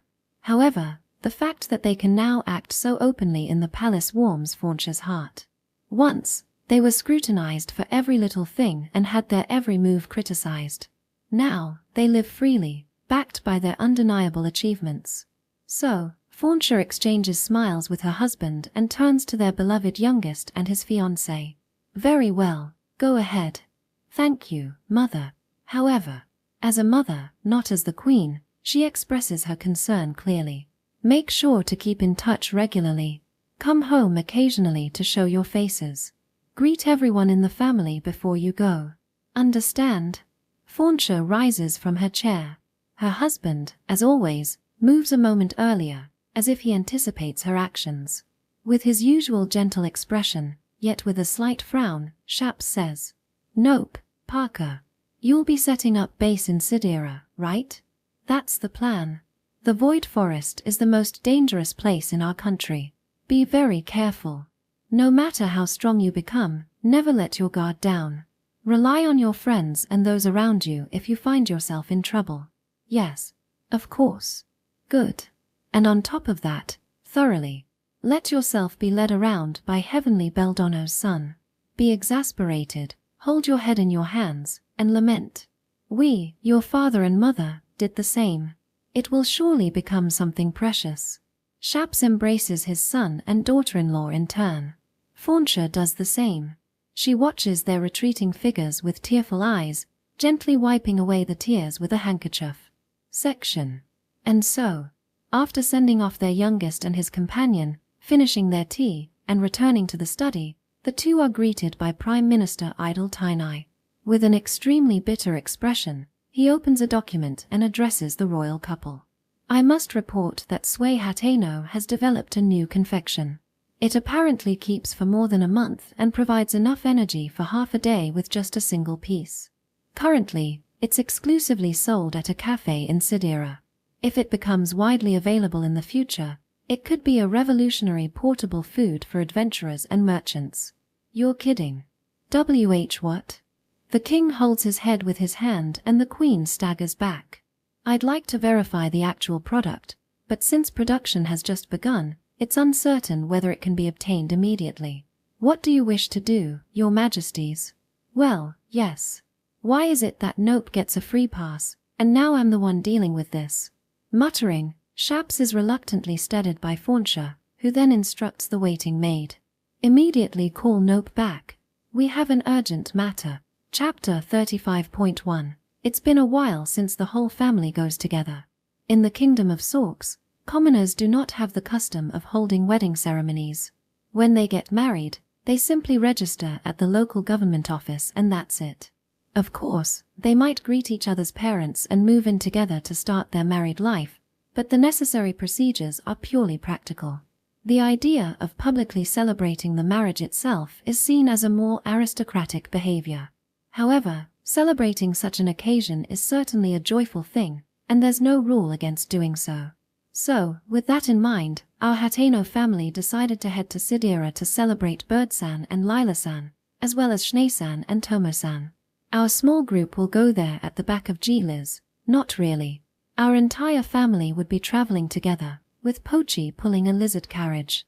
When we came back from there last time, it took us half a month, right? Should we plan for about the same amount of time? Well, I think we could get there in about a week now. On the day we decided this, Mother said something surprising while pondering. A week. That's half the time. The last time, Pochi was new to the route, so we took our time and returned slowly, right? But now, Pochi is used to traveling through the forest. On top of that, Suekuin, haven't you noticed? Pochi's magic power has significantly increased since coming to live here. Really? Prompted by her comment, I took a closer look at Pochi. Kurururu. By the side of the stable, while I was checking the carriage, Pochi's bright, hopeful eyes sparkled with anticipation, sensing that he might get to pull the cart. Indeed. His magic power has increased quite a bit.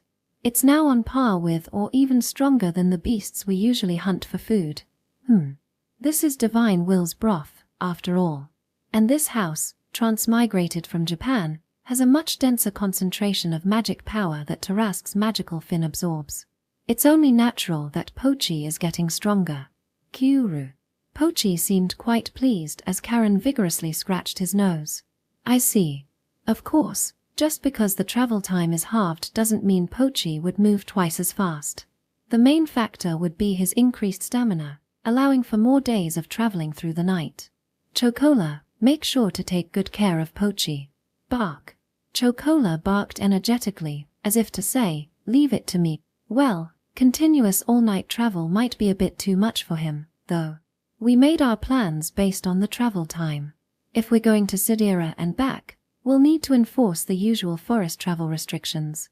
But this time, it seems like it might overlap a bit with Athanak's survey schedule. Whether we ask for an exception or postpone, we'll need to discuss it.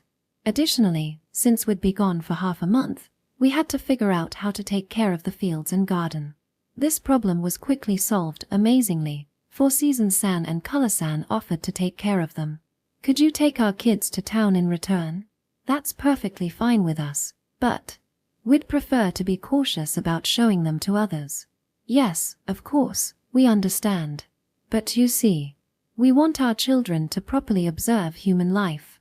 Not out of mere curiosity or for sightseeing, but as a meaningful experience. So that when they might interact with people someday, they can face them sincerely. And of course, we're hoping for some souvenirs, right? With a mischievous smile, Color-san said that and winked. Section. And so, after all the preparations were made, the day of departure finally arrived. We're going to a human town. That's a little scary. It'll be fine. Just make sure you don't stray too far from us. Peacock, who was peeking nervously from Karen's cleavage, is fidgeting. Magpie, you've been to a human town before, right? Yeah. It looks like we'll get to see some different scenery this time, replied Magpie, who was fluttering excitedly next to Mother, clearly eager to see new sights. Mint, you've been to the town once before, right? This is my first time. Yeah. Grandma's in the town. I'll introduce you to her, Mint said proudly, with Hanaikada perched on her head. On the way, if you go a bit south, there's a big rocky area. We often play there too. Bark. Bonfire was explaining to Chocola with lively gestures, though it was unclear if Chocola understood any of it. You're going to pull such a big cart. That's amazing. Kurururu, Drizzle remarked, her eyes widening as she looked back and forth between Pochi, who was harnessed up, and the carriage behind him. While I was checking the luggage, Mother asked me, Suekuin, have you heard back from Nope and the others? Yeah, they left the royal capital yesterday. I think they'll arrive in Sidir around the same time as us. After making the Stollen, before returning home from Sidir, I had sent a fast message to Noah. I wrote that Birdsan and the others' marriages had been decided, that Elven witches had arrived, and that I had received a request to investigate the middle part of the forest. I asked if they would be interested in coming to celebrate the weddings and possibly help with the investigation. Yesterday, I received a reply through a communication crystal. It was just a short message saying, "We'll return immediately," but it conveyed their feelings far more effectively than a Japanese SMS ever could. I'm sure you're excited to see Parker-san again too, Karen. I hope their magic hasn't gotten rusty from living in the castle.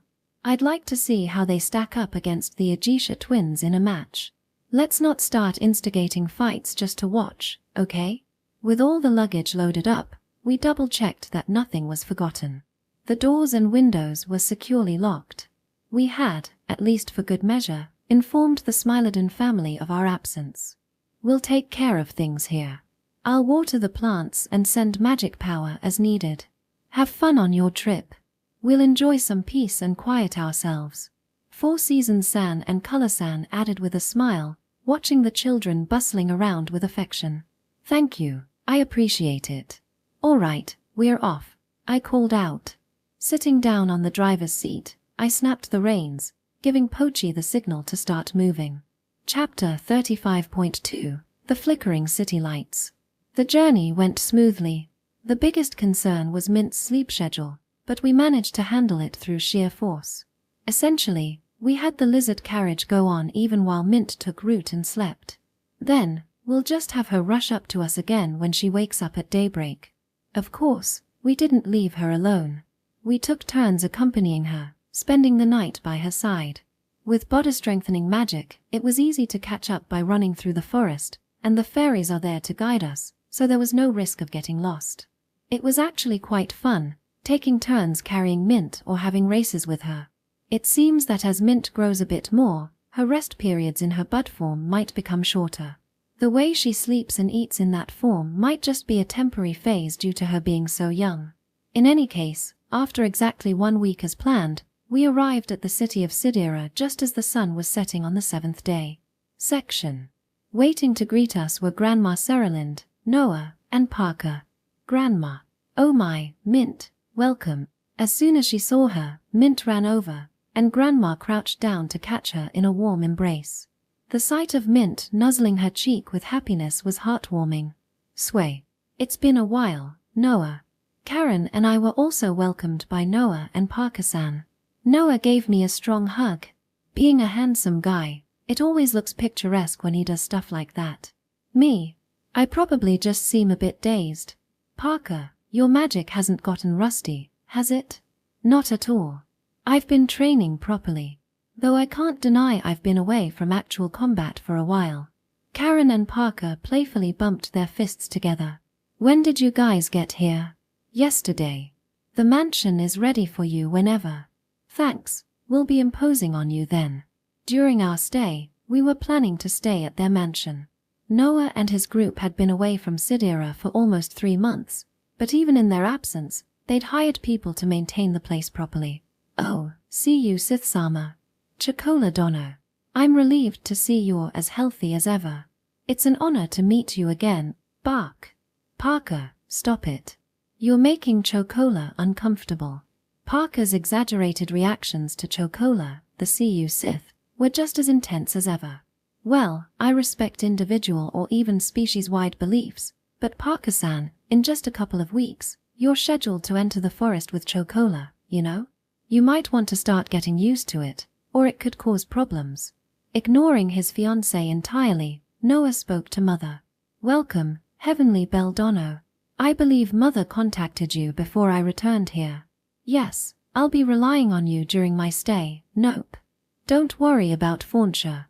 It's just some casual chatter between mothers. Incidentally, the contact was about me. Apparently, the news about the Stollen had reached the capital somehow, and the Queen, shocked, had contacted Mother through a communication crystal. Well, the Stollen is probably quite an excellent high-calorie portable food, so I think it might become very popular eventually. It's only natural that she'd want to know what I was up to. I'll make a Stollen tonight and gift it to you. Feel free to send it to the capital. Really? Thanks. Sorry for the trouble. I won't disclose the recipe, though. Of course. Mother has no intention of turning it into a business. She just wants to see something that might become widespread in the future. And to tell you the truth, both Mother and Anu are eager to taste your pastries. That makes me happy. Maybe I should send it by regular mail then. By the time it reaches the capital, it'll have settled and should taste even better. Haha. Sending fresh pastries by regular mail? That's not something a sane person would do. You're really amusing. Noah laughed, patting my shoulder with genuine joy. Seeing his face so genuinely happy from the bottom of his heart was a nice change. As I was feeling quietly sentimental about this, Mother approached, gently nudging Mint forward. Hey, this way. Mint had an unusually serious expression. Taking a deep breath, she stood in front of Noah and the others, straightened her posture, and said, "Nice to meet you. I'm Mint. Thank you did for us." She gave them a polite bow. "It's thank you for all you did, right? Noah, Parker, this is my daughter." Mint, looking nervous, faced Noah and Parker, who smiled gently as they crouched down to meet her at eye level. "Oh, so this is the little girl from back then. You look healthy, and that's great. I'm Nope. Call me Noah. I'm Parker. Nice to meet you, Mint." Noah, Palkal, Parker.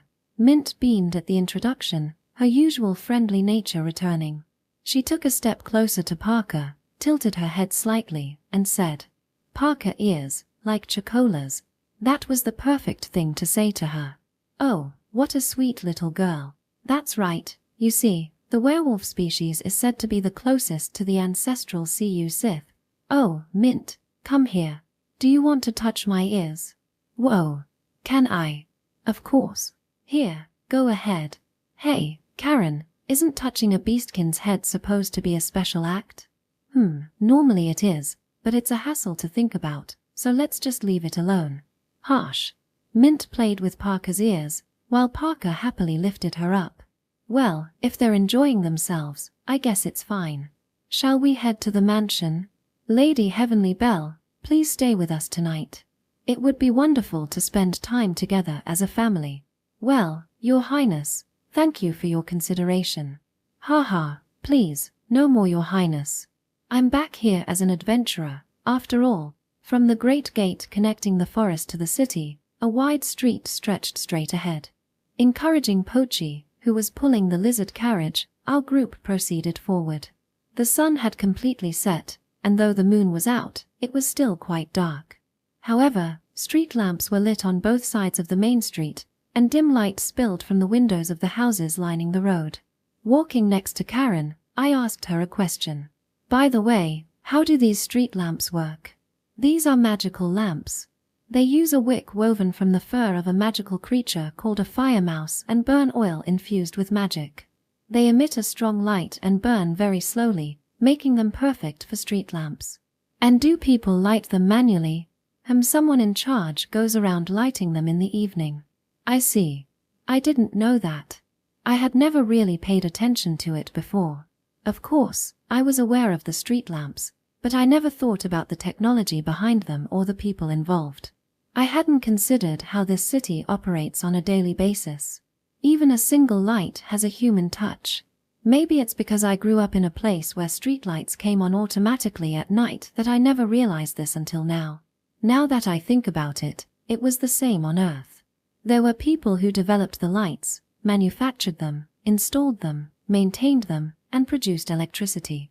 Behind every light that illuminates our path, there's someone there. Human life thrives even on this chilly autumn night.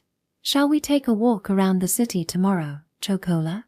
Bark, bark. For the first time in a while, we'll put on the leash.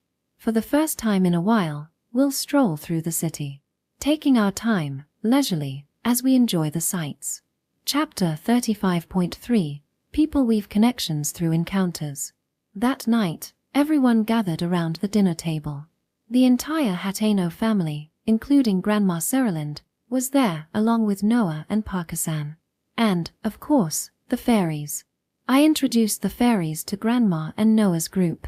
In other words, I showed them photos on my smartphone so they could recognize the fairies. This was something we had agreed on beforehand with Four Seasons-san and the others, to reveal their existence to a select few. The selection criteria were based on trustworthiness, of course, and the fact that they had visited our home before and were likely to visit again in the future. Grandma would always be welcomed as a family member. Noah and Parker-san had already visited our home once because of Mint, and both were aiming to make their way here independently someday. According to Karen and Mother, they were likely to succeed, given their abilities. So, it was better to let them know now. After all, there's a door in our house that connects to the fairy realm of Ter-Ene Nog alongside the fair-attended English garden.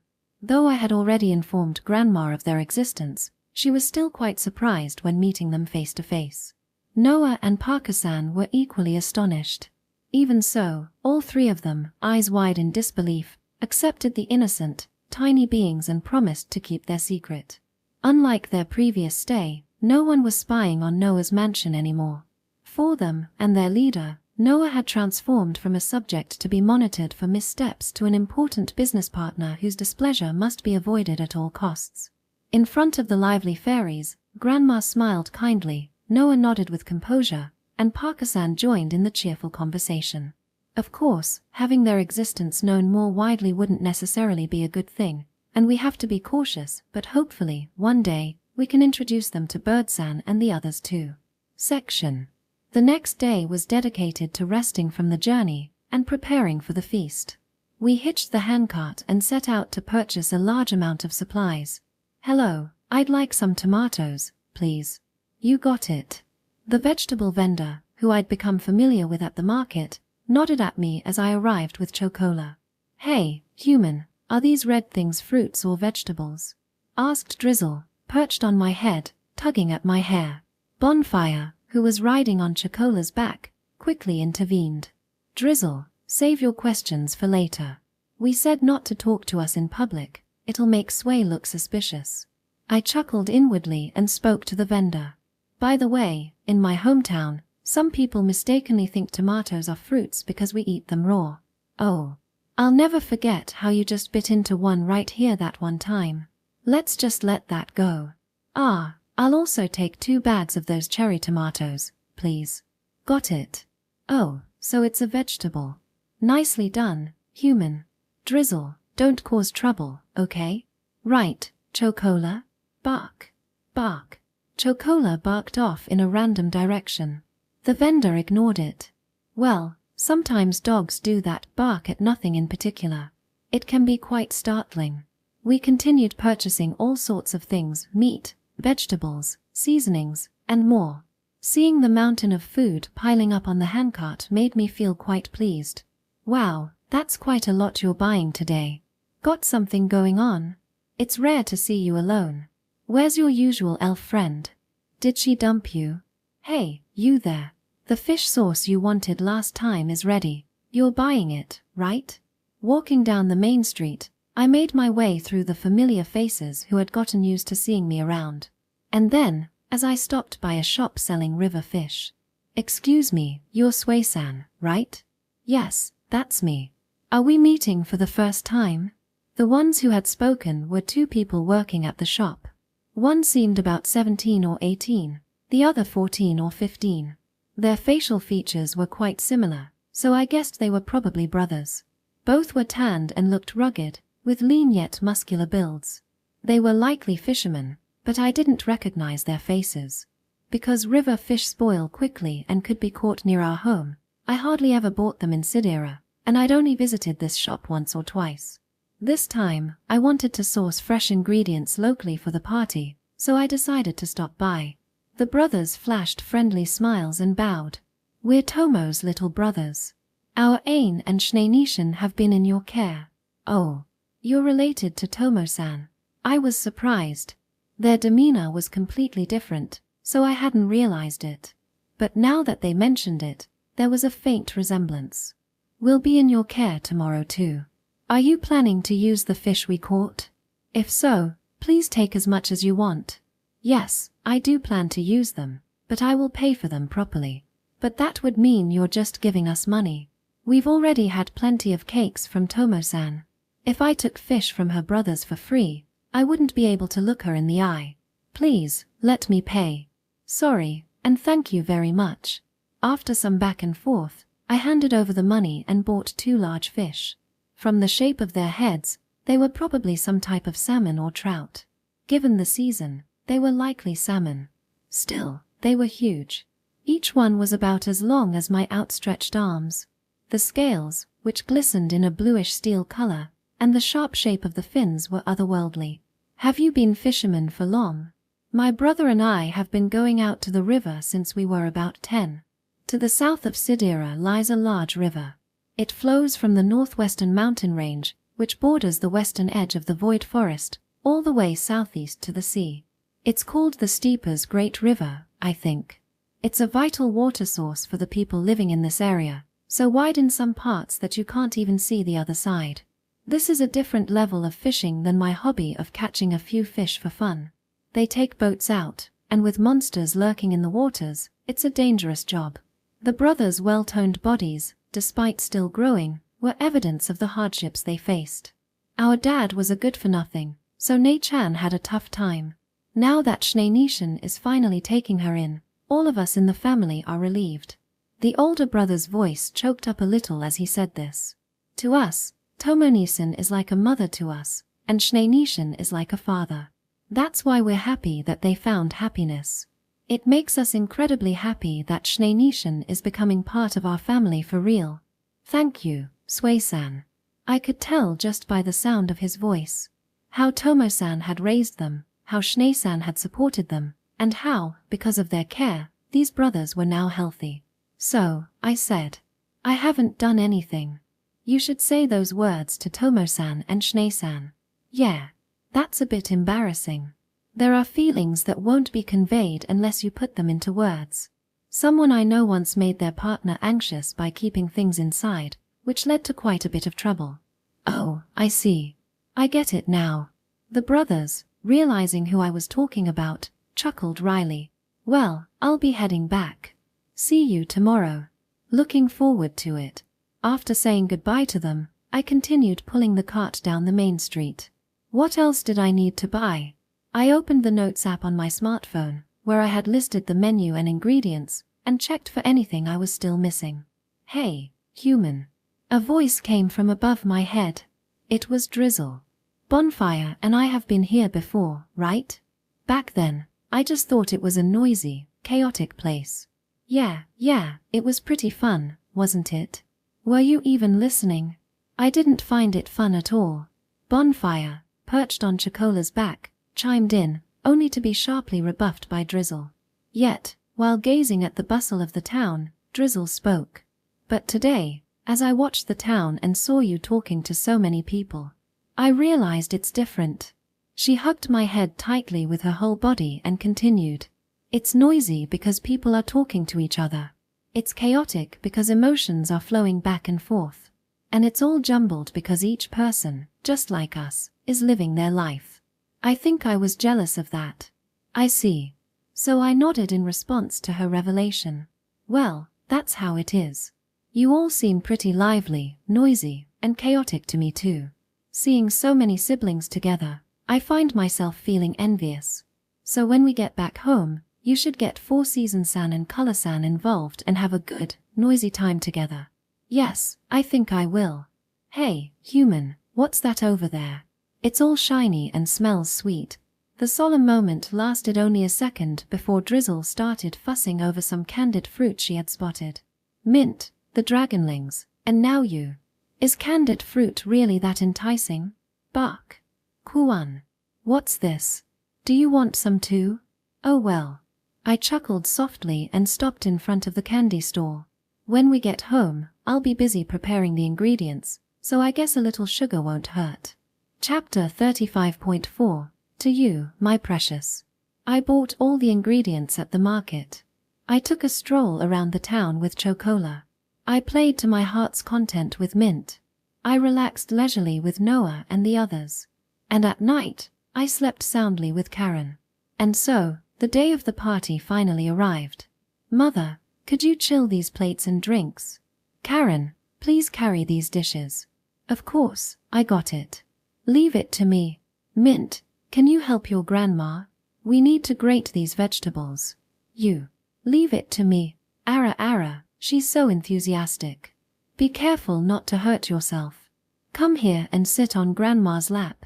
Noah, keep an eye on the oven. Take things out when they're ready. Parker-san, can you handle the table arrangement? Sure, I've got it. This calls for a good sense of aesthetics. I'm excited. Chocola and Pochi, can you keep the fairies entertained so they don't get bored? Bark. Kururu. With everyone's help, we started the preparations early in the morning, and it quickly became a chaotic scene. It felt like working a shift at a restaurant, though I've never actually worked at a restaurant, so that's just how I imagine it. The party venue is Noah's mansion.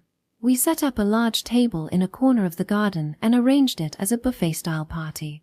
With so many people and such lovely autumn weather, an outdoor setting seemed perfect.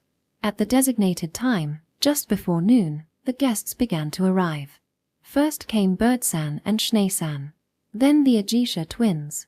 Next were Lila-san and her family, a group of 4. Following them was Tomo-san's family, a group of 8. Lastly, the Novium couple. Since there were many people I was meeting for the first time, we are honored to have been invited. Oh, thank you for coming. Such greetings were repeated numerous times, but that was to be expected. Everyone was dressed casually, with nothing pretentious about them. And thus, the party to celebrate the 2 couples began. Section. We laid out the food on the table. Naturally, I put a lot of effort into the dishes, but I also paid close attention to the menu. The main dish was a whole roasted jiji bird. Stuffed with round yams and aromatic vegetables, its surface glazed with malt syrup, it was slowly roasted over a low flame. Additionally, we had steamed sawtooth salmon. This was, of course, the fish we bought at the market yesterday, the one caught by Tomo-san's brother. It was prepared with mushrooms and vegetables, using plenty of butter and a dash of soy sauce as a secret ingredient. For this occasion only, I decided to use some of the seasonings from Earth, which had so far only been used in the privacy of my home. This meant a few dishes were given a Japanese twist. Miso grilled tusk boar. Clear soup made with broth from kelp and garnished with fish liver. Root vegetables stewed in soy sauce and mirin, among other things. I also included tofu here and there in the salads and soups. Everyone knows that I am a person who crossed worlds due to the boundary fusion phenomenon, so if I say it's cuisine from the there, it won't invite much curiosity. Of course, I also prepared plenty of consommé dishes. Pot-au-feu with bacon and vegetables. Barley porridge simmered in a rich consommé. Stir-fried meat and vegetables seasoned with a consommé base. However, this time, I didn't use instant consommé granules. I made a proper consommé soup from scratch, using hard water, beef tendons, and fish heads for the broth, adding vegetables, and skimming off the scum meticulously. It took nearly an entire day to make, with the broth alone requiring about 8 hours. But that's not all. Naturally, we also have a wide array of side dishes, bread, and desserts. First, the sesame dishes. Noah brought back a large amount from the capital, so I used them generously. I made chapati flatbreads with plenty of ground sesame. I spread sesame paste on a tomato and cheese pizza as well. And as a sweet treat, I made halva and, of course, sesame tofu. Sesame tofu could be served in various ways with dashi broth, alongside steamed vegetables, or topped with molasses and cream, making it quite versatile. And then there were the desserts, including halva, an array of colorful sweets, rare cheesecake, mill crepe, and Stollen. I made every recipe I could remember teaching Tomo-san since coming to this world. Each dish was carefully crafted with the finest ingredients. The Stollen had been aged for about half a month, so its flavor had matured nicely. Additionally, we prepared a variety of vegetables for pochi and mint, and plenty of cut fruits for the fairies to sneak a taste of. We also had beverages like soy milkshakes. For chocola, we offered milk and dog food, along with a salt-free stew made from the ingredients used in the human dishes, so that everyone here could enjoy themselves, so that everyone here would find joy. With the help of my family and friends, I gave it my all. Section. Everyone enjoyed the delicious-looking dishes crowded on the table. Hey, Sway, did the kanji come in handy? I heard you were good at cooking, but this is really something. I'm genuinely surprised. The couple, Novium-san and Spurdia-san, were gnawing on meat, each holding a large beer mug. I patted the knife at my waist and showed it to them. I've finally fulfilled my promise. The promise to have you taste my cooking. How is it? Does it match the quality of a masterpiece forged by someone with the title of Iron? Novium-san silently raised his cup. His eyes were filled with pride and joy. It's delicious. Next time, I'll cook some Elven dishes for you. Although we can only manage simple home cooking, I'm completely impressed. To think that a mage feared by witches would also be an outstanding cook. The Aisha twins praised me with a mix of amazement and admiration. They seemed to have taken a liking to the tofu, eagerly scooping up the cold tofu with a spoon. Maybe it's in their Japanese genes. Well, Karen probably can't even handle home cooking, so with our level of skill, we're satisfied. Never mind. I just want to congratulate the masters, so I'll be off. Noemi-san, her face turning pale, quickly made her exit.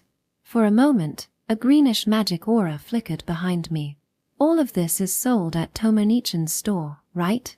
I'm so grateful. Thank you, Sui-san. All the cakes are delicious. The siblings I met yesterday had brought Tomo-san's family with them. It was a large family, a mother and 6 children. Including Tomo-san, that made 7 siblings. Judging by their looks and ages, the fisherman little brother was likely the youngest. Tomo-san herself was with Schan, so the 7 in front didn't include her. The one who stepped forward was a middle-aged woman. She was a beautiful lady who resembled Tomo-san closely. The family's mother bowed her head to me. My daughter has been in your care. Thank you for this event for her sake. Being the oldest, she's had a lot of burdens to bear. It's only now that she started thinking about her own happiness. Seeing her find happiness, that makes me truly happy. As she spoke, her voice choked with emotion. Though it might be presumptuous for someone like me to gauge her feelings, there must have been long-standing, pent-up emotions. So, I shook my head and, in a soft voice, whispered to her. I didn't do anything. Besides, Tomo-san looked happy from the first time I met her. She said that the colorful cakes she ate with her family were the taste of happiness for her. But keep that a secret from her, okay? Shuichi. Thank you so much, really. Oh, over here, these are my dad, my mother, and my grandma. It was Lila-san who came over, waving her hands enthusiastically. Her family followed behind, each greeting me in turn. I'm her father. I apologize for my noisy daughter. But thank you for hosting this event. This is our child born when we were quite old. She was smart, but had no talent for magic, and with such a personality, we really didn't know what to do with her. And now she's gone and caught that bird-san, so you really never know what life will bring. Thank you. I'm grateful to have lived to see my grandchild get married. Her parents, likely in their 50s, and her grandma, probably in her 70s with a bent back, all had appearances befitting their ages. Just like Lila-san, they probably didn't have much magic power. As I bowed to her family, I want to thank you. Not just for the party, but also for this. Lila-san showed me the bowl she was holding in one hand. It was a soup filled in a white porcelain bowl, a clear amber-colored consommé soup with tofu and sesame tofu floating in it. This tastes just like the powdered stuff, but it's way better. It's deeper, richer, and somehow really beautiful. The powdered consommé was made to replicate this soup quickly. Can we make this at home? And what about these soft things inside it? It takes a lot of effort and time, and you'll need plenty of ingredients, but if you do it carefully, it's doable. Making the tofu and sesame tofu isn't too difficult either, so I'll teach you the recipe next time. Really? Yay. Thank you, thank you. With a huge smile, she grabbed my hand and shook it up and down. After doing that for a while, she turned around, crouched down, and met her grandma's gaze. Grandma, I'll make lots of this, not just for my husband but for you too. Even after I get married, I'll come to see you every day. So, please live a long, long life, okay? Stay my grandma forever, okay? I couldn't see Lila-san's face since she was turned away from me. But her grandma. Good grief. If you're going to say that, this old woman has to keep trying a bit longer. Her voice was muffled, probably because her teeth weren't in good shape. Yet, the old woman, raising her bent back and reaching out her hand, gently patted Lila-san's head and said, Lila, you're such a good girl. Be happy. That single phrase carried profound emotion, and it was probably what everyone here felt for the two couples. Lila-san, shaking with emotion, hugged her grandma. Her parents watched the two with gentle expressions. I, too, closed my eyes and wished. May they all be happy. Chapter 35.5. May the stars protect you. And so, the party continued.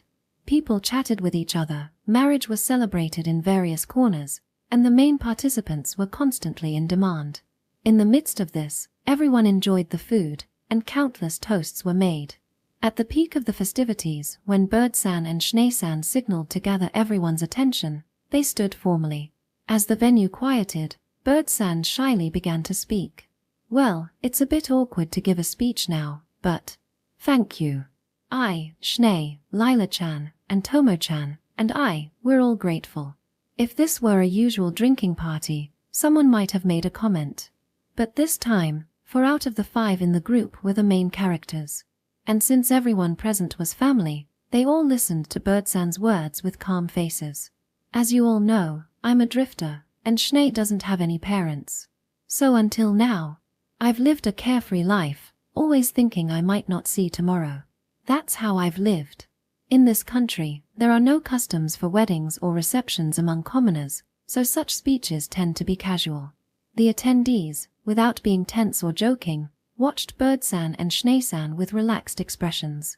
But from now on, things have to change. Having a family means putting down roots. It means spreading branches and growing leaves, and becoming steady enough for the family to gather in the shade of the tree. For Lila-chan. For Lila and her family. Bird-san continued, I'll do the same for Tomo, her mother, and now the kids who have grown so big. From now on, I can't be reckless. Schnee and I will be even more diligent, striving to return home safely. Schnee-san nodded. I promise Tomo-chan's family that I'll return home alive, bringing my partner, Schnee. I promise Lila's family that I'll do my best to protect Bird-san, to keep him safe. The two said in unison. So, well, everyone, please continue to support us. Of course, the Void Forest is a dangerous place, and there's no guarantee of safety. Lila-san and Tomo-san's families surely understand this and are prepared. This world is such a place, and they live this way.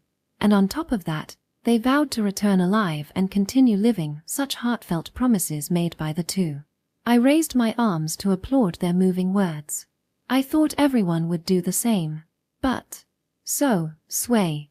As my elbows were bent at about a 45-degree angle, I was suddenly called by name, and my movement stopped. To my surprise, Bird-san and Schnee-san grinned at me with big smiles and said, We want to hear some words from you, who gave us the opportunity for this marriage and organized this party. Could you give us a word or two? What? Why are they asking me all of a sudden? Section. In the Kingdom of Sorks, there is a custom at parties. The host is expected to give a speech. I only learned this later, and as someone who returned from another world, I had no idea about such customs at the moment. Of course, I wasn't prepared for this. I had neither the skills nor the courage to smoothly deliver something appropriate in such situations. So, I froze when suddenly called upon. Seriously? I silently pleaded for help with my gaze. Bird-san, Schnee-san, well, they're the ones who threw this at me. The guests, all eyes on me with expectation. Noah and Parker-san, their arms crossed, watching with a stern demeanor. The Aisha twins don't look too excited. The fairies, I can't see them. They were out in the garden earlier. What about my family? Mother had a completely trusting look on her face. Mint and Grandma Mint, sipping juice, was being held gently by Grandma, who gave me a kind gaze. Pochi, useless to rely on. Does the grass taste good? Then, my last hope. If my beloved and partner are here. Bark, bark. Sure, Chocola. Sway is about to say something nice. Listen carefully. Bark. No good. Chocola, full and playful, was nuzzling Karen, who, while admonishing Chocola, looked completely let down by my lack of preparation. This is bad. I'm in a dire situation. I took a deep breath. There's no other choice. I steeled myself. I didn't have to say anything perfect. And I wasn't speaking to meet everyone's expectations. It was about conveying my feelings of joy for their marriage. My genuine sentiments for their new life. That's all I needed to do, express my heart honestly. As everyone knows, I'm someone who traveled across worlds due to the boundary fusion phenomenon. So, I would talk about myself. I was born in this world, in a town called Nurtep in the kingdom. But when I was 5, I was transported to a country called Japan on the planet Earth. 13 years later, I just returned 7 months ago. Honestly, I don't remember much about my birthplace. Just that there was a house on the outskirts of town. That house is now in the middle of the void forest due to another transfer. Talking about myself. I'm from a different town, raised in a different world, and my home is far to the north, in a place no one can reach. To Sidir, I'm, frankly speaking, an outsider. Sharing my feelings. My visits to Sidir were also by chance. By chance, my house ended up in the void forest. By chance, the closest human town was here. And by chance, the town where I could replenish supplies and get essentials was only here. I continued, not thinking too deeply. But despite being an outsider, I became connected with Bird-san. And I got to meet all of you. You all, Bird-san, Schnee-san, Lila-san, Tomo-san, and Novium-san, accepted me, pouring out what wells up from within my body. I was accepted by Bird-san and the others, and then I was accepted by this town as well. Even though I knew in my head that I had returned to my birthplace, I still felt a bit disoriented, as if I were floating. Even when spending time with my family, I felt strangely unsettled. It's fine if it's clumsy or hesitant. That's why, after being accepted by this town and becoming friends with Bird-san and the others, I began to feel that this is where I truly belong. This town is my home. It's not the place where I was born or raised, and I haven't lived here before, but this town is my place, my second home. Looking firmly at everyone's faces. I hope that Bird-san and Lila-san live healthily. I hope that Schnee-san and Tomo-san have a happy life together. And of course, I wish for Novium-san and Spurdia-san, who have been a couple for a long time, as well as their families, to keep smiling forever. So, I started to say, I hope, but then I hesitated, wondering about what I was wishing for. Relying on gods, whom I wasn't even sure existed, didn't feel right. I wasn't familiar with the religion of this world, nor was I a believer in any faith. So then, while pondering this, my right hand unconsciously gripped the pendant around my neck. The fairies tear the tears shed by Color-san. A fragment of the world, spilled by a kind person who changed the world for their family. I thought, perhaps it wasn't just Color-san. Maybe it was just a coincidence that Color-san's tears turned into a jewel. This world, too, must have many such fragments scattered about. People living on this star love others, shed tears, and their feelings and fragments pile up, shining like gems, like colorful cakes, and painting the world, the stars, with their radiance. Feelings accumulate, and the world is created. So, holding the pendant, gazing at everyone's faces, I said, "May the stars protect you." Section. At the same time as the words were spoken, a shower of flower petals suddenly filled the venue. Where they bloomed, where they were picked, who gathered them, even unseasonal flowers danced above everyone's heads. Wow. Thank you. Mint twirled around with her arms outstretched, her voice melting into joy. More than half of those present looked on in bewildered amazement, yet they smiled or marveled at the spectacle, letting the flower shower fall upon them. On Mint's head, on Chocola's back, on Karen's chest, on Mother's shoulder, and Pochi's nose. The little pranksters grinned with pride. I looked up at the sky, watching the clear autumn blue, breathing in the scent of flowers, listening to the laughter of people. Afterward, Volume 6, Lights in the City, Guardians of the Stars, and the Cycle of Humanity, has ended. We focused on the people living in Sidir, a place that is both close and distant to Sway and the others. Though it was a volume centering on supporting characters, I'm glad we could depict their lives in this world. Next time, we'll begin Volume 7. This time, we'll shift the focus slightly to an adventure. We'll head to the Elven village in the forest. End of Volume 6.